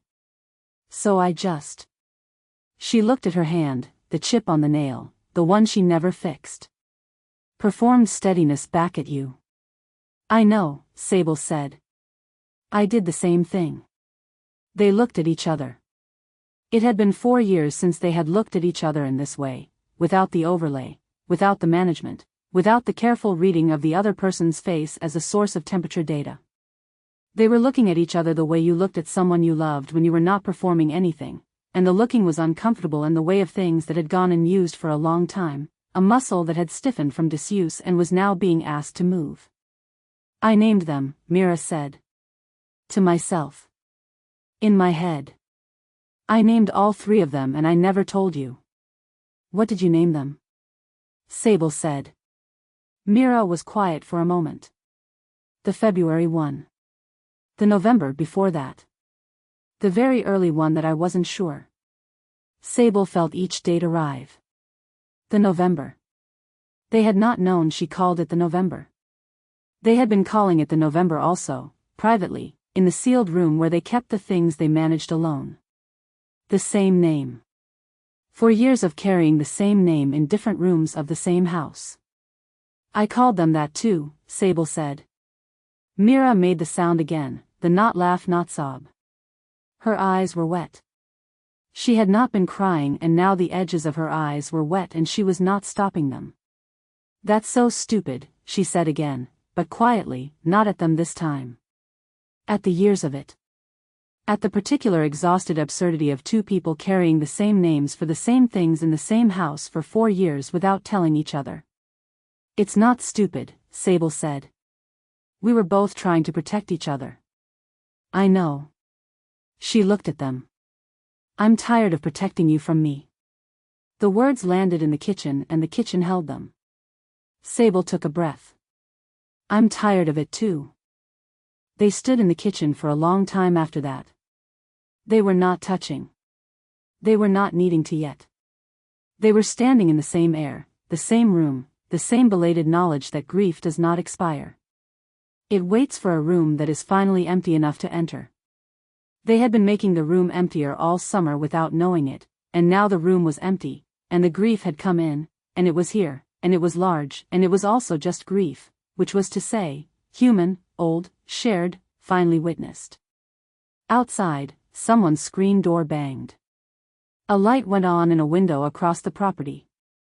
The land trust was going about its evening without them, which was what the land trust always did, indifferent to the particular quality of any given kitchen on any given night, the gossip and the weight of things given equal standing under the same dark sky. I kept the nail polish, Mira said. Sable looked at her hand. The dusty rose, the chip at the edge. I know, Sable said. I know why. Mira looked at her own thumb. I thought you might have forgotten. I never forgot. Mira looked up. Sable looked at her. They were both still, and the kitchen was still, and the few feet between them was nothing and everything, and they were both aware that they were going to close it. Not yet. For one more moment they stood with the grief between them, witnessed, named, real, and they did not close the space because the space contained the weight of what they were setting down, and the setting down deserved a moment of acknowledgement before anything else. Then Mira said, very quietly, I need you to come here. Sable crossed the kitchen. It was 3 steps. They had crossed the kitchen 10,000 times, and these 3 steps were not different in any physical way and were entirely different in every way that mattered. They came to Mira, and Mira's arms came around them, and they held each other in the kitchen with the radio still playing and the window still dark and the dinner smell still in the warm air. Mira's face was against their shoulder. Sable could feel the wet of her eyes through the fabric of their shirt. They held her and felt the weight of her, which was the weight of 7 years and 3 dates, and the particular weight of having been known, truly known, and then having the knowledge brought back into the room and given its right size. They held each other for a long time. We should probably talk about it, Sable said, eventually, into her hair. The rest of it. Mira made the sound that was a Real laugh this time, a brief and slightly undone laugh. Yeah, she said. We probably should. The kitchen was warm. The radio played. They stood in the middle of it together, which was where they were, and where they were going to be, and where they had always been despite the 4 years of careful distance across the linoleum. The grief was in the room. So were they. That was enough for tonight. The rest would come. They were going to let it come. Chapter 20. How to hold something broken. It was not always beautiful. She had not expected it to be always beautiful. She was not someone who expected things to be beautiful when they were, in fact, the difficult work of relearning a room you had been in for 7 years. She knew better. And still there were moments in the days that followed the kitchen when she had to remind herself of this, that real things were not beautiful in the continuous way, that they were beautiful in the interrupted way, with the difficulty between the beautiful parts. The first conversation went well. They started it the next morning, at the kitchen table, with the early light coming in at the angle it came at this time of year and coffee in the mug Sable had made in year 2. Mira had said, I want to tell you about the November one specifically, because I don't think I've ever thought about it directly and I need to do that out loud. And Sable had put their mug down and looked at her and said, okay.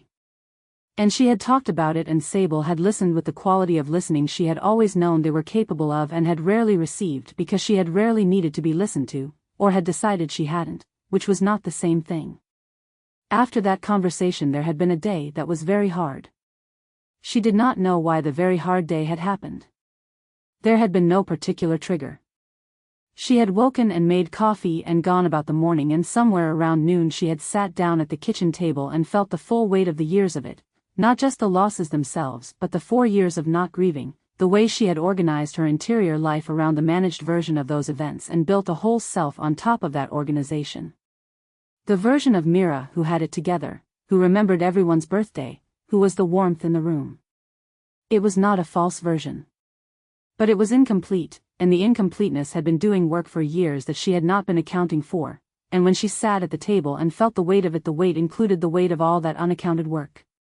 Sable found her at the table and sat across from her and said nothing. They did not fix it. They did not produce a solution. They sat across from her and were present in the room, and that was enough for that day, which was a thing she had known intellectually and had now experienced, that being present was not nothing. That the person who sat across from you without fixing it was doing an important thing. 2 days later she had needed something and she had not known how to ask for it, and she had instead cleaned the kitchen very methodically, which was the old response, the managed response, and Sable had watched her clean and had said, "What do you actually need right now?" And she had stopped cleaning and thought about it and said, "I think I need to not be useful for a day. I think I need to have no one need anything from me." Sable had said, okay. And they had organized that day, had told the Land Trust's community chat that Mira was unavailable and had handled 2 requests themselves that would normally have been Mira's to handle, and Mira had spent the day reading and walking the property alone and sitting on the eastern edge of the Land Trust where the scrubby meadow began, in the sun, watching the grass move. It had been one of the best days she had had in recent memory. She had told Sable this when she came home, and Sable had smiled in the particular way they smiled when something had landed correctly, not the social smile but the real one, smaller and more specific. "I should have asked for that a long time ago," she said. "You should have," Sable said. Not unkindly. Accurately. "I didn't know I was allowed." Sable was quiet for a moment. "I didn't know to offer." This was the shape of it, in those days, the discovery of specific things they had not known how to ask for and had not known to offer, the particular vocabulary that had been missing from their fluency for 7 years. They had been fluent in so many things. In the daily operations of a shared life. In the language of the Land Trust's rhythms and the studio's needs and the community's calendar. In the small precise knowledge of each other's habits, Sable's jaw when something had landed hard, Mira's hands going still when she was sad. They had been watching each other's bodies as a language for years without ever quite learning to speak the same language back. They were learning it now. It was slow and occasionally went sideways. There was a night when Mira tried to say something about the first loss, the very early one, and Sable misunderstood what she needed from them and responded with a question when she had needed to simply be heard, and she had said so, quietly, without accusation, and Sable had said, "I'm sorry, I didn't know, tell me again." And she had told them again and they had listened without question, and it had been, the second time, exactly right. Paz came by on a Thursday. Paz always came by without announcement, and Mira always answered the door, and the 2 of them usually navigated toward the kitchen or the porch or wherever the warmth was. On this Thursday Mira answered the door and looked at Paz, and Paz looked at her and said, "Something happened." It was not a question. Mira said, "Yes. Come in." They sat in the kitchen for 2 hours. Mira did not tell Paz everything. She told her the shape of it, the general outline without the most private specific. She said, "We had been carrying something separately and we finally put it in the same room." Paz listened in a way that Paz did not always listen, which was, quietly, without inserting her own narrative, without the helpful observations that were usually Paz's primary mode of engagement. She simply listened, and at the end she reached across the table and put her hand over Mira's and said, "I'm really glad. I've been watching you be okay for a long time and I've been wanting to ask." "Why didn't you?" Mira said. Paz was quiet for a moment. "Because you always seem to be handling it." Mira looked at her. "I was always handling it." "That's not the same." Paz squeezed her hand. "I know. I know that now." This was, Mira thought, the thing about having the conversation. It changed not just the interior room but the exterior rooms too, the rooms you occupied with other people. She had been handling it in every room for years, and the people in those rooms had accepted the handling as the truth of her. They had been operating on the same information she had been providing, which was, Mira is fine. Changing the information changed what was possible. It was not comfortable. It was better than comfortable. On the 12th day after the kitchen, Mira woke at 5 in the morning. She did not know why. Not a bad dream, the sleep had been dreamless, the deep sleep of someone whose body had finally been given permission to rest. She woke and lay in the dark for a few minutes and found that she was thinking about the losses in a specific and unusually direct way. Not the grief, not the weight of them. Their absence. The shape of what was not there. She thought about the November. About February.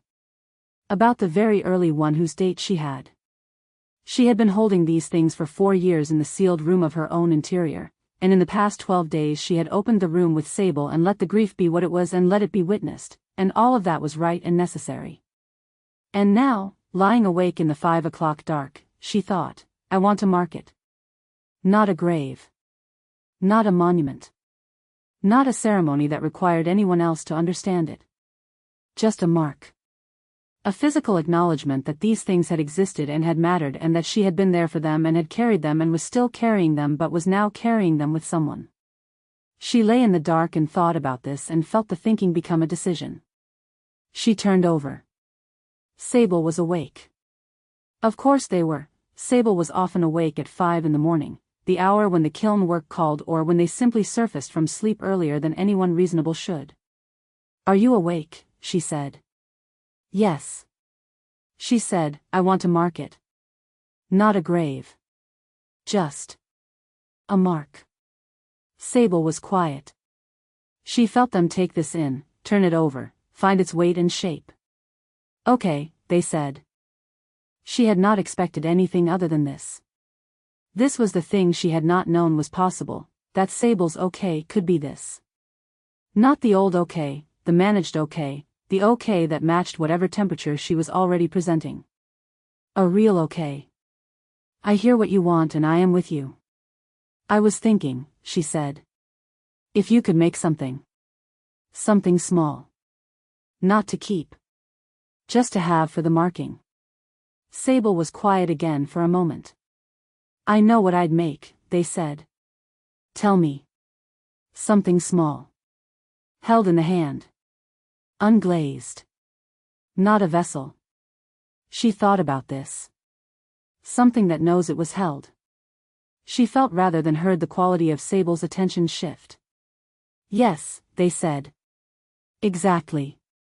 They lay in the dark and the land trust was quiet and the sky outside was still the deep blue before any lightning.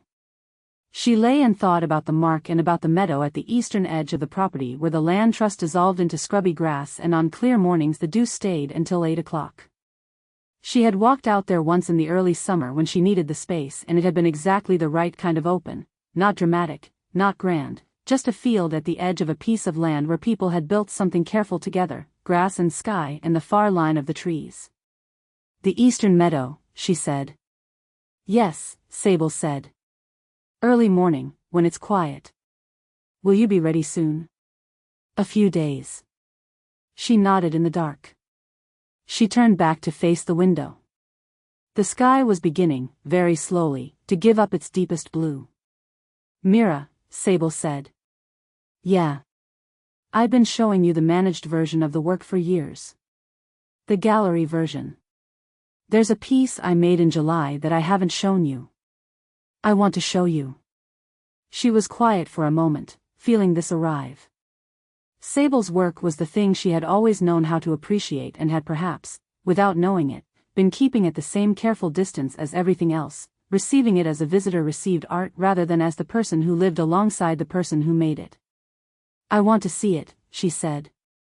"Tomorrow," Sable said. "I'll show you tomorrow." She closed her eyes. The room was warm.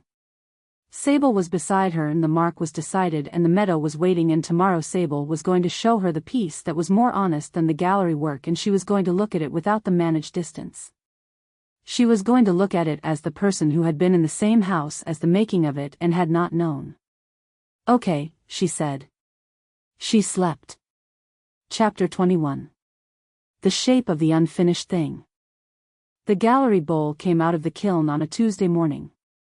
Sable opened the kiln at 7, when the pyrometer read room temperature and the door handle was cool enough to touch without gloves. They unloaded it shelf by shelf with the practiced economy of someone who had done this thousands of times, setting each piece on the work table, checking for cracks and crawling and the small disasters that happen sometimes without cause, and the pieces came out clean. Functional where on the top shelves, the small asymmetric piece on the middle shelf, and at the bottom, on its own shelf pad, the bowl. They lifted it out with both hands and set it on the work table and looked at it. The glaze had done what they had hoped. The iron-bearing slip under the clear glaze had reduced slightly in the early part of the firing and produced a surface that moved between warm gray and a deep brown that was almost black at the thicker applications, with the asymmetric form catching light at different angles to different effect. The foot ring was clean. The interior was slightly warmer in color than the exterior, the way it always was with this glaze combination. The bowl was large enough to require both hands to hold comfortably and was, in every technical sense, exactly what they had intended to make. And it was more than that. They had known it would be, and the knowing had not prepared them for the seeing. There was a quality to the piece that their functional work did not have and that their gallery work had rarely had, the quality of being made from the inside rather than the outside, the quality of a thing that had required something from its maker beyond craft. Competence was present. But it was not the governing quality. The governing quality was something that had no clean name but that they recognized, when they saw it in other people's work, as the thing they were always looking for. They stood with the bowl in their hands for a long time. Then they set it on the shelf where the unfinished then bisqued then finished bowl had been sitting since winter, and they went to the clay. The small piece for the meadow was not going to be thrown on the wheel. It was going to be made by hand, from a piece of clay that they worked without the intermediary of any tool. This was deliberate. The whole point of it was the hand, the contact, the record of pressure. They wanted it to carry the marks of its making rather than the smooth precision of worked clay. They wanted it to know it had been held. They took a piece of clay from the reclaim bucket, wedged it briefly to even out the consistency, and then simply held it. Their hands were warm and the clay was cool, and they sat on the studio stool with the clay in both hands and felt the clay give slightly under the pressure of their palms. Not throwing, not pinching, not shaping intentionally. Just holding. The clay was recording the holding. That was the first step. They sat with it for a long time. They thought about what they were making and about what it was for. Not the ritual specifically, not Mira's words "I want to mark it," but the thing underneath those words, the thing the mark was in the service of. 3 losses. 3 dates that both of them had been carrying under private names. The November and the one before and the February one, which was the heaviest, which had become the floor of 4 years of careful managed life. They were making a vessel for none of that. They were making a shape that simply acknowledged, this happened. This was real. These things were here and we were here and we carried them, and now we are setting the carrying down, not because the grief is finished, but because grief carried alone in a sealed room is not the same as grief witnessed. Their hands worked. Not thinking.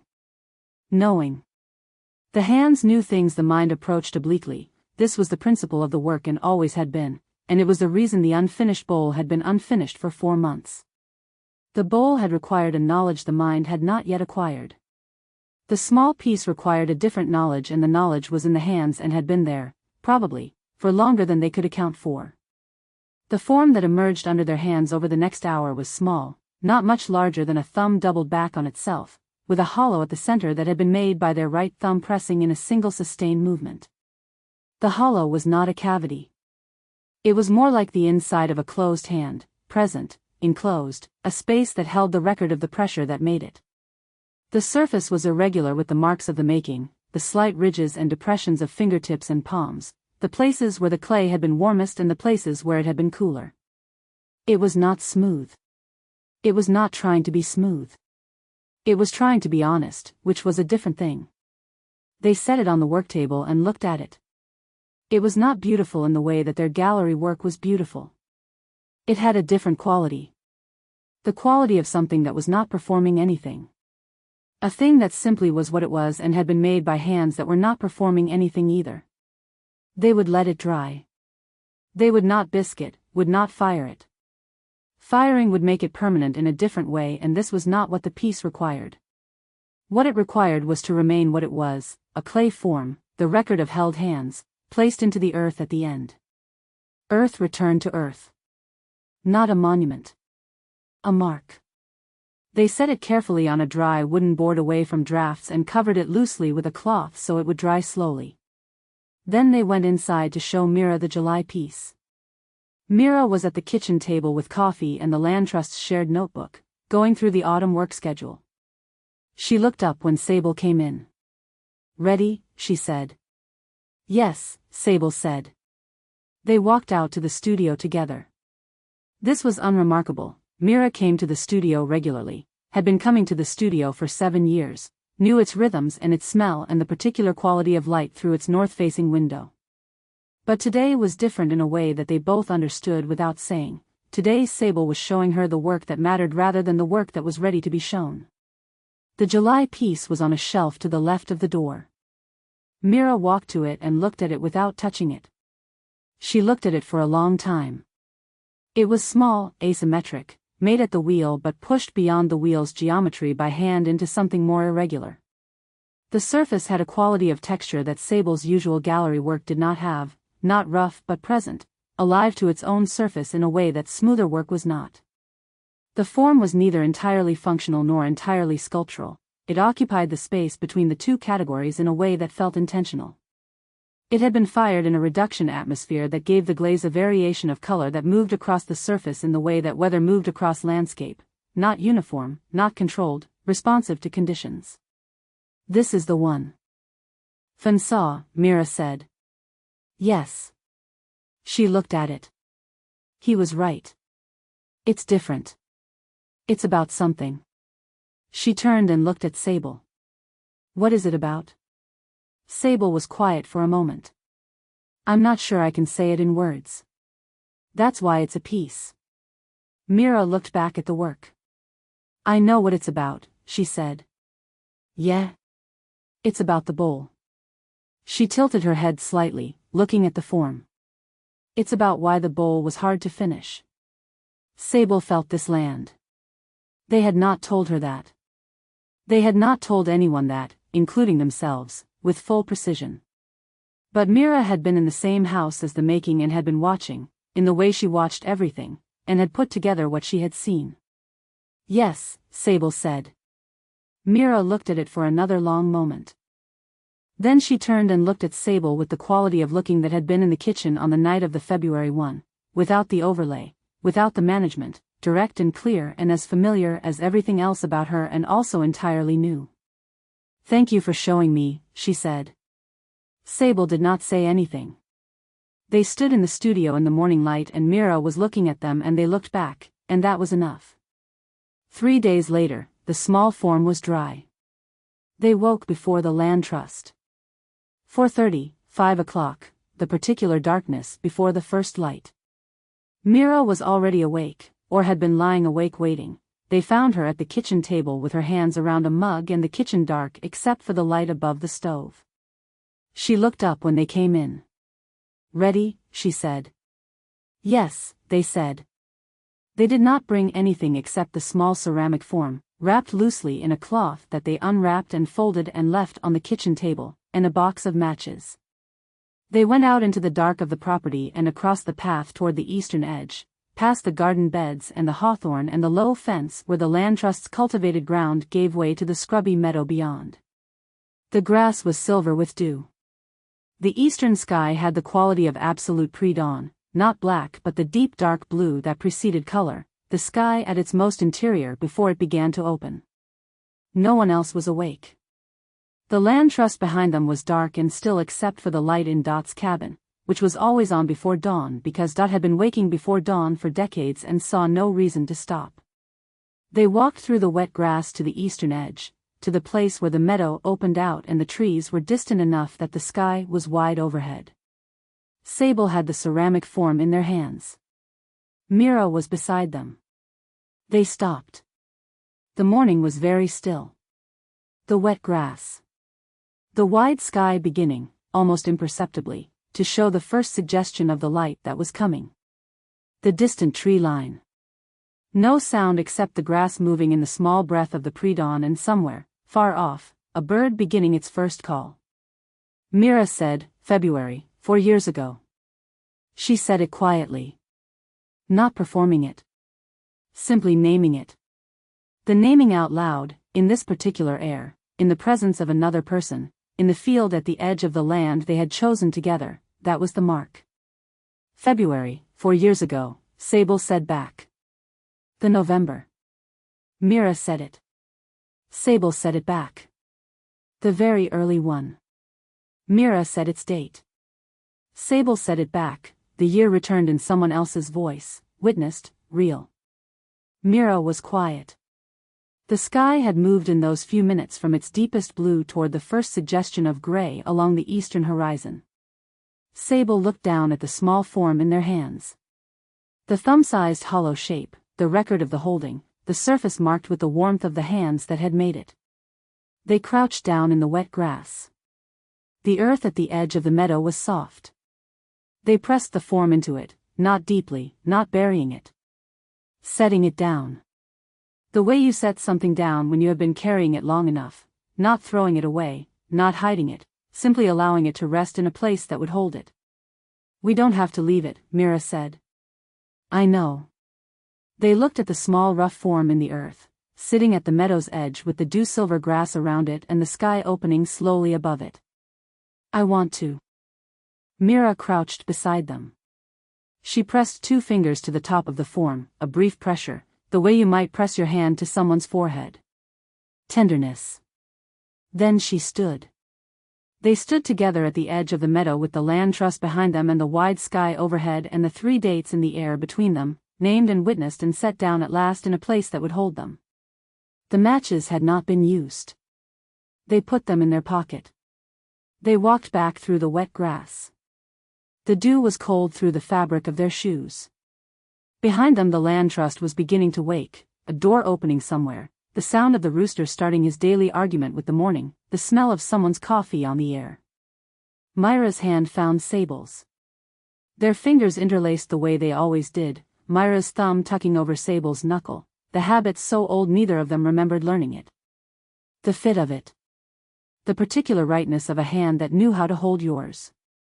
They walked back to the house through the wet grass with the sky opening above them. Finn's leaving next month, Mira said. I know. We should have him for dinner before he goes. Sable considered this. Yeah, they said. We should. The land trust was waking around them. The screen door. The rooster. The coffee. The particular morning of the eastern meadow and the dew and the small form in the earth and the 3 dates spoken aloud in the pre-dawn field. They walked home. The morning continued. Chapter 22. Finn leaves on a Thursday. He had arrived in a car with most of his belongings in the back in a road-worn quality that was different from tired. He left the same way, which was the way of people who had learned to be portable, efficiently, without spectacle, the departure organized with the same undemonstrative care as his arrival. He was gone by noon.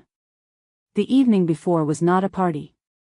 No one had announced anything, there had simply been, at some point in the late afternoon, the natural accumulation of people who understood that something was ending and who wanted to be in the same place when it did. Paws had produced food without anyone asking. Reuben had brought a bottle of something better than usual from wherever Reuben stored things better than usual. Dot arrived at 6 o'clock with the bread she made on Thursdays and said nothing about the occasion beyond sitting down at the table as though it were an ordinary Thursday, which it was and was not. Mira had organized the dinner. She had organized it in the way she organized everything now, which was slightly different from the way she had organized things before. She organized it because she wanted to, because feeding people she loved at a table she had set was a thing she genuinely wanted to do, and the distinction between wanting and managing was clear to her in a way it had not been for years. She had made the chicken she made when she wanted to make something that felt like an occasion without announcing itself as one, and there was bread from Dot and the bottle from Reuben and Paws had made something sweet, and the table was full. Finn sat at the table and ate and talked and was, to the end, himself. He was good at departures for the same reason he was good at arrivals, he did not inflate them. He did not turn the evening into a statement about what it had meant. He talked about where he was going, which was east, toward a residency he had been offered and a city he had lived in briefly before and had unfinished business with. He talked about the land trust's autumn plans with the particular investment of someone who would not be here for them and was genuinely sorry about that, and genuinely fine. He asked Thessaly about the bread they had been teaching themselves to bake, and Thessaly told him at actual length, which was more than Thessaly usually gave a conversation, and the table registered this without remarking on it. Mira watched all of this and felt the warmth of it and did not perform the warmth. She was warm because she was warm. There was a difference and she was now able to feel it. She watched Sable. Sable was at the table. Not at the table's edge, not at the exit-facing position they usually took at gatherings. At the table. They were eating and listening and occasionally saying things, and the quality of their presence was different from the quality she had been watching for 7 years. The slight remove was gone, or was not gone but was smaller, the reserve that had always been in them not absent but no longer the governing quality of how they occupied a room. They were simply there. Eating Mira's chicken and listening to Thessaly talk about bread and being, without management or monitoring or the careful maintenance of the right temperature, present. She had been watching them be present for 3 weeks now, since the kitchen, and it still struck her each time with the quality of something newly learned. Not surprise exactly, because this was Sable, this was the person she had known for 7 years and loved for 7 years. It was more like re-meeting someone you thought you already knew completely and finding that the complete was larger than you had understood. After dinner they moved to the hall's main room, the slightly battered sofas and the lamp that Paws had brought from somewhere to replace the overhead light she had objected to since her first week at the land trust. The conversation fragmented into the smaller conversations of a gathering in its last stage. Reuben and Sable stood near the window in their usual comfortable wordlessness. Paws had attached herself to Dot, which was always a slightly unpredictable combination. Thessaly was near the door, as they always were, but they had not left. Mira and Fan ended up sitting beside each other on the battered sofa almost by accident, the way things at the land trust ended up by accident. For a few minutes they were just two people at the tail end of an evening. Then Fan said, "You look different." She looked at him. "Different from when?" "From when I got here." She considered this. "I think I am different." He nodded. He did not ask how or why. This was the quality of Fan, the thing she had understood about him in the first weeks, that he asked what he wanted to know and left room for what you wanted to give. "For the record," she said, "I never felt threatened by you." He smiled. "I know. I could tell. That surprised me. I thought I would." "Why?" She thought about it. "I think because I was very braced for the next difficult thing. For the thing that would confirm the crack." She paused. "But you weren't the crack." "What was the crack?" She looked across the room at Sable, who was turned away from her, talking in low tones with Reuben. The slope of their shoulders. The locks pulled back. The particular way they stood, one shoulder slightly forward, body oriented toward the exit, the position they always took, except tonight the orientation toward the exit was simply a posture, not an intention. "The crack was already there," she said. "You just asked the right question." Fan looked at her and then at Sable. "I almost didn't ask it." "What stopped you from not asking?" "You both looked very..." He paused, finding the word. "Careful. With each other. And I know what people look like when they're being careful with each other." She was quiet for a moment. "Do you?" "I spent 4 years being careful with someone." He looked down at his glass. "It's a particular quality. You can recognize it once you know it." She thought about this. She thought about Fan's previous relationship, the one that had ended by gentle attrition, and she thought about the 4 years of mutual careful management that had been her and Sable's floor. The same pattern in different rooms. And Fan, having lived it and left it and arrived at the land trust with the particular clarity of someone newly on the other side of something, had seen it. Had asked because he actually wanted to know. Had not been trying to crack anything open. Had simply asked, and the question had done what it did. "I'm glad you asked," she said. Fan said, "Me too." Across the room, Paws began crying. This was not entirely surprising. Paws cried at departures, she had told Mira so herself, with the complete lack of self-consciousness that was Paws's relationship to her own emotional responses.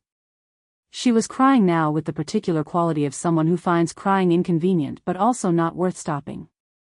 Reuben handed her a napkin from the table with the air of someone who had planned for this contingency. Fan saw her and crossed the room and she stood up and they held each other for a moment, Paws's arms around his neck, and then Paws said something muffled into his shoulder that made him laugh the small private laugh, and she pulled back and looked at him and said, "You're going to be fine," and he said, "I think so." Thessaly had drifted to the edge of the gathered people, which was where they always were, watching with the quality of attention they brought to most things, precise, careful, reading something in the room that they had no particular language for yet. They would, Mira thought, watching them. They had been here 8 months and had not yet named whatever they had come to the land trust to recover from, and the land trust had given them the particular gift it sometimes gave, a place to breathe without requiring a name. There would be time for names. There was time. Who had been sitting at the corner of the sofa with the quality of someone who had said goodbye to more people than most and found it no easier for the repetition, stood when Finn came to her. She was not a tall woman, but she had the quality of height that had nothing to do with inches. She looked at Finn and said, "You were good here." He said, "So were you." She pressed his hand once and sat back down and picked up her bread, and that was that. Sable found Mira's eye across the room. They looked at each other. The easy look of two people who have been looking at each other across rooms for 7 years and who, recently, have stopped looking past each other. Sable made a small movement with their head. "You ready?" Mira looked at the room, at Paz and Ruben and Thessaly and Finn still making his rounds, and thought, yes. And also, not yet. And also, these are not contradictory. She shook her head slightly. A little longer. Sable nodded and sat back down beside Ruben. At the end of the evening, Finn paused at the door. He had his jacket. He had said the particular round of goodbyes that had been the task of the last hour. He stood at the door with the land trust behind him, the people in it, the summer they had all shared, and he looked at Sable and then at Mira. "You're good," he said. He said it simply, without loading it. Not a question, not a reassurance, not a comment on what he thought had happened or what he hoped would happen. A simple observation, the kind he made when he wanted to say a true thing. "I think you're really good." He went. The door closed behind him. Paz, who had used the napkin sufficiently, looked at the closed door and then at the rest of them. "Okay," she said. "Well. That's done." Ruben, who had not cried and showed no signs of planning to, picked up the empty bottle and examined it. "There's more," he said, and went to the kitchen. Thessaly looked at the closed door for a moment and then sat down. Reached for her tea. Mira stood in the middle of the room and felt the warm ordinary weight of it, Paz settling back into the sofa, Ruben returning from the kitchen, with her tea, Thessaly finding, possibly for the first time, a place in the middle of the room rather than its edge. The land trust in its natural state, opinionated, warm, slightly chaotic, held together by the accumulated effort of people who had decided that this particular difficult beautiful thing was worth the septic system and the drainage arguments and the years. Sable appeared beside her. Not from across the room. Just, beside her. The way they always appeared beside her at the end of gatherings, the gravitational return, the 7 years of returning.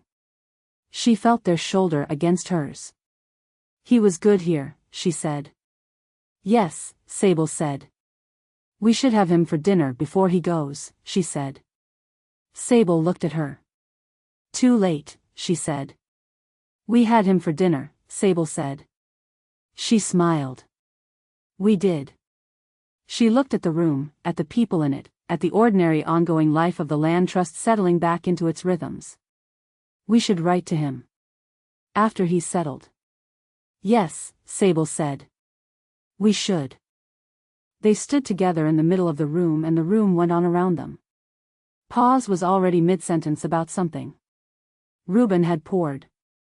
Was saying something to Thessaly in the quiet direct way she said things to people she had decided to say something to, and Thessaly was listening with more openness than Mira had ever seen them bring to Dot's particular quality of directness. Outside, Finn's car would be at the end of the property road by now. Then the main road. Then the highway east. She hoped he found what he was looking for. She believed, in the particular way she believed things about people she had learned to see accurately, that he would. The land trust gathered around its table. The evening continued. Mira stayed in the middle of it. Epilogue. Ordinary Tuesday. The kiln was full again. Sable had loaded it the night before, working through the last of the autumn light until the studio was dark and the shelves were arranged and the door was sealed and the program was set. The kiln had been running since 6.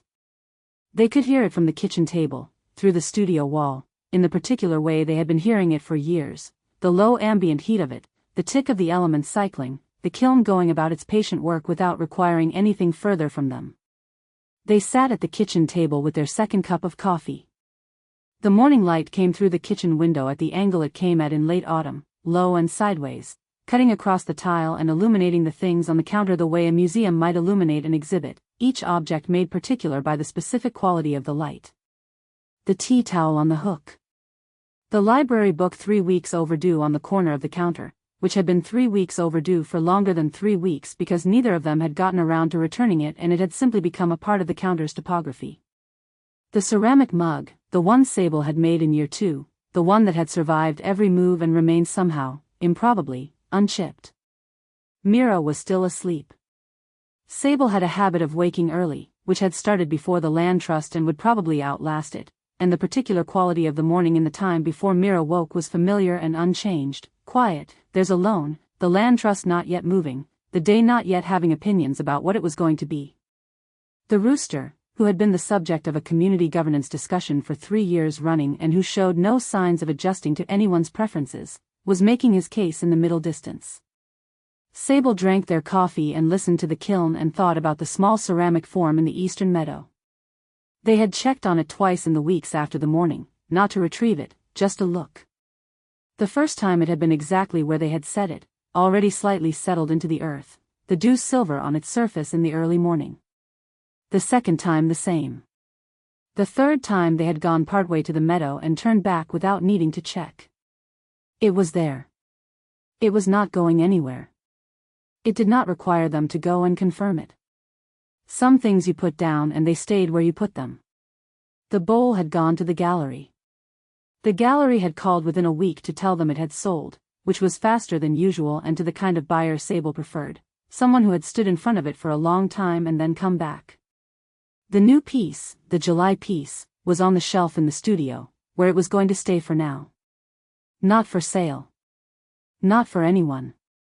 Just present in the room where things were made, a reminder of what the work could do when it was not performing craft. Reuben's fence repair on the eastern boundary was finished, which meant the boundary walk Sable had been putting off since August could now be done properly. This weekend, maybe. They had mentioned it to Reuben and he had said Sunday, in the way he committed to practical things, without inflection, as though the decision had been obvious once anyone had said it out loud. Thessaly was still here. This continued to be the fact of Thessaly, still here, slightly less at the edges, had begun accepting Mira's invitations to dinner with more consistency. Had asked Sable, 2 weeks ago, whether they had ever considered teaching. Had not elaborated. Sable had said, not seriously. Thessaly had nodded and gone back to work, and the question had sat in the air like Thessaly's questions tended to sit, precise and slightly unresolved, and Sable had found themselves, over the following days, considering it. Not seriously. The kiln ticked. Upstairs, Sable heard the specific sequence of sounds that meant Mira was awake, the particular creak of the floorboard at the foot of the bed, the sound of the bathroom door, a few minutes of quiet, then the stairs. Mira descended stairs at a considered pace, which was one of the many things Sable knew about her with the particular knowledge of years of proximity, not slow, but considered, as though the stairs were worth the attention they required. She appeared in the kitchen doorway. Her hair was flattened on one side, the way it always was in the morning from the pillow. She was wearing Sable's sweater, the gray one with the hole in the left cuff that had been there since the winter before last and that neither of them had repaired and that had become, like the library book, simply a feature of the landscape. She looked at Sable with the unreservedness of someone who had stopped moderating their morning face years ago, the uncomposed face, the face Sable had been seeing every morning for 7 years and had never stopped finding particular. Kiln's running, she said. Since 6. She went to the coffee and poured herself a cup and leaned against the counter. The morning light caught her at the angle it caught everything at this hour, low and gold, illuminating the dust in the air between them and the chipped nail polish on her thumbnail, still dusty rose, still the color she had been wearing. She looked at the counter's accumulated archaeology. The tea towel. The overdue library book. The unchipped mug. I was thinking, she said. About the back garden. The raised beds. We keep saying we're going to do them. Sable looked up. The raised beds had been on the list for 2 years. Every spring they said this spring. Every autumn they said next spring. The list existed as a list of things that required being here, together, next season. I want to actually do them, Mira said. This year. Not just say it. She was looking at Sable across the kitchen. Across the ordinary Tuesday of it. Across the coffee and the sweater with the hole and the morning light and the kiln going about its patient business through the wall. Across 7 years of ordinary Tuesdays and the particular weight of what all those Tuesdays had carried and set down. Sable looked back at her. They felt something for which they did not have a precise word, not happiness exactly, though it wore happiness's clothes. Closer to recognition. The particular grace of being looked at by someone who knows what you have survived and has decided that you are still worth the raised beds. That the garden is a project with a future. That next spring is a thing worth planning for, together, in the specific life of this specific house. Okay, Sable said. Mira smiled into her coffee. Not the social smile. The real one, smaller and more specific, the one for the kitchen. Outside, the rooster made his case to the morning, emphatic and untroubled. The kiln ticked. The light moved across the tile in its slow arc, unhurried, doing what late autumn light did at this hour and would do tomorrow and next week and in the spring when the raised beds were being built. The morning continued. They were in it.